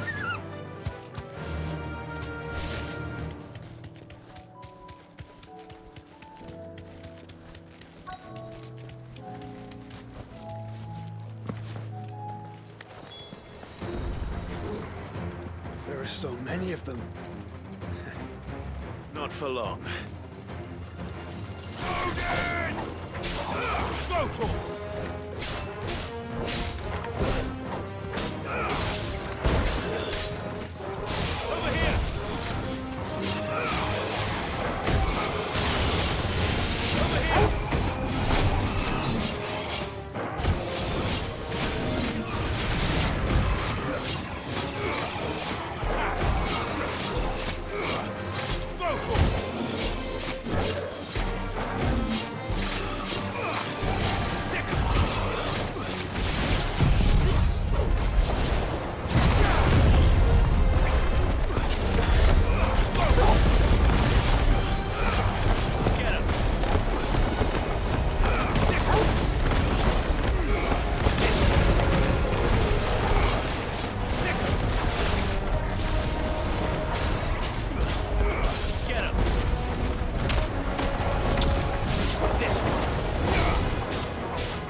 Just begun.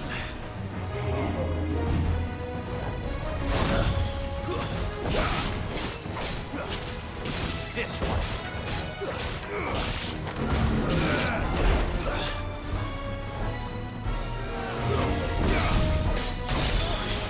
Get him. Over here.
That looks to be the last of them.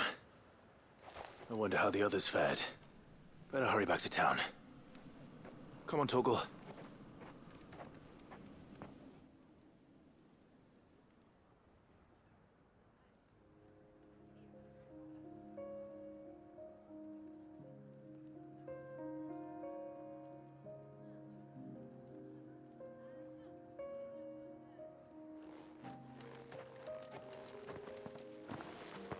Clive, it's good to see you. And you. The road to Oriflamme is clear. How did you and your men fare? Well, we ended up fighting for our lives down by the lake. Took a few nicks, but nothing the girls of the Vale can't put right. Glad to hear it. Well, it seems we've survived. For the time being, at least. I thank you both for answering the call. You were right. And I was wrong. About everything. I had thought that the only way to unite the people was under the banner of Empire. That without a strong hand to guide them, they would drift apart. To be borne hither and yon by the eddying currents of fate. But you brought them together. Not by force, nor by the exercise of goddess-given authority, but by simply being one of them. By knowing what they feel, because you feel it yourself. Our purpose was ever the same, Your Eminence. You were merely distracted by a loftier vision of empire and glory, while our eyes beheld matters closer to home. You have the right of it again. As did you, Sabine. His Radiance said it himself. Sanbreque is naught without her citizens. I forgot that, and I am sorry. I'm sorry too, Father. I should never have taken things so far. I only wanted you to understand how the people felt. How I felt. But my anger got the better of me.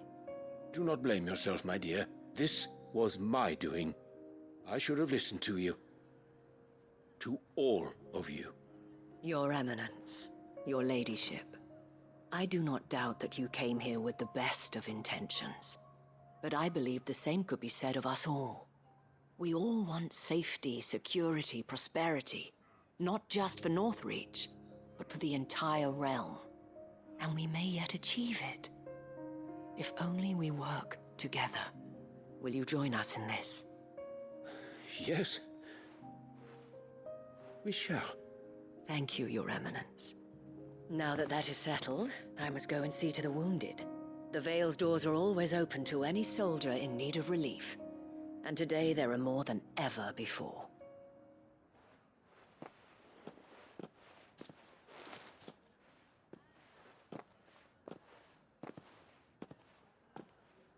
Madame Isabel is a rare soul indeed. In these dark times, I see that it is not men like me who should lead the realm, but women like her. You're right. If only I'd listened to her when I had the chance. Forgive me for saying so, milady, but you still do. The Dame said it herself. We can turn things around. We just have to work together. And that goes for you, too. You're one of us now. One of you? Well said, Captain. Let this be a new beginning. Not only for Sanbreque, but for us. Well, since there's nothing more to be done here, I should see if Isabel needs any help moving the wounded.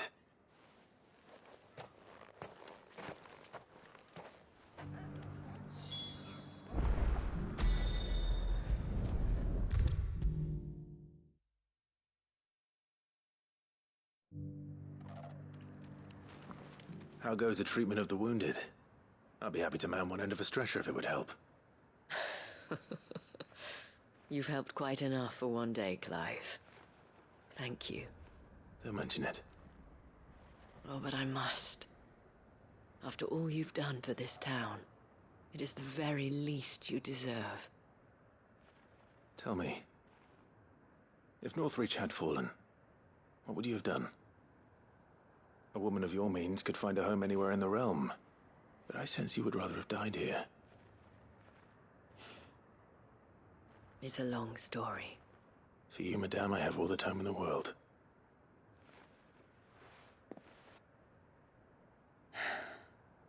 Very well. Long ago, I had a life in the Crystalline Dominion. I was Carla then, courtesan to the nobility. So sought after was I that it was only they who could afford my time. Alas, those halcyon days were not to last. For naive as I was, I fell in love with a bearer. He was my master's guard, the gentlest man I have ever known. After they discovered us together, he was whipped bloody and forbidden from ever looking at me again. And so we fled. Not that we had anywhere to flee to. We wandered, aimless and starving, half dreading, half praying that the next day would be our last. Until we found ourselves here, in Northreach. It was the veil that took us in, that fed us, clothed us, and healed our hurts. Those that could be healed, at least. My love was already too far gone. He passed away. He did. Not long after we arrived.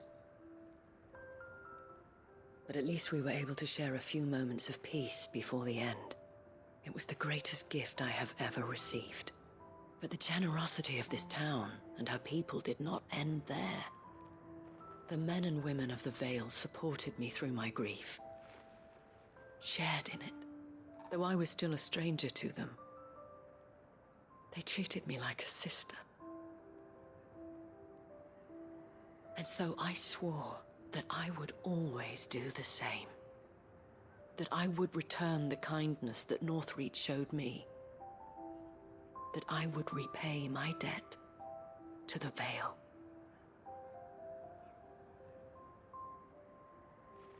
Thank you, Isabel, for sharing this with me.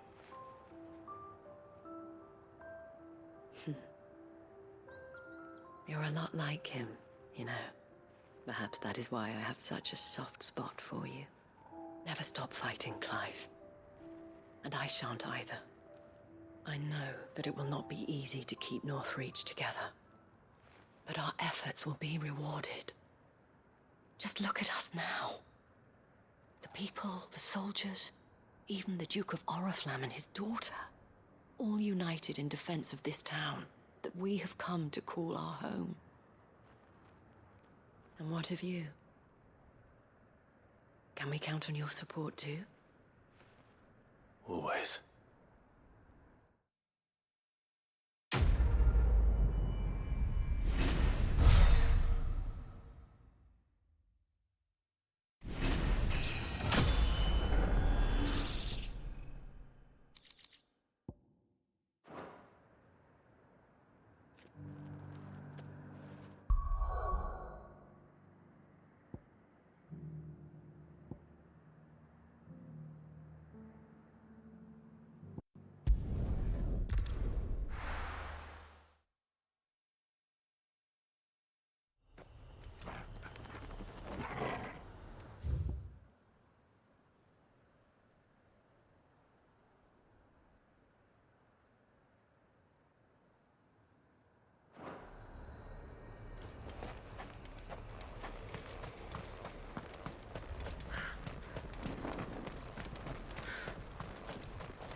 Ready, go?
Might this be Nickelbug?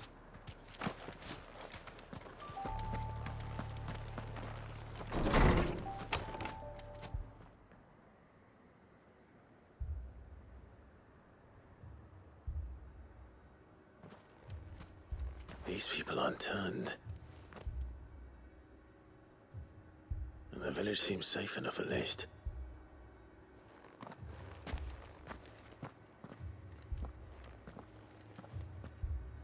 What is going on here? Ah. Did you, too, heed the call? Heed the call? No, I came here looking for someone. To be honest, I wasn't sure I'd find him here. Let alone all of you. Is that so? What are you doing here? Is this where you live? It is my home. The others, they heeded the call. You keep saying that. What do you mean? They came here to perform the rite, just as King Barnabas instructed. This village is their altar, where they shall cast their souls upon the gentle waters and give themselves to the Lord. Give themselves? Oh, Lord, cleanse us of our sins. Let us be reborn in your loving arms. Free us from the torment of this mortal realm. They want to be saved. Forgive me, but did another foreigner like me come here? He was probably wearing a cowl. You mean the traveler from Storm? Yes. He's staying at my house, toward the rear of the village. Thank you. If you don't mind, I'll go and greet him. They seek the same salvation Barnabas did. Bring us salvation. At least the third chair still lives. Let's go and find him.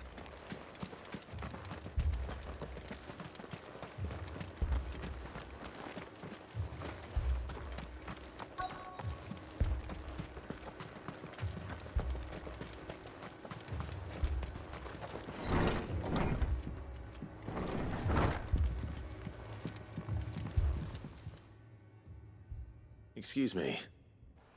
Are you with the Undying? I am. And so it would appear, are you? Lord Rosfield, if I am not mistaken. That's right. And you must be the third chair. I am. Cyril was worried for your safety. He sent me to find you. Then I must apologize. I did not mean to trouble the bearer of the burning quill. Much less you, my Lord Marquis. He said that you had failed to report. Is there a reason for that? I came here to study the followers of this new faith.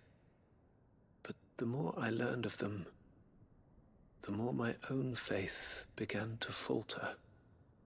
You have seen them at their prayers, have you not?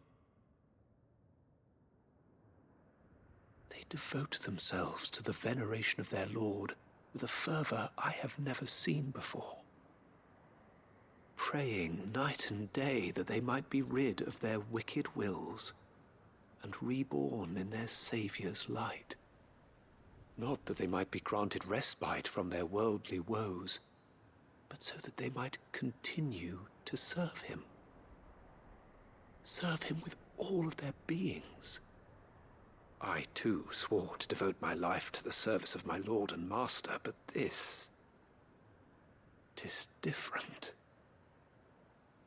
It is more. And so I would see it through to the end. See these people safe, that they might achieve their dream. That they might do their duty to their Lord. Even if it should keep me from doing my duty to mine. You do understand what their dream is, don't you? I do, my lord. They would cast aside their wills and become Akashic. I know that it may be hard to believe, but to these people, that is the very essence of salvation. Forgive me, my lord, but I must remain here. If you are to return to Master Cyril, I would consider it a great... Did you hear that, my lord? Something is happening. I'll go and find out what. Stay here.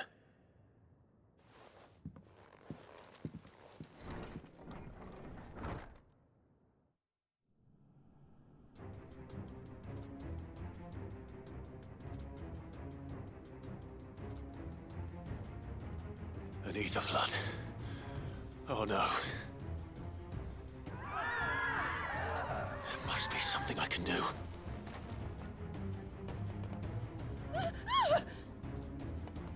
Echoes as well. Found her. Ready, brother? Ready.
What now?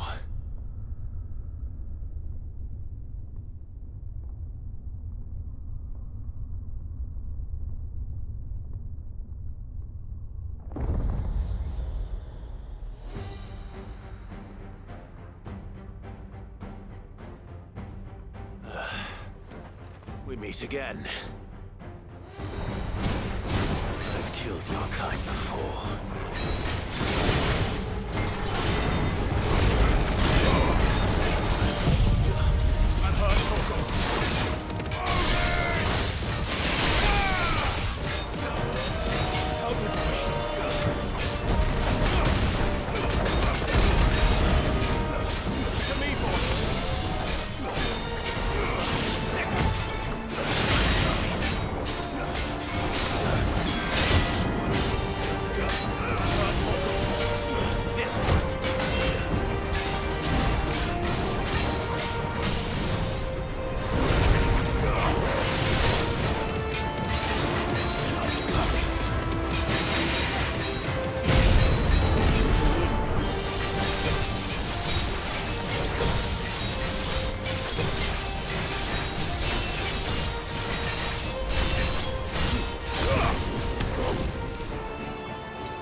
You die.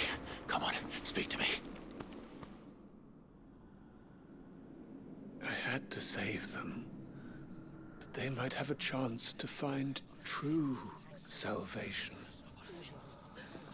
by devoting themselves to the service of their Lord.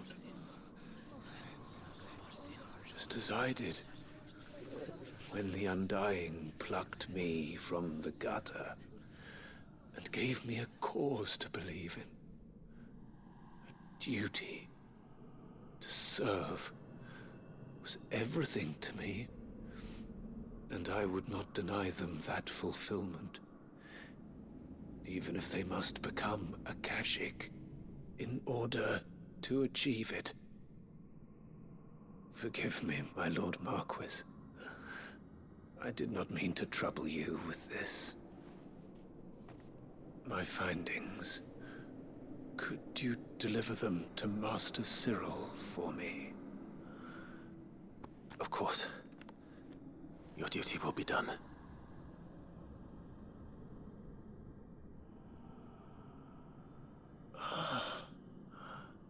Look, my lord. They are saved.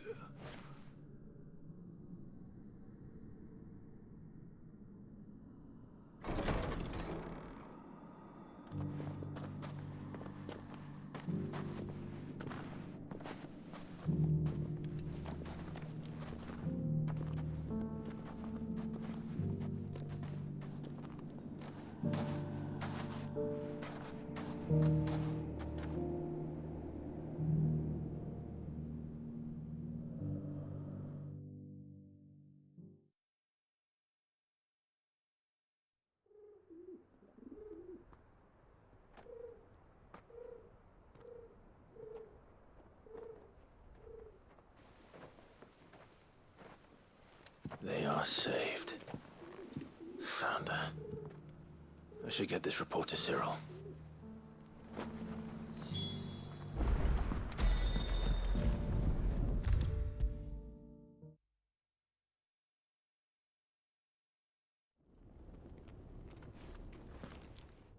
My Lord Marquis, welcome back. I am glad to see you hale and whole. I met with your third chair, Cyril. He bade me deliver his findings to you.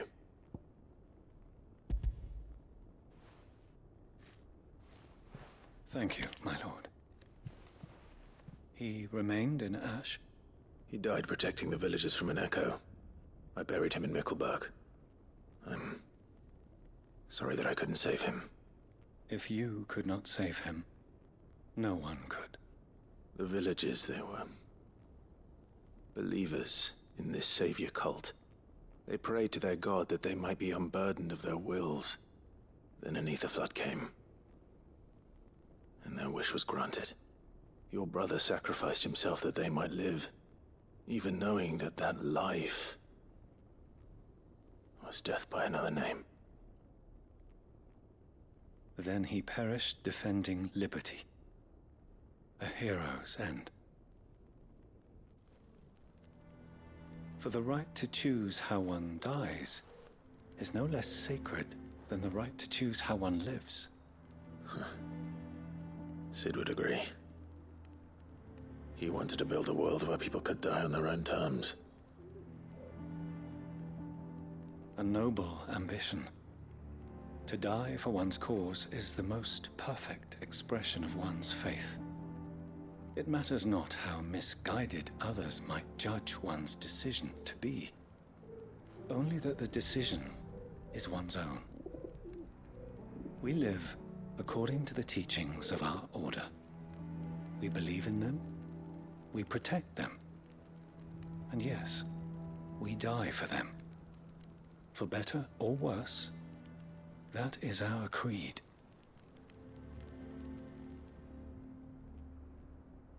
But he didn't die for your creed. He died to save them, and you still believe that what he did was right. I believe that he believed it was. We of the Undying are not slaves, but willing servants. And this was his will. the ultimate expression of it. All right. I'd like to know this man's name, Cyril. To know the names of all the Undying who've fallen in the line of duty. They died serving my house. It's only right that I remember them. That is my duty. Of course. I shall fetch the Book of Martyrs at once. My lord, it has been, and shall ever be, the greatest honor of my life to serve House Rosfield. Though our duties may differ, yours is no less important. I pray with all my heart for your success. And were they here, I have no doubt but that every one of my fallen brothers and sisters would feel the same.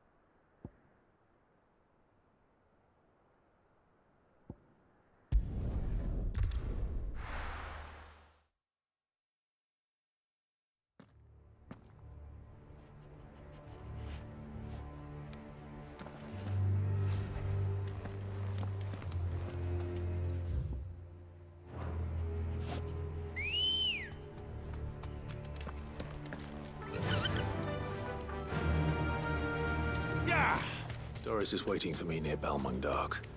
The longer she's out in the open, the more likely she is to be found by a Kashik. I need to hurry.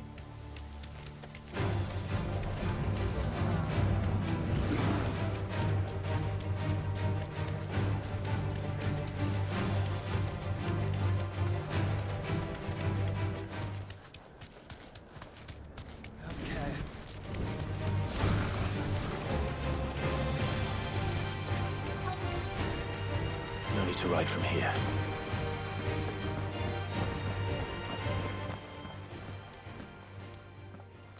There were no guards, I take it. None manning the gates, no. It's a different story inside, though. The corridors are crawling with Akashic. Most likely guards left behind when the wardens ran. If Chadwick was being held here, I worry that he may already be. Don't give up hope just yet, but let's move quickly. Let me check the ground floor. The ether stick is there. Then I'll search the upper level. Good luck, Sid. Stay safe.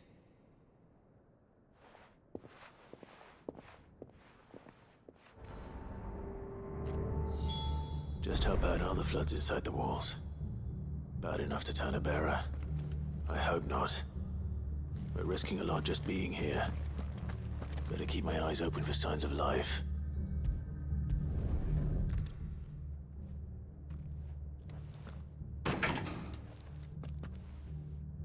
Locked up tight.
So this place was no ordinary prison. And I doubt they'll have taken the creature with them when they fled.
Minimal loss of Waluda lives. And what happens when they run out of bearers? Even the Imperials take better care of their branded than that.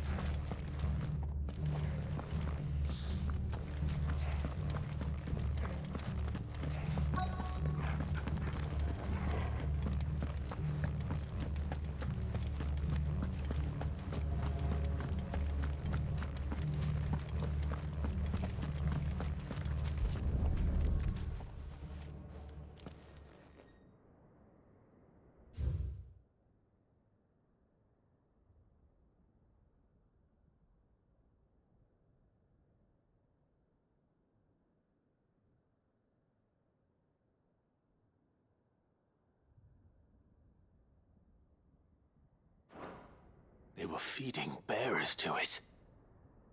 This is even worse than I'd feared. Nothing but a Kashyyyk down here. Hopefully things are looking better upstairs. I should go and see how Doris is getting on.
No lock downstairs. But I did find out that this place was more than just a prison. Something far more sinister was happening here. I know. I've been reading some of these documents and... it can't be true, can it? Bearers die every day in service of their masters, but this is so much worse. Pitting bearers against a wild beast armed with nothing but their wits? And all in order to bring about more death. And not just those who could fight, but the elderly, children even. And those who wouldn't or couldn't were disposed of. Whatever that means. I'm afraid it means they were fed to the monstrosity they kept here. Then we're too late. And I was a fool to bring you here. Don't say that. Did you find anything else? A key. But it doesn't fit any of the locks on this floor. Perhaps it will fit one of the doors downstairs. There's a corridor I haven't searched yet. Finish up here, then come and find me when you're ready. All right. I'll be there in a moment.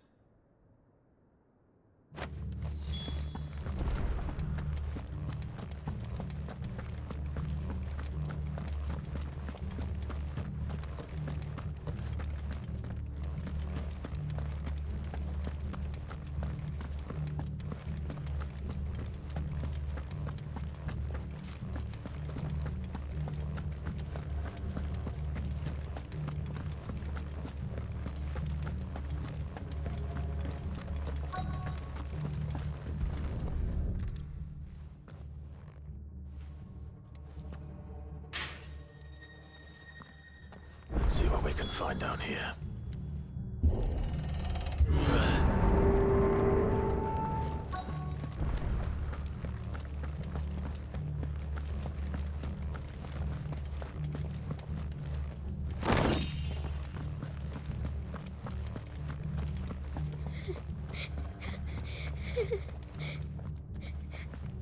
A survivor. And she sounds close.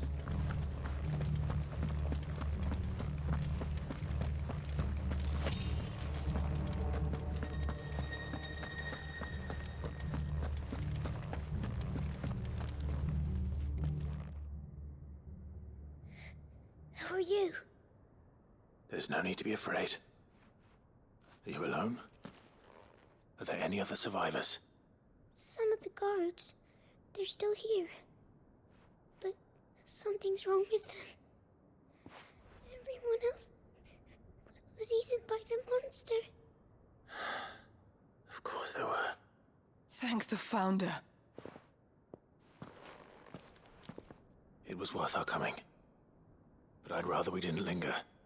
Are you ready? Ready when you are. You poor thing. You must have been terrified. Did Chadwick send you? What? He fought the monster. Distracted it so I could run away. He must have sent you. He promised to free the others too. Where is he? He opened your cell, didn't he? He wouldn't be here otherwise. Chadwick.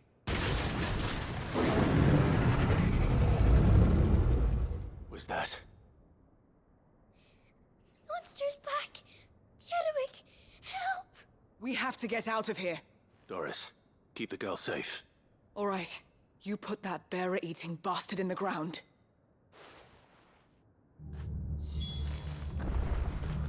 We have to run. You're safe now. It's out there waiting for me. I can't let it live. Not if it's got a taste for bearers.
Finally. Sid, are you hurt? I'm fine. I think.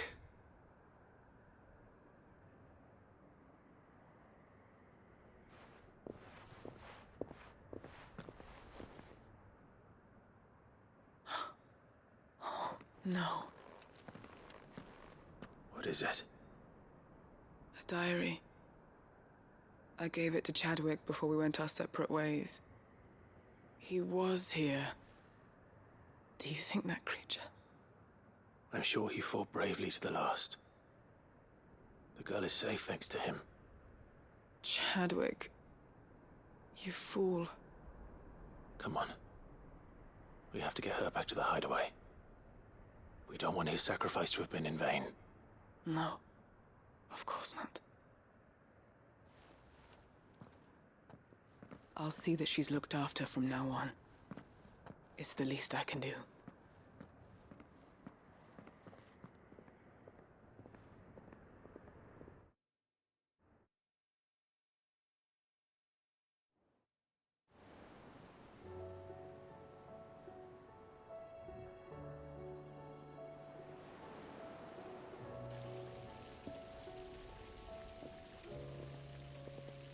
From what I hear, you've barely left the girl's side in days. I hope she's recovering from her ordeal. She is. Slowly but surely. She's far tougher than she looks. I thank the flames we found her. If we hadn't... I know. But we did. I'm sorry we weren't able to save Chadwick. There's no need to apologize. Without your help, I would never have found out what happened to him. How he fought to the bitter end to save her. To save Haida Marie. That's the man I remember. The man I thought of as a brother. I wish I could have met him. I'd like to hear more about your past. If you don't mind, that is. Of course. You already met my former master. She trained Chadwick and I to do two things. Kill and obey. We were supposed to be sold to the highest bidder when the time came. But no bid was ever high enough to convince her to part with us. For years, we were her daggers in the shadows. But we could never quite shake our doubts about the things she made us do. And then, one day, we just couldn't do them anymore. So we escaped. But staying together was out of the question. They would have found us too easily. After so many years of training, the pull to serve was always strong. It scared me to think he might have taken another master, become a dagger in someone else's hand. But even in captivity, the battles he fought were his own. And he died not as someone's tool, but as a hero. Haida Marie is proof of that. Bearers can cast off their shackles. And the Cursebreakers will show them how. I'll fight until my dying breath to see it done. For Chadwick, and for all of us. Thank you, Doris. We'll be counting on you.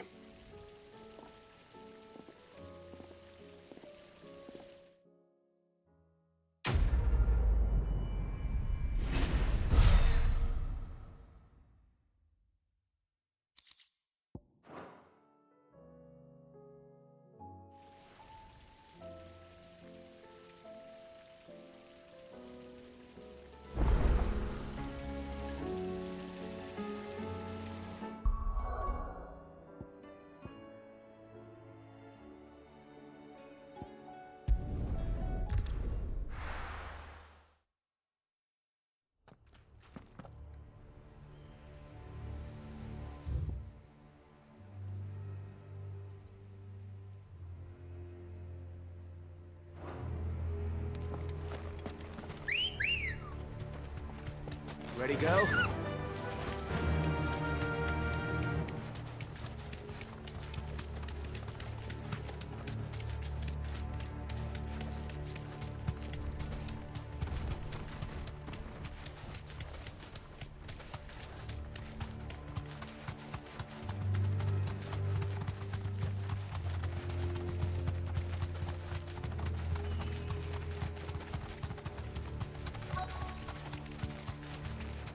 entire village looks abandoned.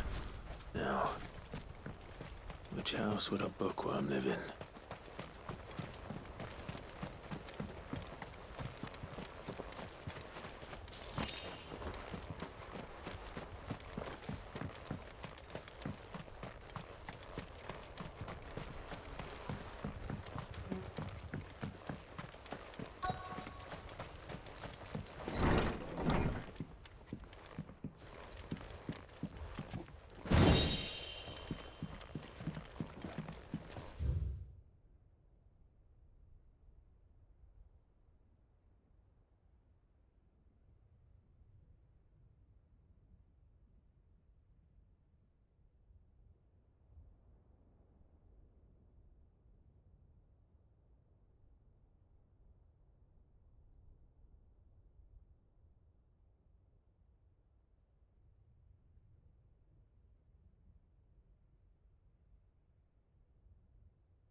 This is a Royal Army logbook. Did he take this from the local barracks?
This is it.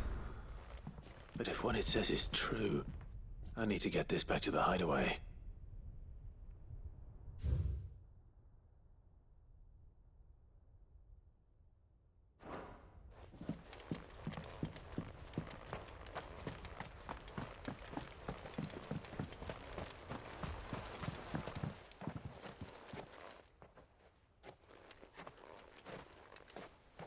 Leaving so soon, stranger?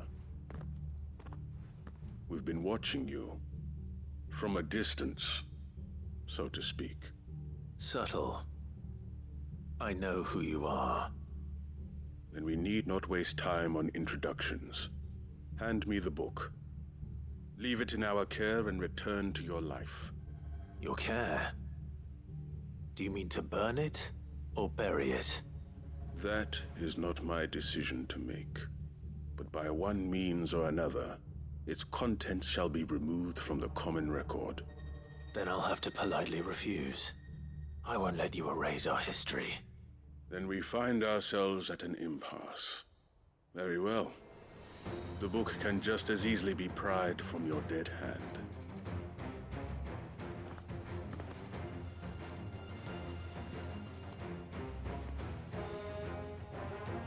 Let's see, shall we?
Impressive. But we have other means. We shall claim the book yet. Why do you want it so badly anyway? It lays out in no uncertain terms the vanity and avarice of mankind. It tells the shameful history of the persecution and oppression of a gifted few by a giftless many. Would you say that this interpretation was correct? I don't know. You don't know. Your sword may be sharp, but your wits are dull. So let me answer for you. There is no correct interpretation of history. That a series of events took place may be proved beyond a doubt. But there can be no single, immutable explanation as to why they came to pass. It is a question of numbers and of belief. If enough people believe that a set of events occurred for a reason, that belief becomes the truth. So you're trying to control the truth? We are trying to protect people from themselves, from knowledge that would bring them naught but pain. That is all. You may keep the book, for now. The world is small. We shall meet again. Until then. Wait! Damn it. Let's get this back to Vivian. Perhaps she can explain what that was all about.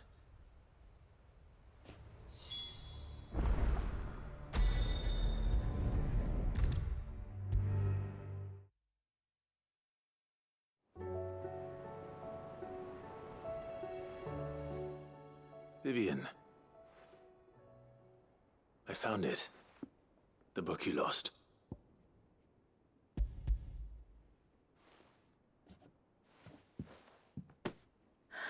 You found it. Thank you, Clive. Even though I asked this of you, I was not entirely sure it would be possible. I feared the executors had seized every copy.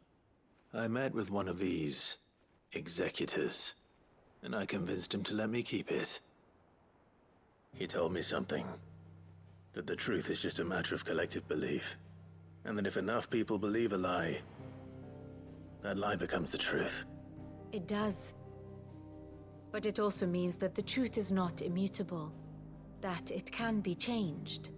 Provided that those who wish to change it can convince enough people that their perspective is the correct one. As the sad history of the bearers proves. You said that the book inspired you to become a scholar. It did. Or its author, rather. She was a heretic, you see. A firebrand and a dissenter. A gallows stood ready for her in every corner of the realm. And by shunning society, or perhaps being shunned by it, she stumbled upon a truth so potent that an entire realm trembled at the prospect of its utterance. I, too, have always felt somehow set apart from the world of men. A stranger to my own species. She taught me that my solitude was not a curse, but a gift. And that, though my journey to the truth might be a lonely one, what I found at my destination would be more than worth the cost. Do you still feel that way? That you're not one of us? Honestly, I'm not entirely sure anymore. Since coming to the hideaway, I find my thinking somewhat clouded.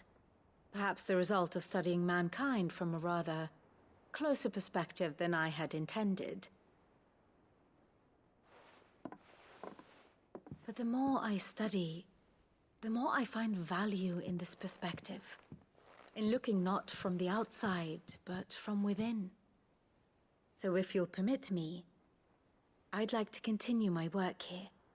Remember, Clive, when enough people believe, belief begets truth. Give the men and women of this benighted world the gift of truth.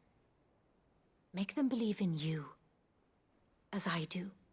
I'll try, Vivian. I'll try.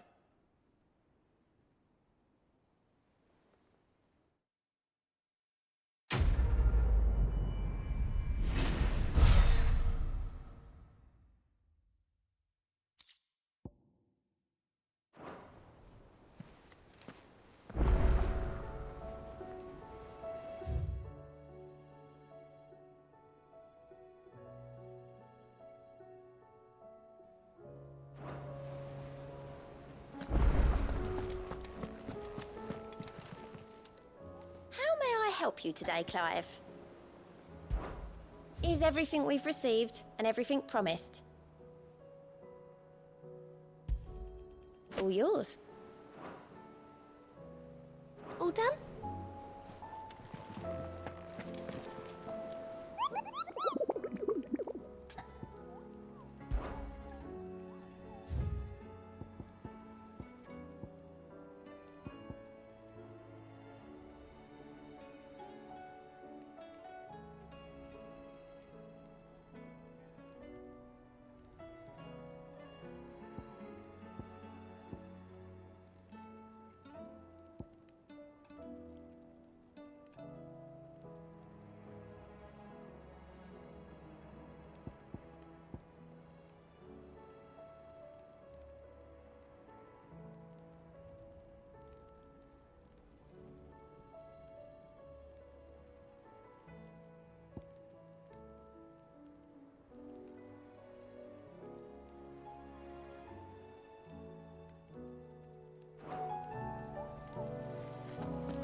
Back again? Allow me to educate you. One must understand one's place in the world.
It's usually me making demands of Hippocrates.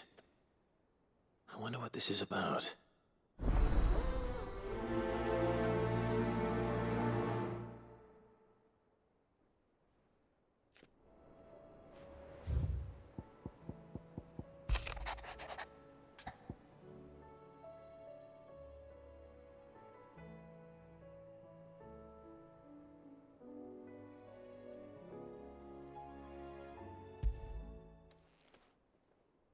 If Joshua's worried about Jill, I should go and speak with him.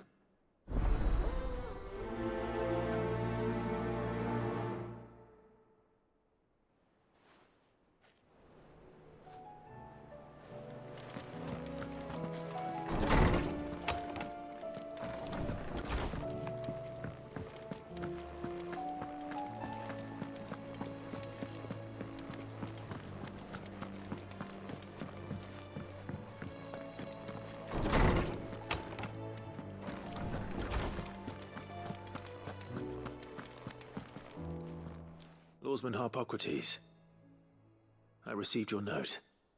Ah, yes. I expect you're wondering what this is all about. You spoke of making amends with Dion, but I can't imagine what for. Then I should begin by telling you that I was once his tutor. This was some years ago, of course, before I joined Sid in his hideaway. At that time, I was counted among the foremost scholars of Oriflamme, and was accordingly invited to the palace to supervise the young prince's education, all to ensure that the future emperor had a firm grounding in, well, everything an emperor should. History, religion, commerce, government. Alas, our time together was cut short when Dion left to join the Dragoons, his studies no longer being deemed necessary. I had not expected to meet with him again, least of all here. Have you spoken with him? No, I have yet to find the right moment. His Highness always seems so preoccupied, especially when alone. I would not wish to disturb his ruminations with idle words of greeting, not when I know he dwells upon the evil Ultima had him commit in the Dominion. The guilt weighs heavily on him, I know. But as you say, that was Ultima's doing. Surely you can't blame yourself. When I first met him, it was not guilt, but his people's expectations that weighed heavily upon him. And I did nothing to ease that burden. He bore it alone, until the day he could not bear it any longer. It is one of my greatest regrets that I only ever offered him my wisdom, when what he truly needed was friendship. The blame for Dion's transgressions lies not only on his shoulders, but on mine. I see. I'm ready to help you in any way that I can. Then I beg that you bring me a wild wyvern tail. Apothecaries across the ages agree that even to glimpse such a flower is to be granted inner solace. Fabulists and fraudsters all, of course. But there is oft a seed of truth to be found where even the most outlandish opinions align. Well, it can't hurt to try. Where can I find this flower? And how will I know it? You have seen cultivated wyvern tails before, I trust. The lily-white blossoms from whose roots the poisonous ink for the brand is distilled. Well, those which grow in the wild differ only in their purple hue. The harsher the environment in which they are raised, the deeper the color. There is a waterfall in Rickmal's roost across the strait, where the flowers once grew in abundance. Whether they still survive there, I know not.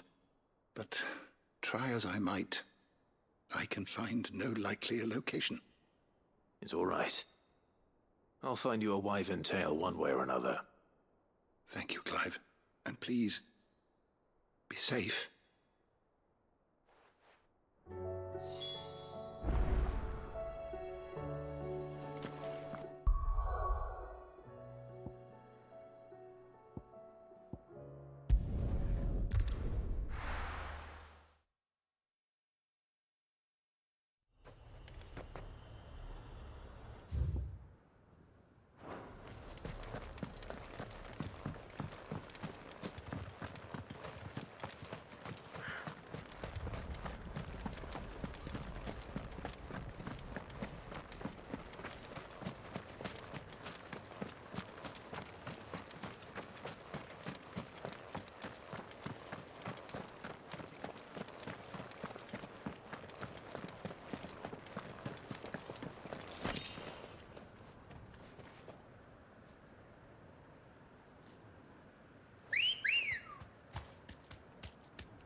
Ready, go?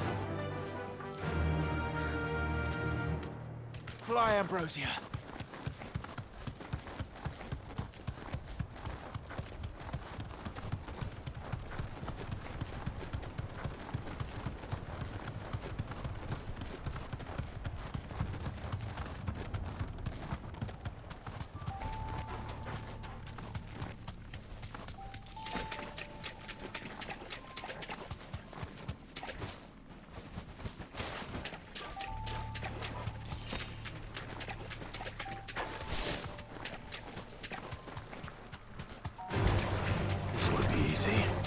Seems this place has been flooded twice over. Purple flowers blooming next to a waterfall. Shouldn't be too hard to find. You deserve a rest.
Here they are.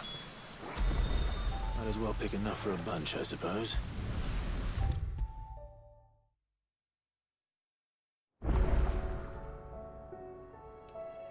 Oarsman, I found the flowers you were looking for. You did? I think I did.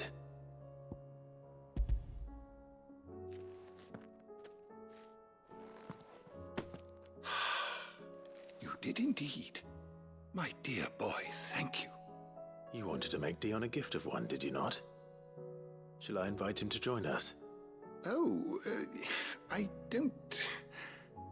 It's no trouble. I'll go and fetch him.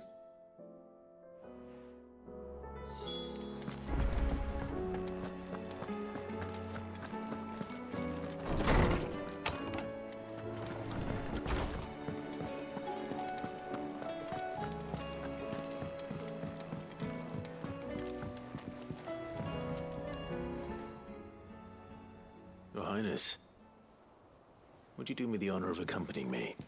No. It is time, then. No. Only to the shelves. Our lawsman has something he'd like to give you. Master Harpocrates. No. I dare not show my face before him. Not after everything I have done.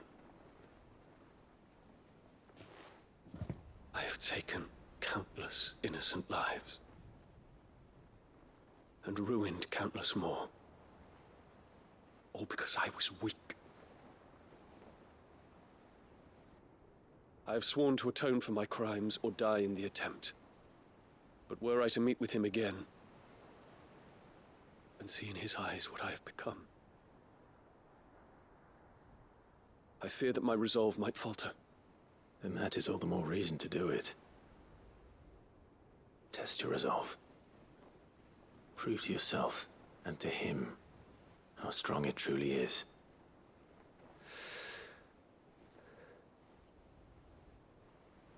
You are right.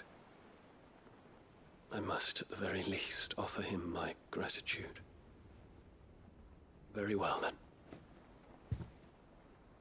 Take me to him. Follow me.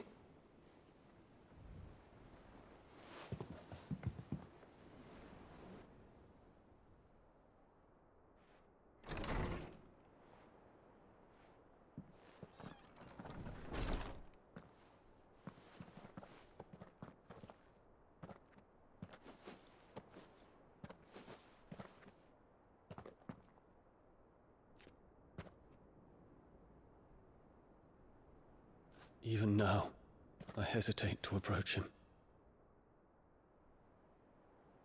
What must he think of me? You'd be surprised.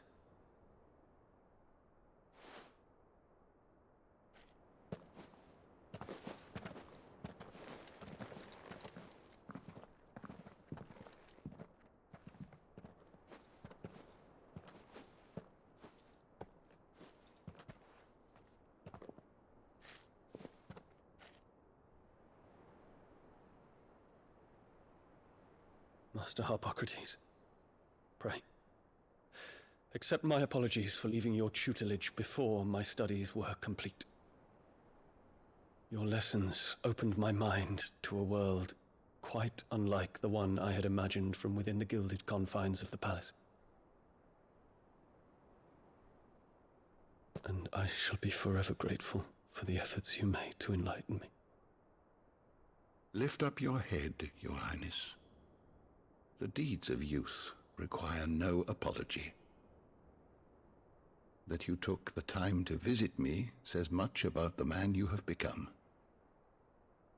Now, there is something I would like to show you.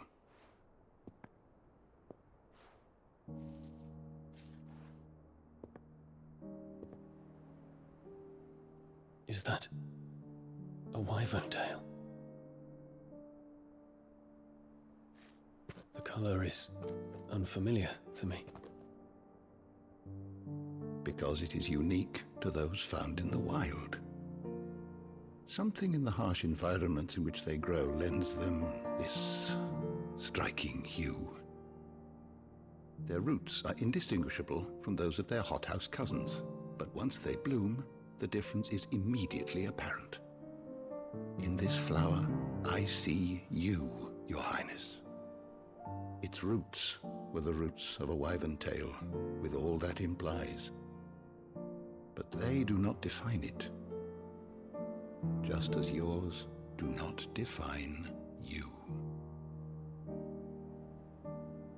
I want you to have it, that it might remind you of this truth.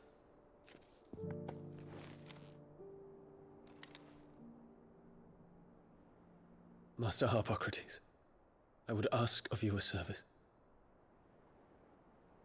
Keep your gift until I have fulfilled my duty to the realm, for only then shall I be deserving of it.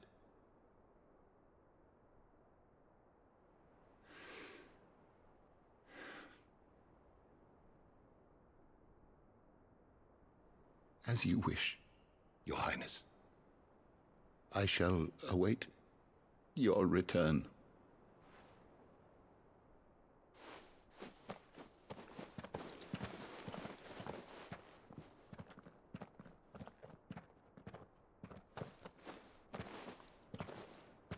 Our roots do not define us. No wonder my stepmother didn't like him. For reuniting me with memories I had thought long lost.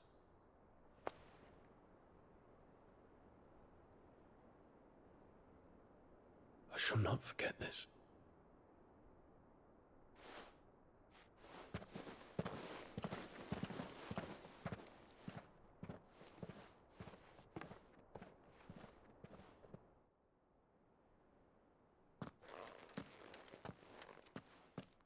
Thank you, Clive.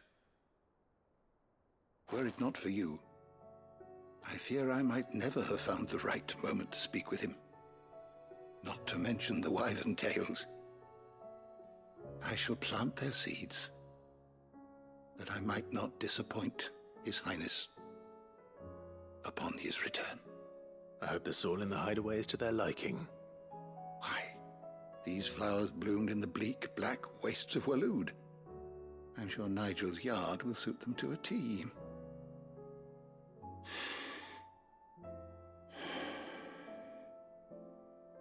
When it comes to expressing one's gratitude, I find that words are seldom sufficient. Here. What's this? A stolas quill. Or more precisely, my stolas quill. 'Tis said that an owl's feathers are steeped in the wishes it hears over its long lifetime. All those words just waiting to pour out onto the page. So consider this my wish for you. That one day, you may put down your sword and pick up that pen. Well, when that day comes, I'll certainly have a lot to write about. Thank you, Harpocrates. It shall have pride of place in my chamber.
Back to the stables, girl.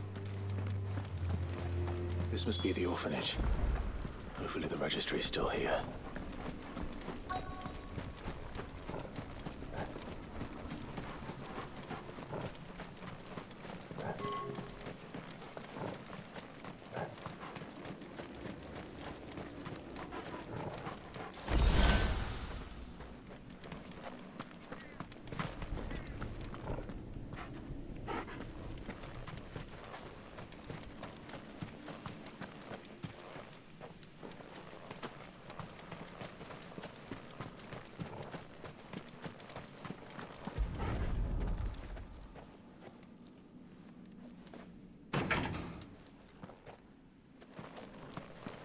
It's locked.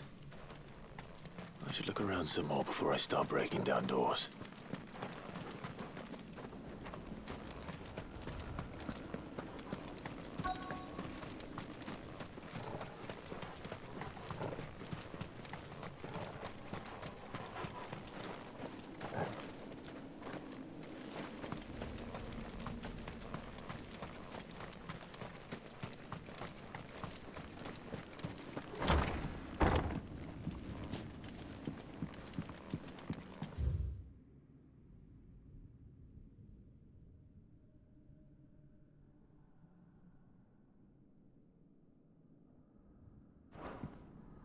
Conditioning.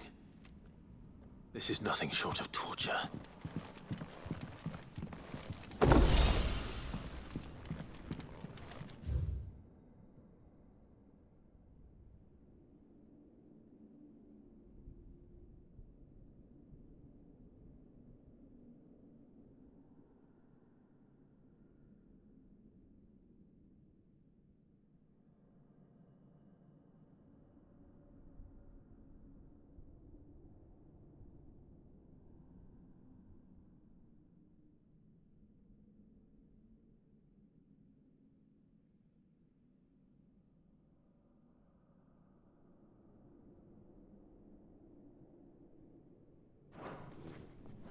disposed of. Herman wasn't exaggerating. It's a wonder he survived this place.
This reads like a suicide note.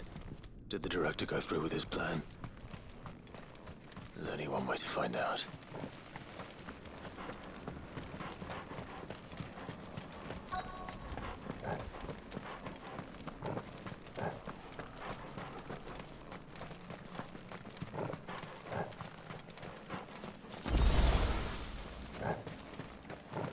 A forked white tree. This must be the place.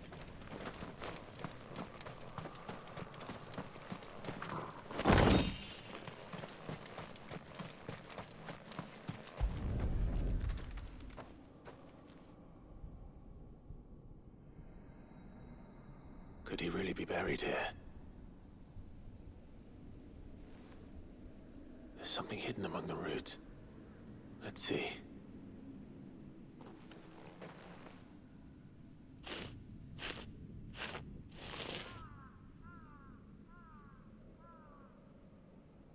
This must be the registry.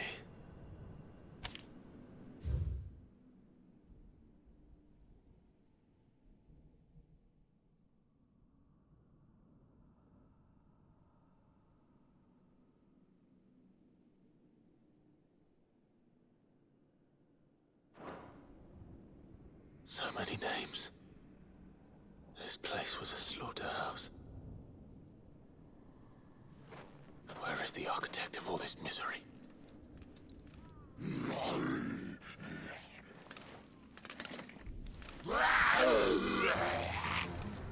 It was only a matter of time, I suppose. This place is cursed.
I'm done here.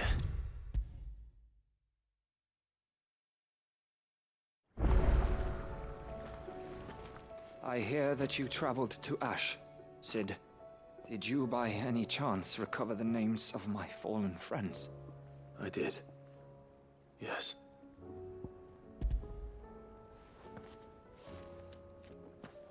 If I may? The bearer registry.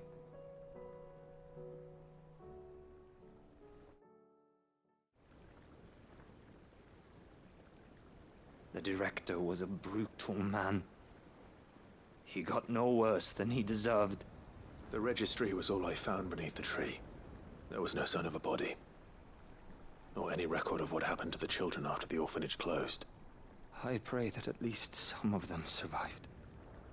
All their names are here. The ones we lost. My friends. My light in those dark times. I can still remember their faces, like it was yesterday. Children who were taken from their bunks in the morning, never to return. No explanation ever offered. They'd be happy to know that you survived, Herman. But why did I make it out alive, when so many others died in that awful place? It's not your fault. And blaming yourself won't bring them back. Honor their memory. See that their names live on. That way, at least. They're never truly gone. Thank you, Sid. I'm going to write a book. An account of the horrors of Badbach, and the spirit of those its custodians sought to crush. All of Valisthea will know of our suffering, and in the name of those I lost, I will not let it happen again. Neither will I. These records would have been buried for all eternity, were it not for you. Thank you.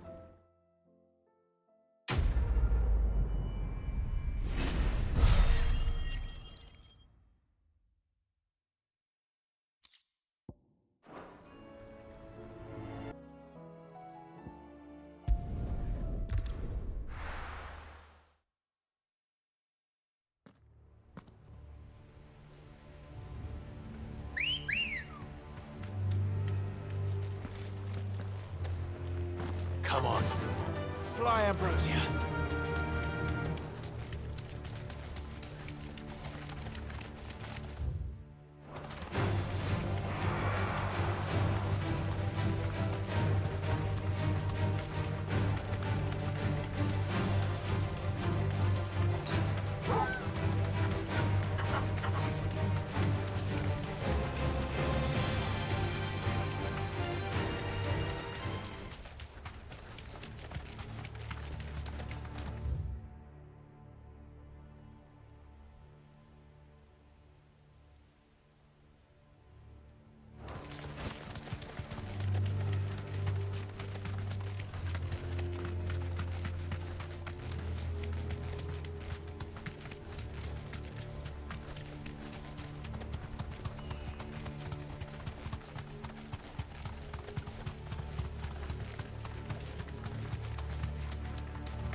I can walk from here.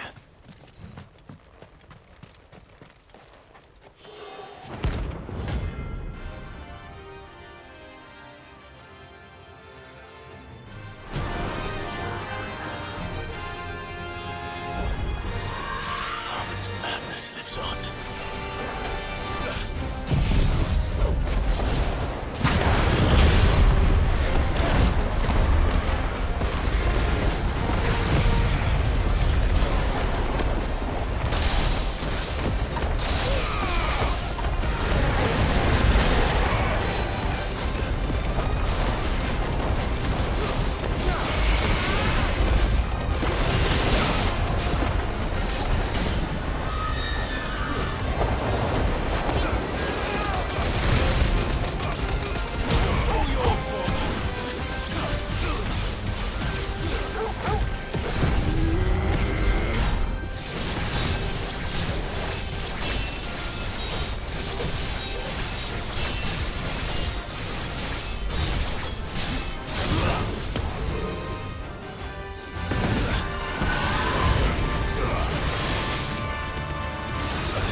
Rest in peace.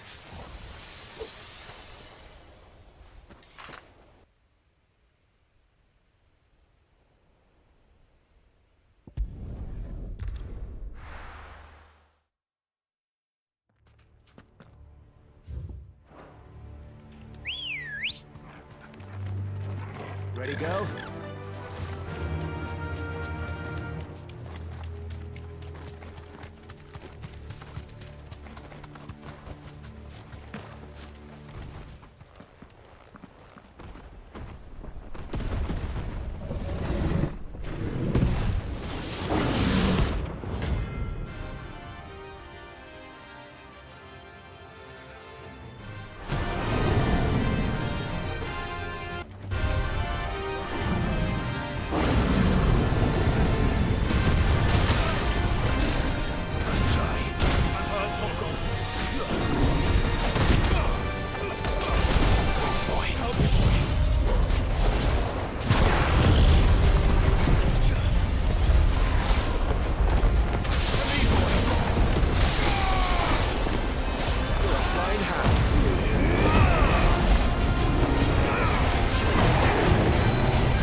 No match for you, eh, Torgal?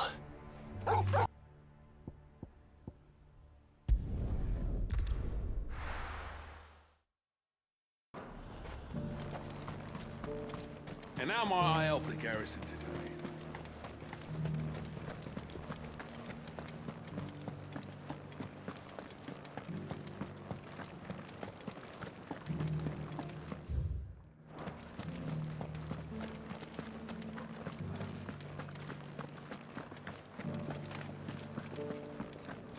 Haven't seen any of those beastly blue-eyed...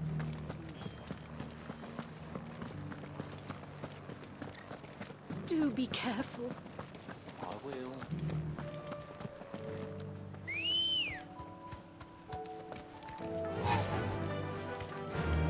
Yeah!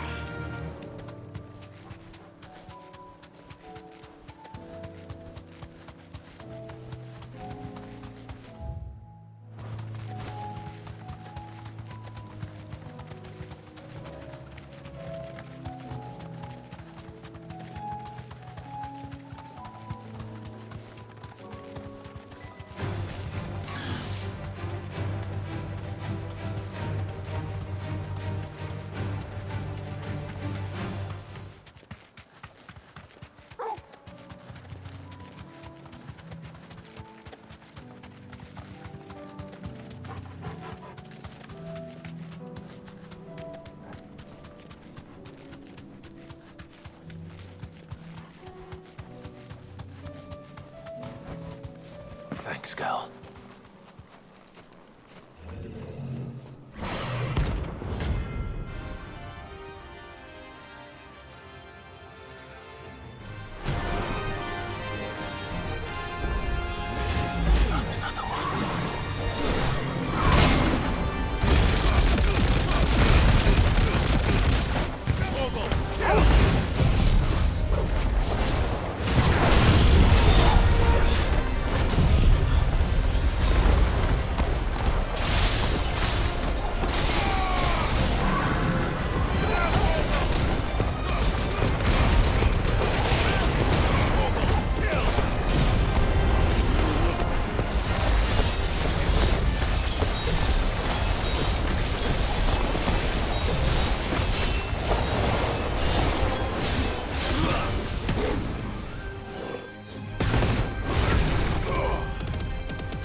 To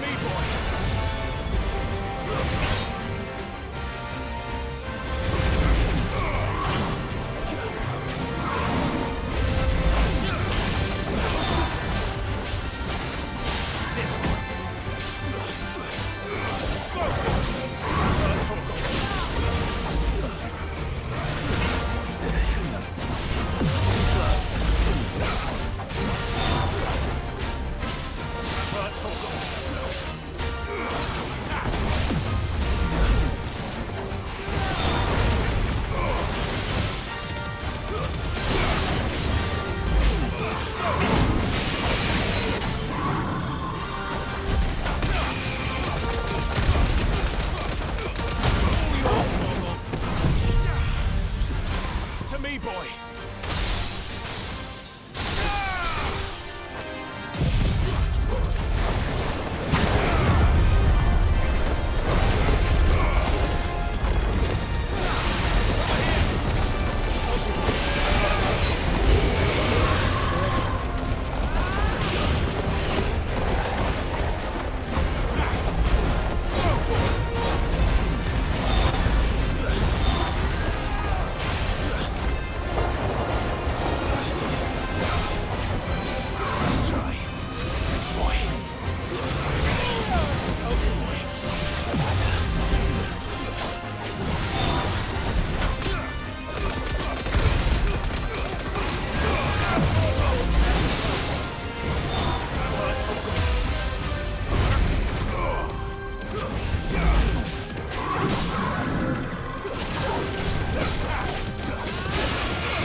these things.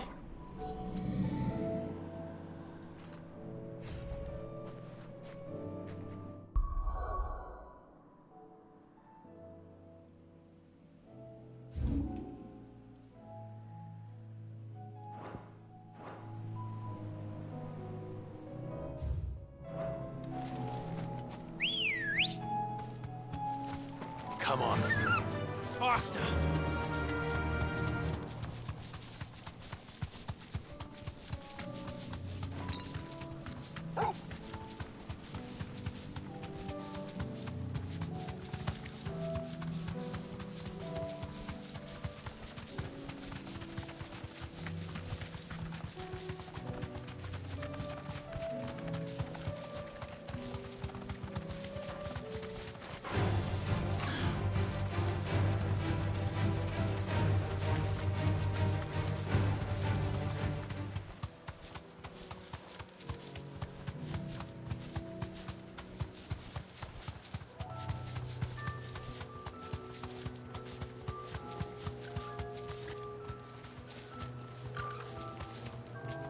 I can walk from here.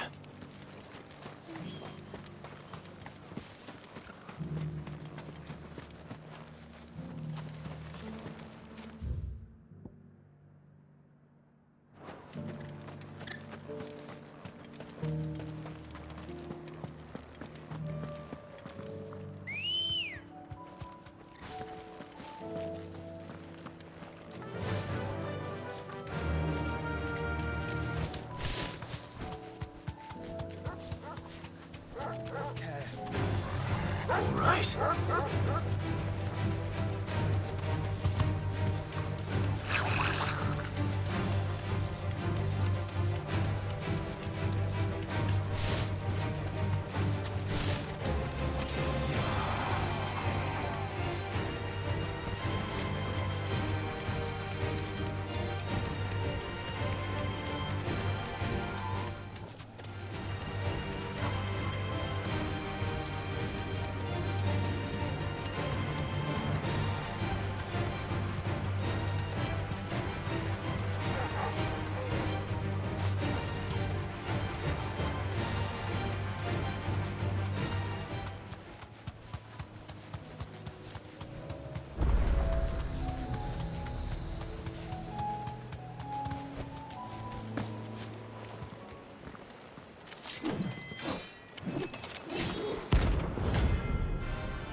been glad to have you back at his side.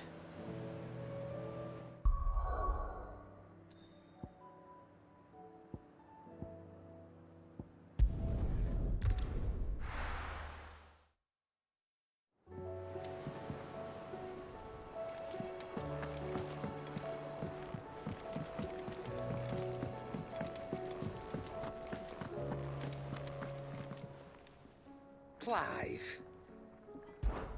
If you're gonna buy something, be quick about it.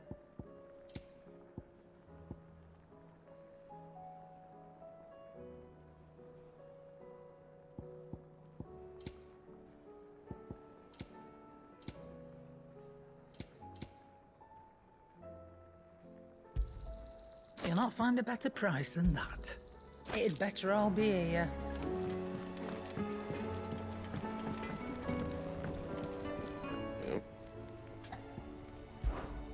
What do you want?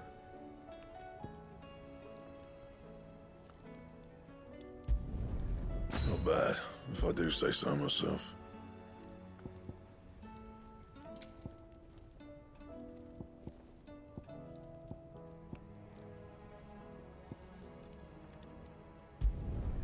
Should last you a good while.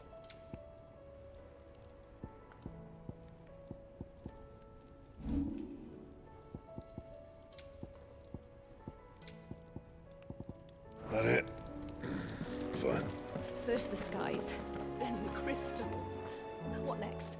The advent of great Griga herself. I'm sure we'll be fine. Aye, it's a dangerous world out there.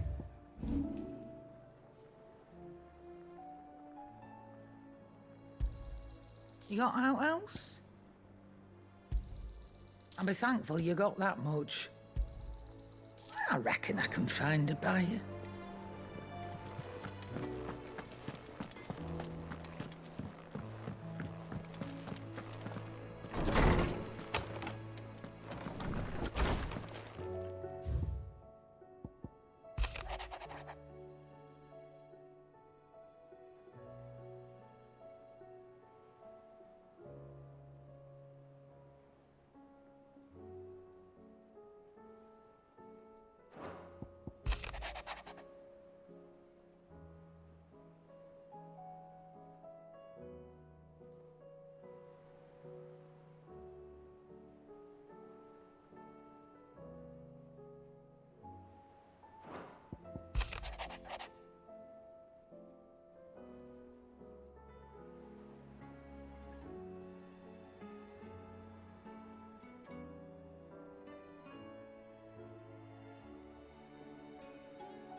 Joshua, I read your message. You're right. Jill is different. I don't think I'd realized how different, but since we returned from Drake's spine, I've felt it more and more. I suppose it's not hard to imagine why. She doesn't think she belongs anymore. And that's why we need to remind her she is still one of us. To let her know that we still need her. Now more than ever. That you still need her. But how to do that? When last we were truly close, we were but children. Of course. Do you remember the time we accompanied Father on his annual tour of the Duchy? and Jill and I broke from the procession to ride up Man's Hill. To see the snow daisies, I remember. It was the first time Father had allowed us to join him. And when he realized you were missing, he had the entire retinue down to the pot boys combing the countryside. In the rain. A thunderstorm forced us to take refuge in a grove of oaks before we'd even made it halfway there. It was the Lord Commander who finally found us, and needless to say, he was none too pleased. Then it seems you and Jill have unfinished business. What do you say? Man's Hill. It's not that far. Oh, true. Though I suspect it is also much changed. Little in southern Rosaria remains as it was when we were children. You're saying I should go and scout the area for bandits? I'm saying we should first go and see if there are actually still any snow daisies left. What would you do without me, Clive?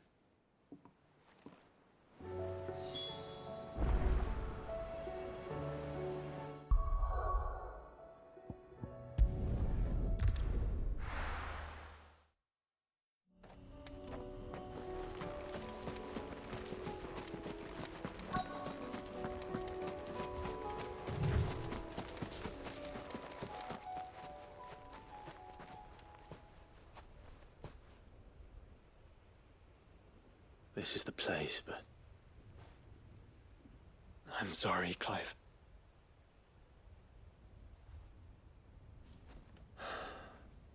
There's nowhere been spared. What do we do now? We keep looking. Man's Hill cannot be the only place where snow daisies grow. Perhaps, but... it's the only place I know of. Knew of. Then why not ask someone who might know of another? Someone at the backyard? To the hideaway, then.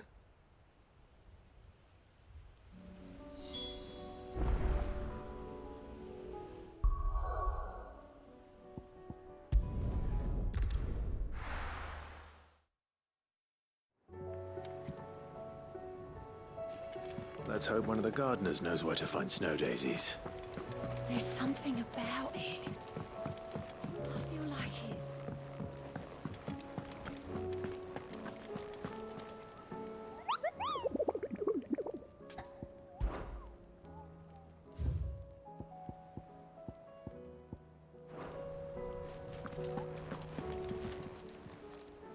Oh, I wasn't expecting you back.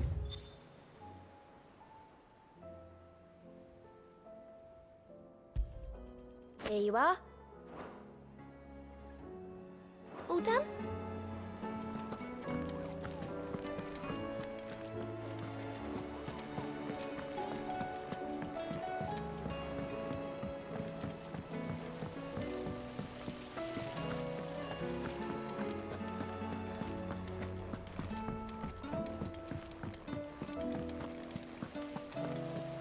Do you think Sid will tell us about his adventures in Ash? I doubt it. I heard he's leaving again. Then maybe when he gets back.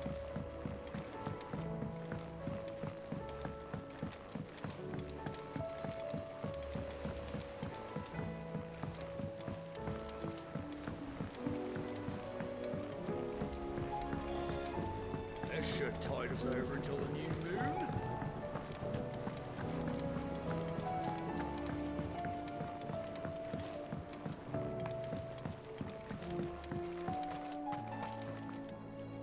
Oh. What brings you down from the heavens, Sid? I need your advice. Joshua and I are looking for a place where snow daisies grow. Preferably in abundance. Snow daisies. Then you'll want somewhere not too hot and not too cold. And where the winds are strong enough to carry the seeds. I reckon Man's Hill would be a good place to start. There in the Royal Meadows, perhaps? Both have similar climbs and the right elevation. If the Blight hasn't claimed them yet. Right. Thank you. Did you learn where we might find our flowers? The gardener here mentioned the Royal Meadows in Sambrak. Ah, the fields beyond Northreach. Well, if that's the case, then Yote was right. I recalled that she kept the record of our travels, you see. So I asked her if she'd perhaps noted anywhere that snow daisies grew, and she mentioned Eulerfeist Bay. Whose shores border the meadows. Off we go then.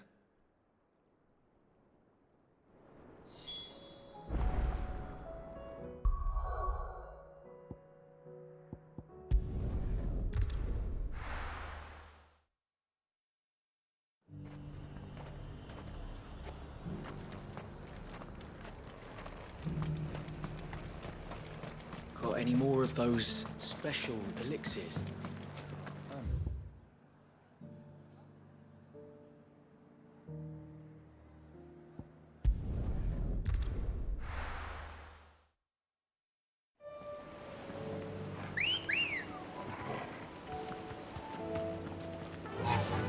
Fly, Ambrosia.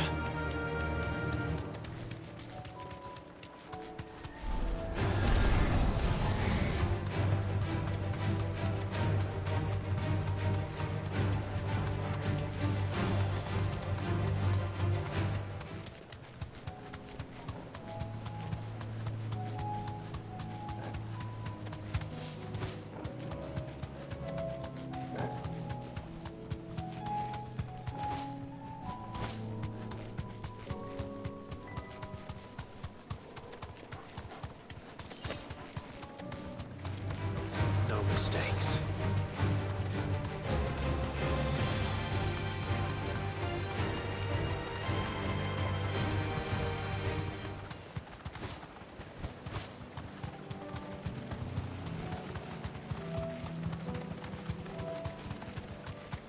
Quiet.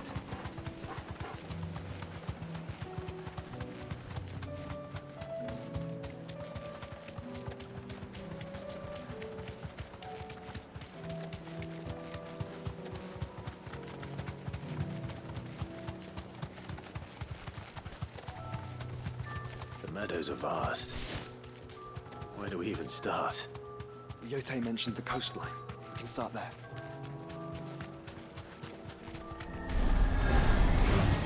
Don't get surrounded.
See, boy.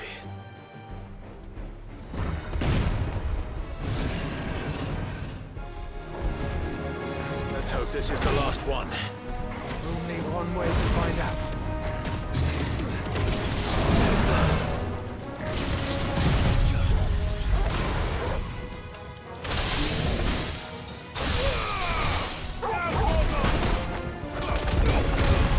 Nice try.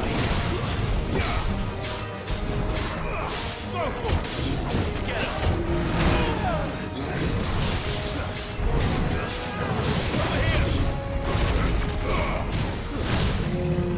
here!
That was harder than I expected.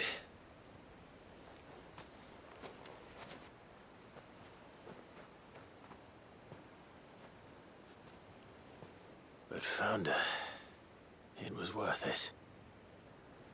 They're beautiful. Do you think Jill will like them? She'll love them. Come on. Let's go.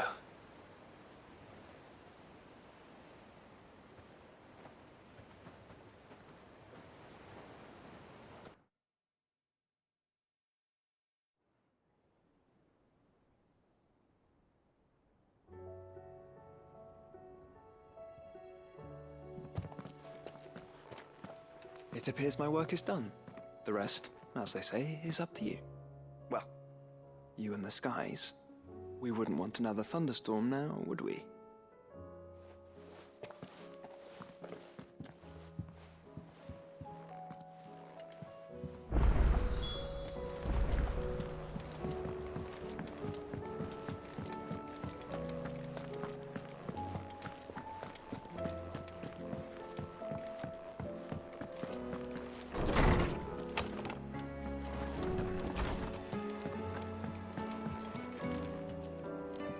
Jill, there's something I'd like to show you. There is? And where might this something be? It's, not here. Now, I know this is sudden, but how would you fancy a trip to Oriflamme?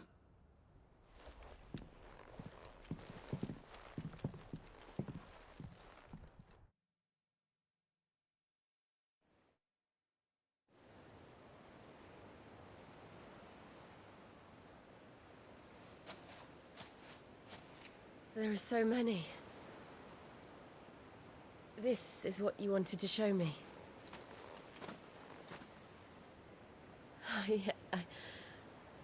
I don't know what to say. You don't need to say anything. The smile on your face is enough. We've been worried about you. Joshua and I. Do you remember when I took you to Man's Hill? Or tried to? How could I forget? You saw me crying and thought a change of scenery might lift my spirits. In the end, it earned me a nasty cough and a stern scolding from your mother. But I felt wonderful nonetheless. I'm sorry. I had no idea what I was getting us both into. But I couldn't bear to see you like that. Before we left, my chambermaid told me she'd overheard your mother talking about my marriage prospects with some of the noblewomen at court.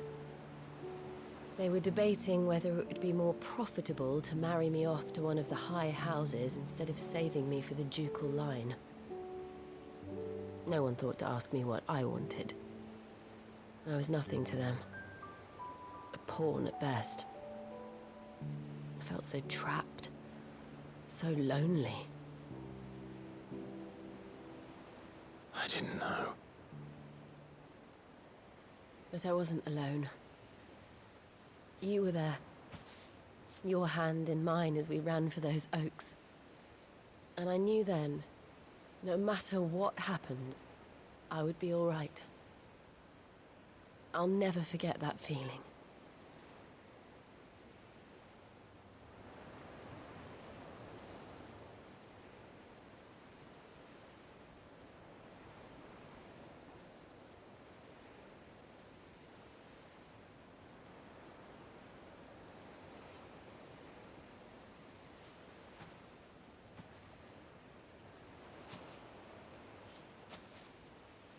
Before we broke camp, the morning after the storm,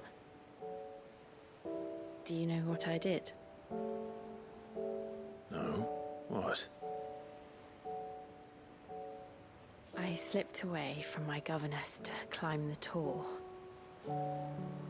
And from there I saw a sea of petals, all reaching for the sun.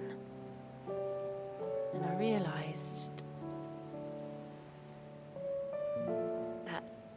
no matter how terrible the night, dawn would always come.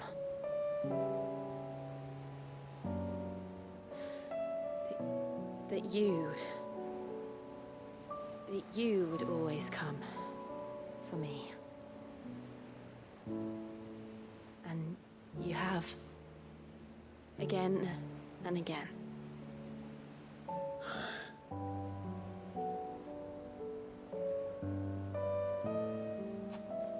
Where do you see us? When all this is over?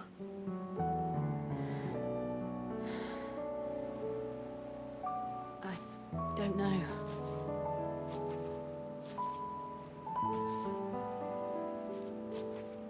Not here, though. I think I've outgrown the twins. After everything we've been through, the realm just seems so small. I'll need some space to spread my wings. Then that's what you'll have. And I'll stop at nothing to see that you do.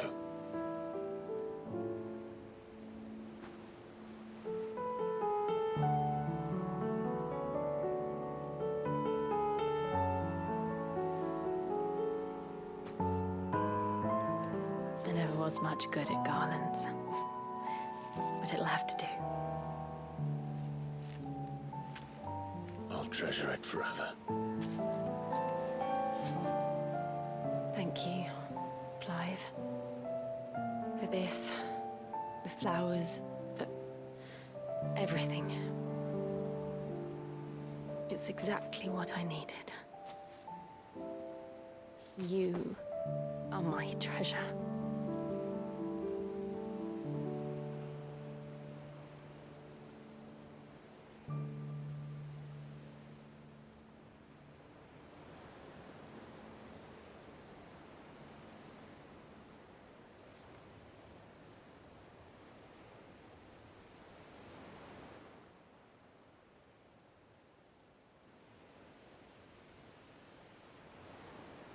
We should probably be getting back.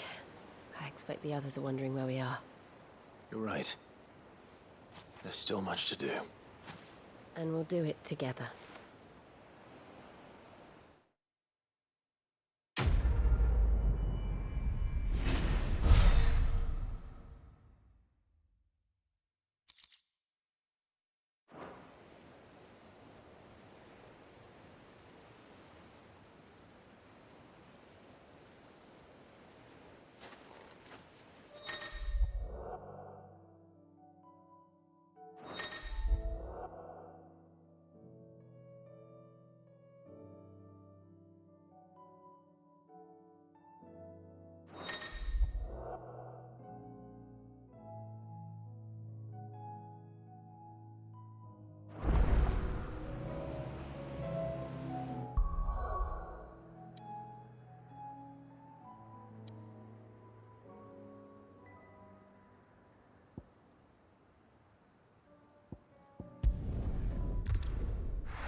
Good morrow to you, my friend. I have compiled some new entries, if you would like to see them.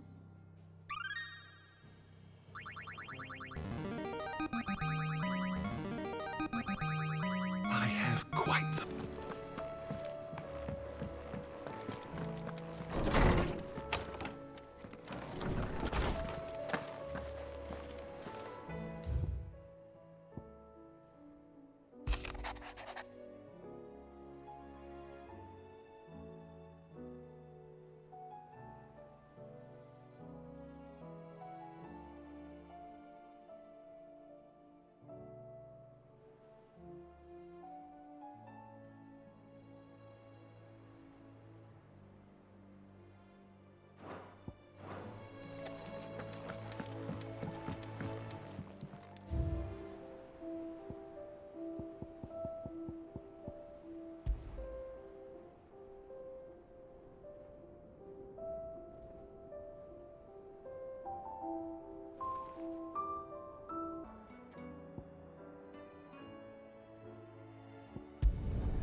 while you're at it...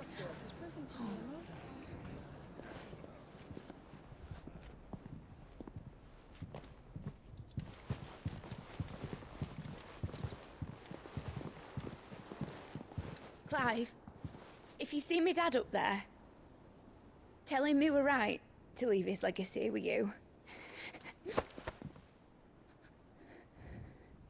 Tell him he'll be in the front row. There's no way he'd miss this. Well, behave yourself, Mid. We'll see.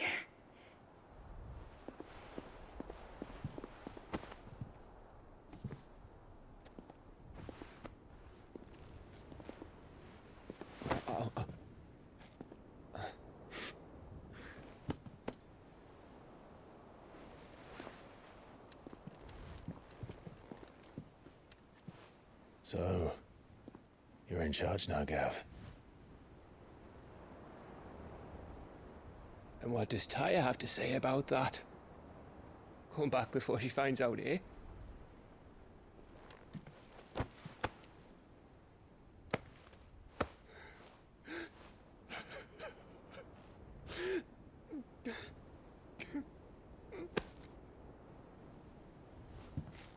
Thank you, Yote. I'm sorry.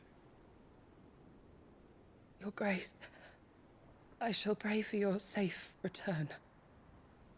That's kind of you. But you should pray he took his medicine. I didn't spend all night grinding herbs for his lordship to leave them on his nightstand. Again. You needn't fear, Lady Tyre. And thank you. See that your brother comes back in one piece. Or, at most, two. Any more and you can heal him yourself. I'll keep that in mind.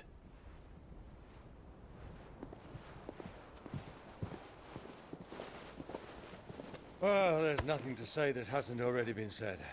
But that's never stopped me before, so just you do what needs doing. And don't worry about us. We'll do our best, Uncle. That we will. If that is all? Not quite.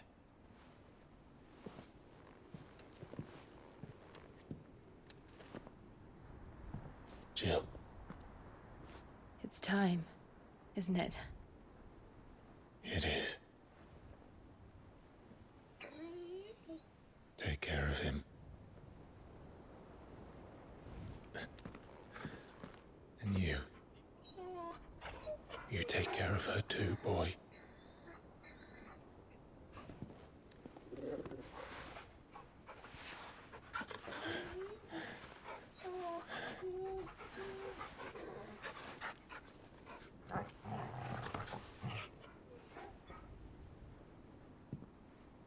Don't forget, Clive.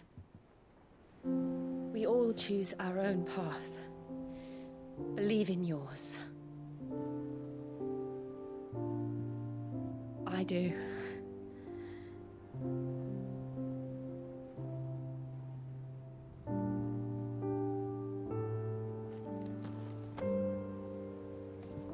I'll be back. I promise. I love you, Jill.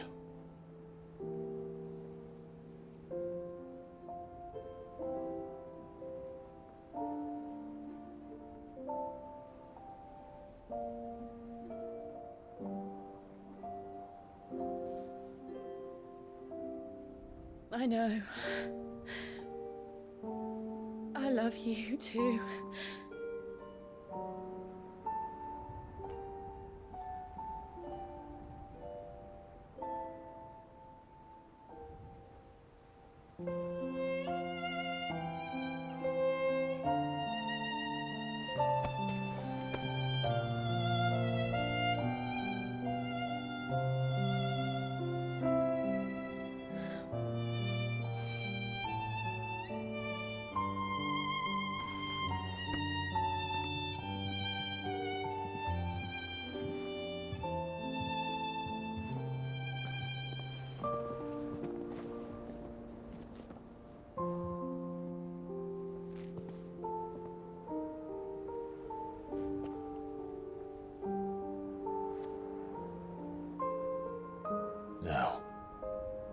We have a god to kill.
Here they come! Hold on, Joshua! Already am!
So, this is Origin. A far cry from heaven.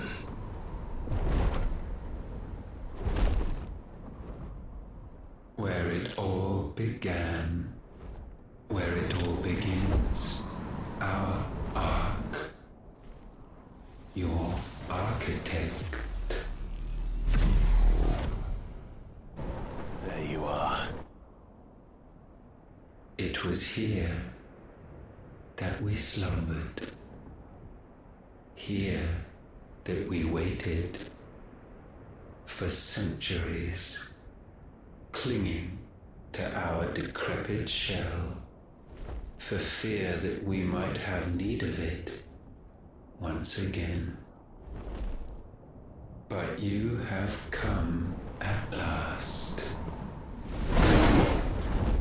And now we shall be truly complete.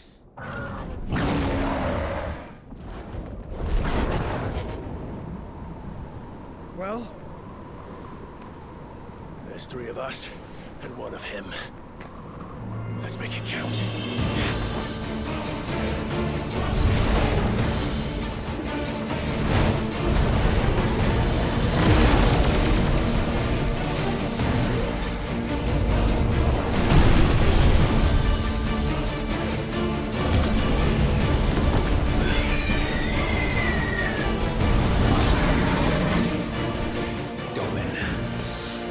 We will show you what it means to suffer.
Had you only surrendered, this unpleasantness could have been avoided.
Clive!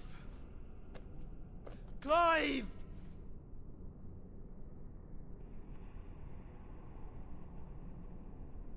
No.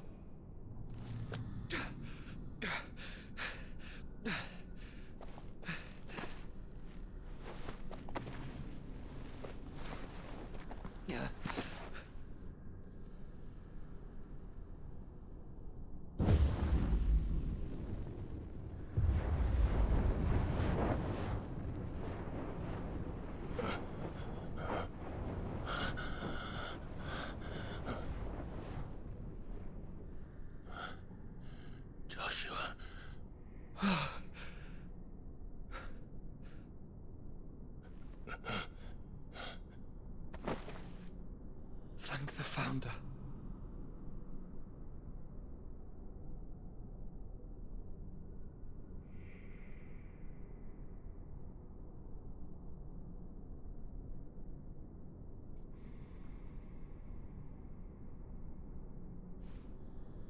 Did I mention you look terrible? That makes two of us. Oh, I'll be alright. And Dion.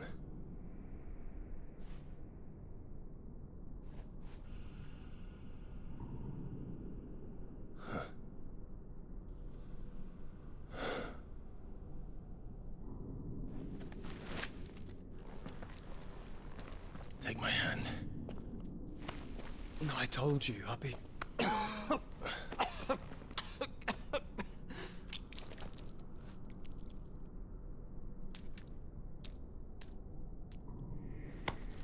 Come on. Thank you.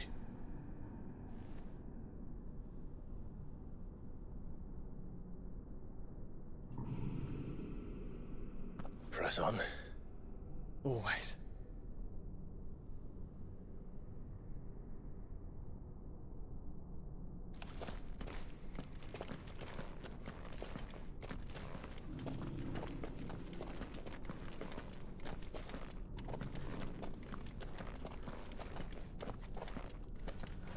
I'm sorry about Dion. Don't be. Please. He did what he had to do. And it's time we did the same.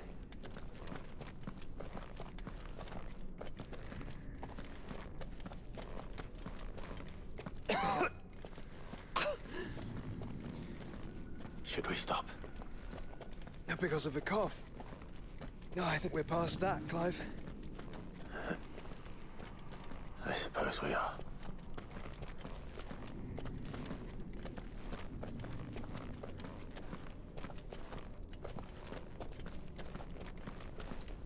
That light, so cold, so empty. We're close, aren't we? It, seems that way. But I don't want to think what could be waiting for us in there. Then think instead of those waiting for us at home.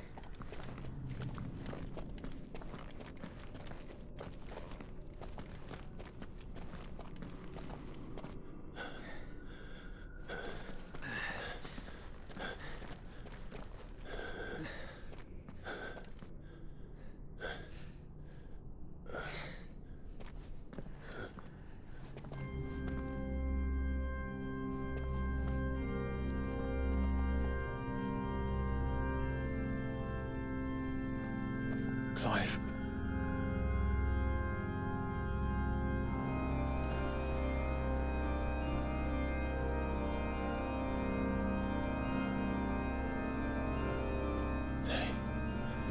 They can't be. But they are. This is the Nexus. A wellspring of life. Yours and ours. As we watch the world stumble slowly to its dark end, it was here we pledged a new beginning. And now, with the ether we have harvested, I shall raise my kin from their eternal slumber.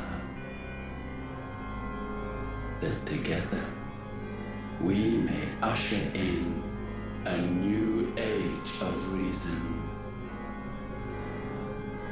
This was never about creation. Only self-preservation. You condemned an entire world so that you alone might escape death. Alone. Him. Alone. Clive. I think I understand. He...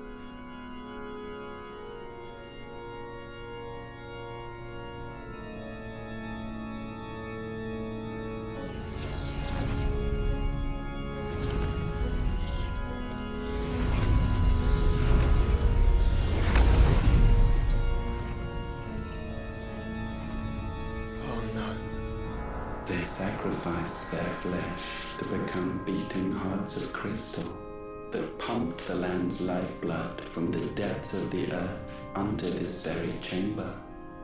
And thus would they labor still, long after their work was done, had you not set them free. You meant for us to destroy the Mother Crystals. It's what you wanted all along. You have our gratitude, Mythos. In this you have served us well. You have both served us well. Welcome home, brother.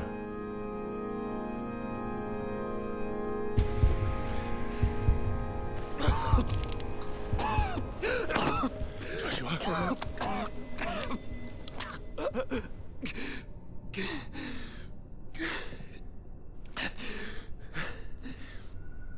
I thought it was me, But it wasn't my grasp that grew weaker.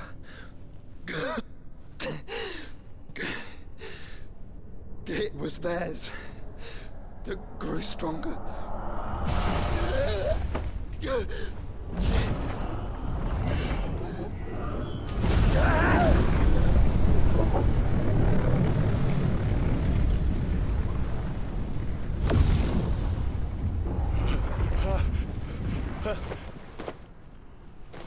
Joshua!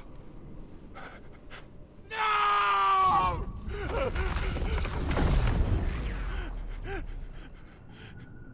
And now we can become one.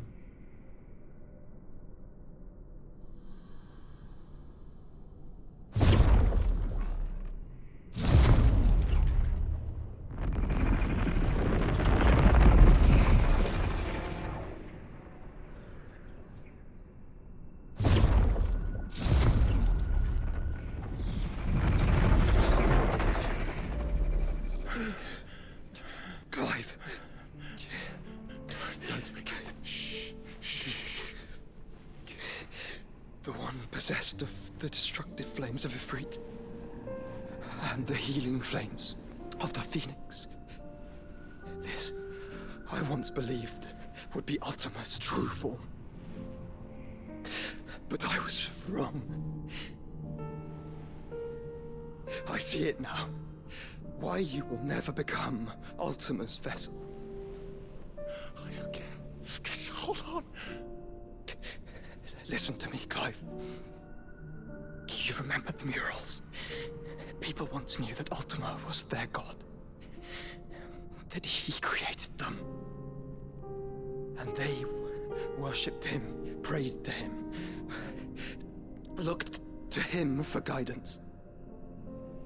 In vain. In vain. For he did not listen, did not acknowledge our will, and so we strayed from his path to forge one of our own. So absorbed was he in his own desires, so driven by his own will alone, that he shunned the one thing that could have made him truly powerful. Faith. The same faith people now place in you. Faith that you will fulfill their dream, Sid's dream, of creating a better world for us. Faith that you will follow in Father's footsteps and save those who need saving most. Faith that you will answer Jill's plea to save yourself. The difference is, Clive, that you chose to listen, and that is what has steeled our bonds. Bonds that helped you stand firm when Ultima's pull was at its strongest. His power may be absolute, but so is ours. And so will yours be. With my light in your heart, not even a god might stop us. Joshua!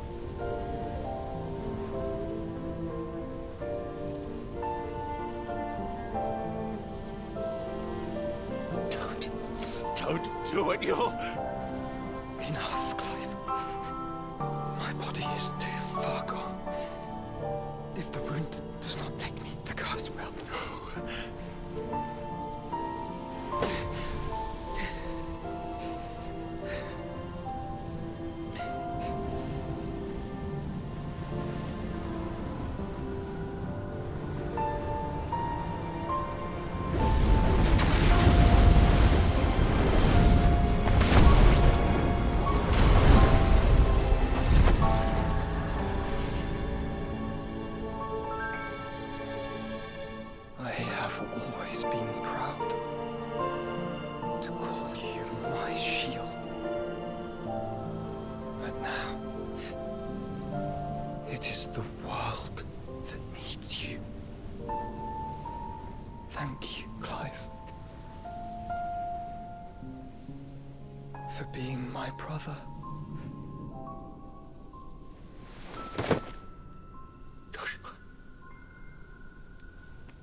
Open your eyes!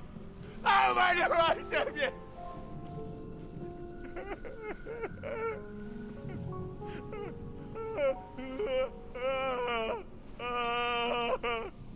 Why? Why did you do this? Joshua!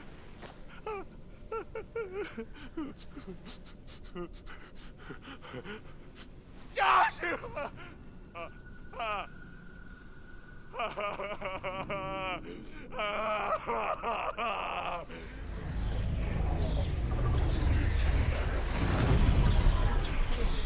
And thus does the final piece fall into place. The incantation primed, but one task remains. To empty the vessel.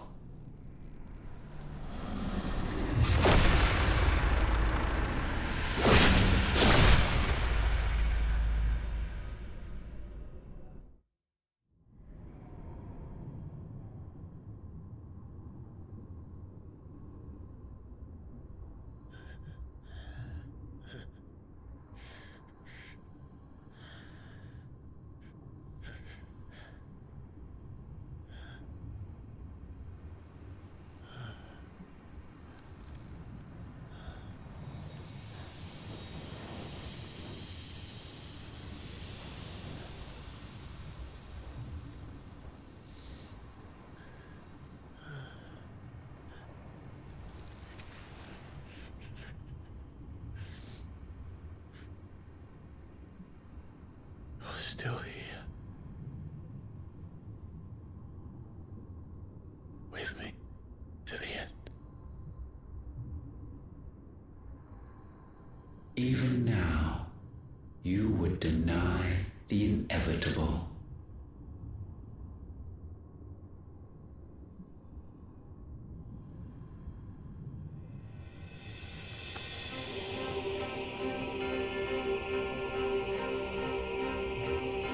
That's what you always have. And always will.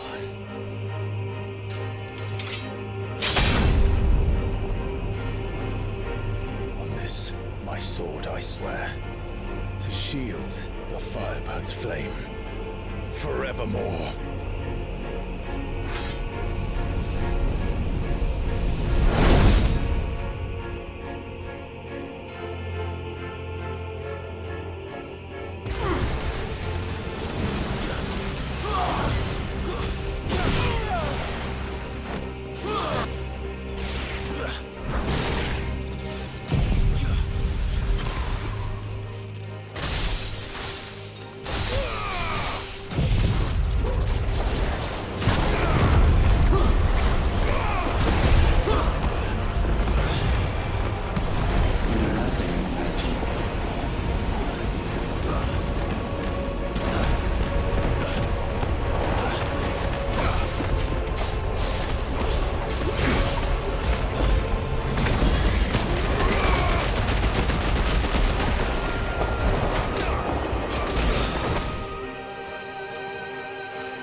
Centuries have I waited for this moment.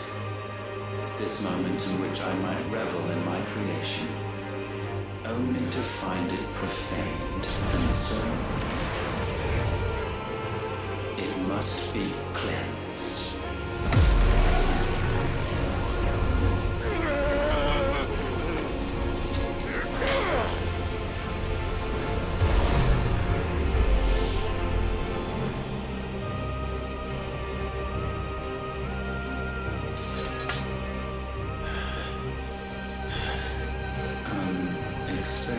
How is it that your will yet endures?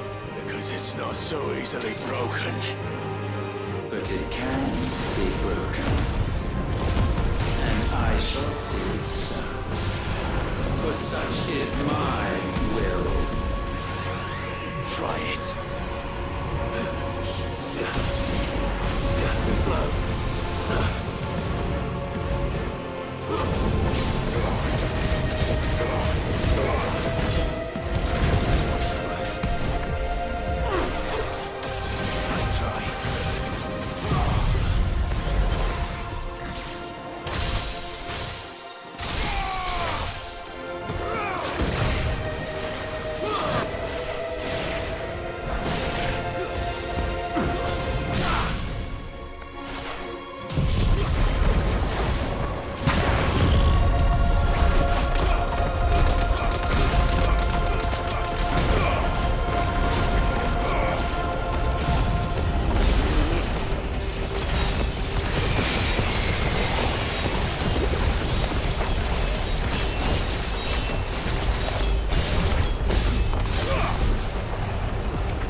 the work of my will. Too slow.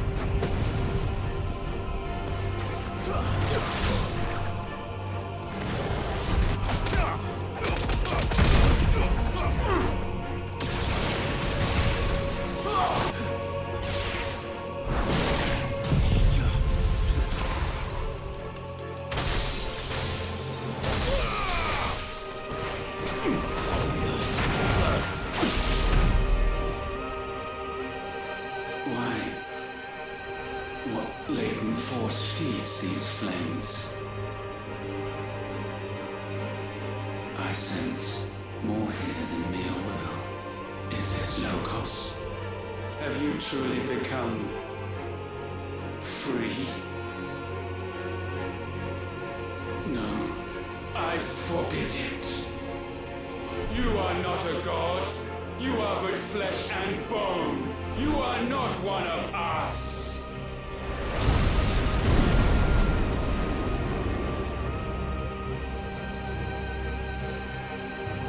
I created you, all of you.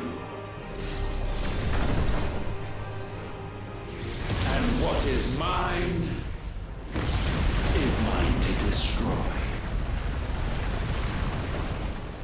Once, perhaps. But we are no longer yours. Our flames are our own, and they burn as one!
consume mine.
No.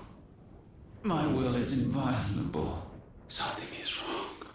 You're afraid. You always have been. From the moment the Blight exposed what you were, weak, you conceived us to prove otherwise. But the result shook you to the core. For in us you saw yourself, and realized we had the potential to be more than you could ever be. And so you turned your back on your creation. Your back on the world, like the coward you are. You think you know me? You know nothing, Logos. Nothing.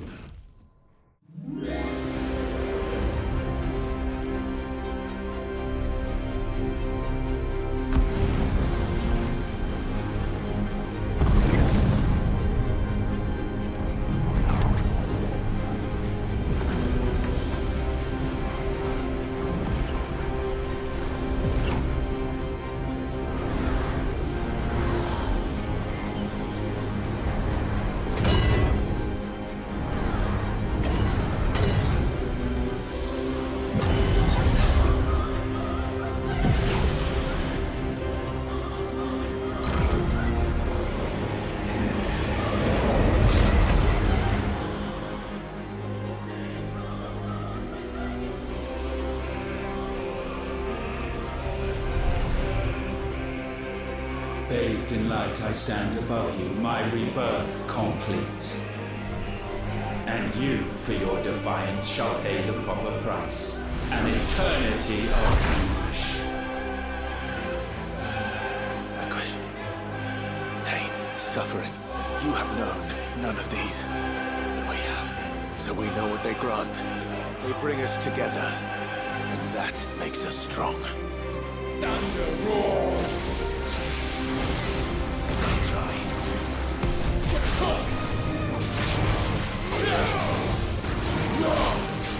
My will be done.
You cannot have this power. It is not yours to take.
That's my boy!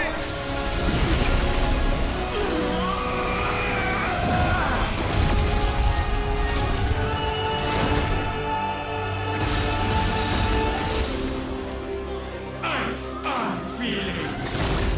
Shiva! Together!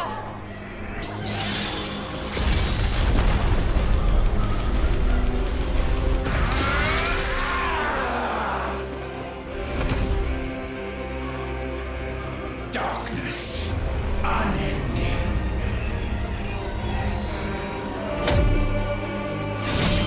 Odin.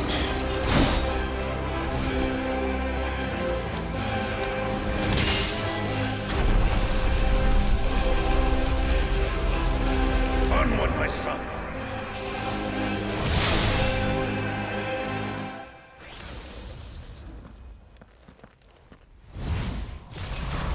No, mine is the altar at which you pray. Mine are the eyes that look down upon you all. And yet still you cannot see. You are no better than us. We are one and the same. We are not the same. No man might stand beside me. None.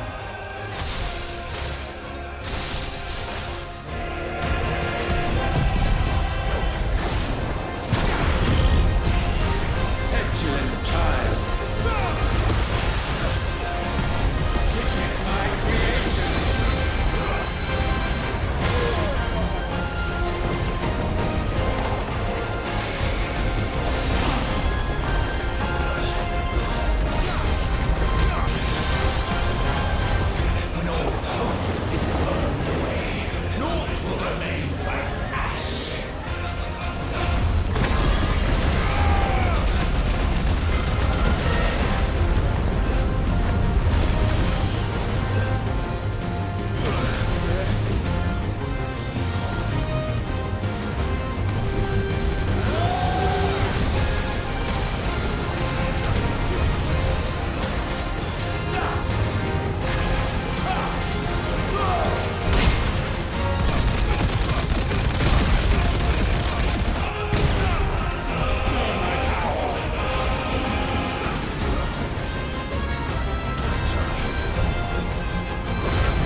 so sure of your place atop the world, you refuse to acknowledge those below. You chose to remain alone. And so you shunned the one thing that could have made you stronger. Pushed away the hands that could have raised you higher. I do not need you, you or anyone. And that is where we are different. I could not have made it here on my own. I carry with me the hopes and dreams of my brothers, my sisters. And it is they who will give me the strength to end your reign. I cannot end.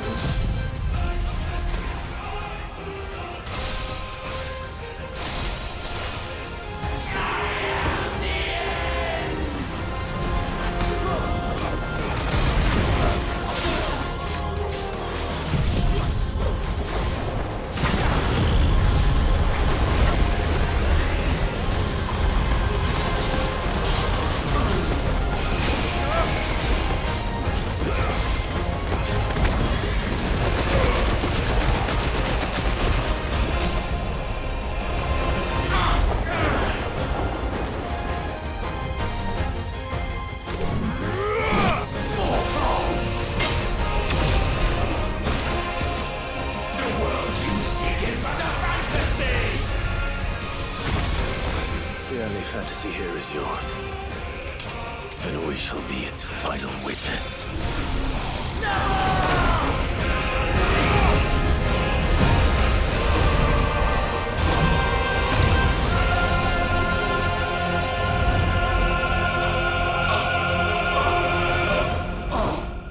I said, it's over!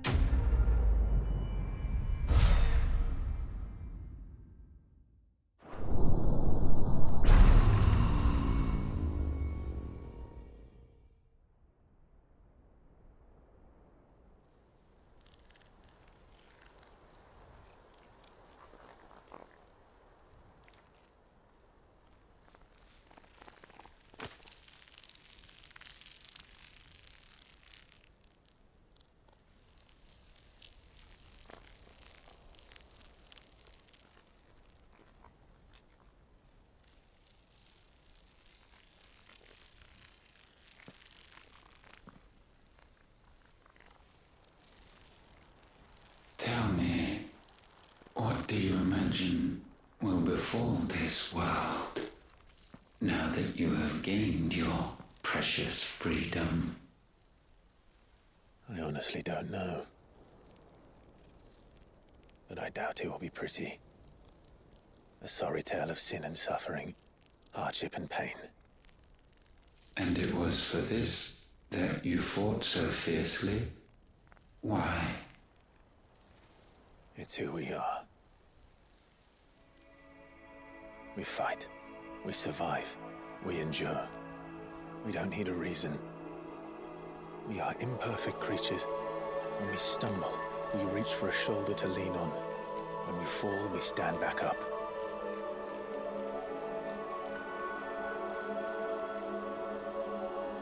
We see the horizon, ever out of reach, and still we march on. Certain the answers lie just beyond it, because that is our way.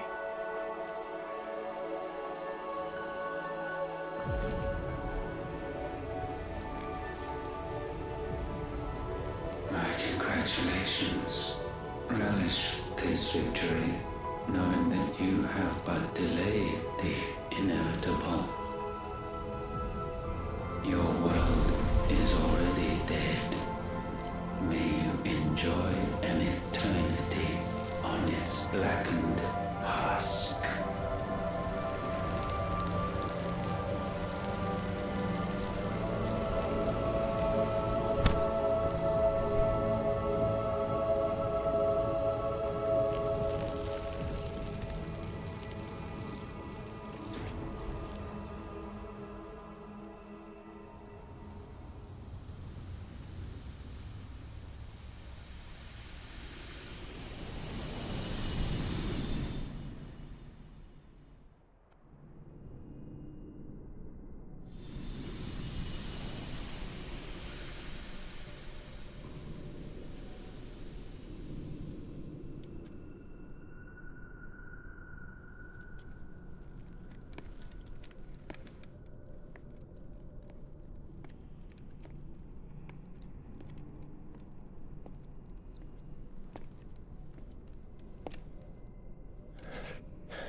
It seems Ultima's power was too great for this vessel all along. But while I have it, perhaps I can use it to set things right. And see Ultima's legacy. Bearers, dominance, crystals, magic, consigned to the flames.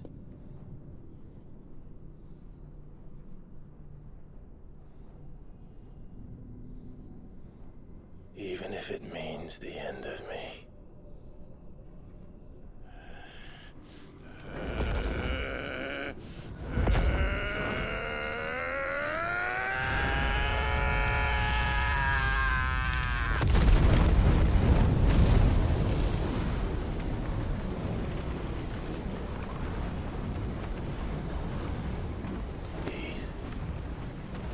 These are our terms.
you the most beautiful thing.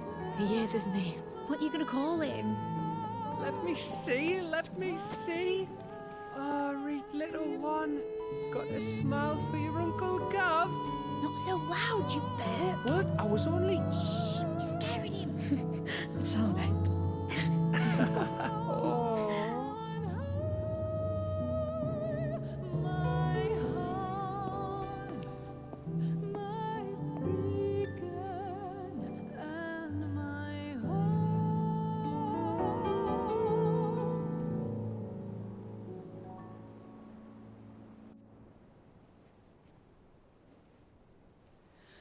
A sky of scattered tears,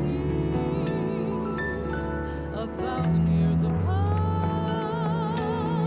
Should they fade, I will not be afraid of the dark. If you need a rest, I can take it. I'll hold you to that.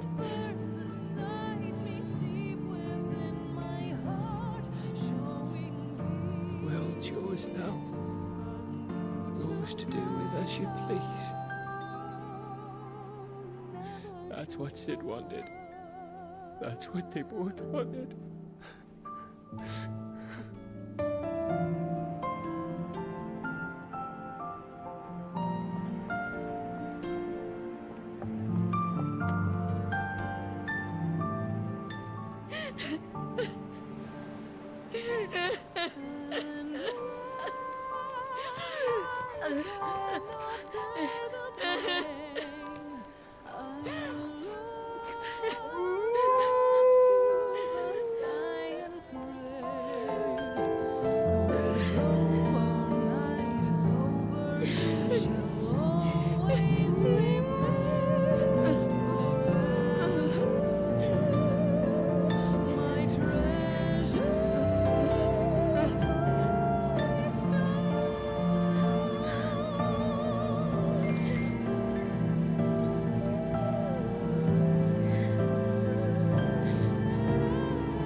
And thus did our journey end.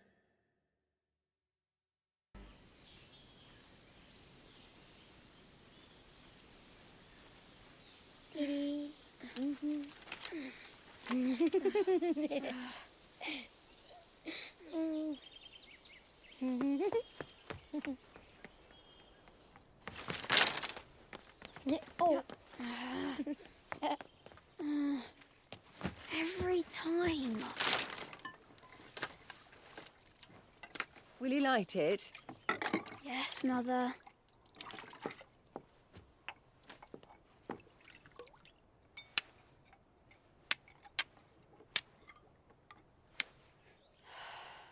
Come on. If only I had the flames of an icon. Icon? Have you been reading that silly story again? Magic belongs in fairy tales, and fairy tales don't boil kettles. You see? Well done. Now, be a good lad and play with your brother until supper. Come on, hurry! Hurry! All right.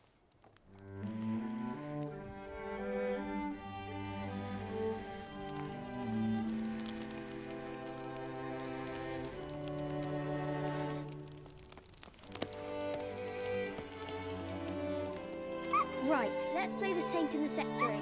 No, I don't want to be Madhu. What do you want to play then? War of the Icons! Again? Oh, right. And I get to be a freak. Right, I'm the older brother. Because Bahamut says so.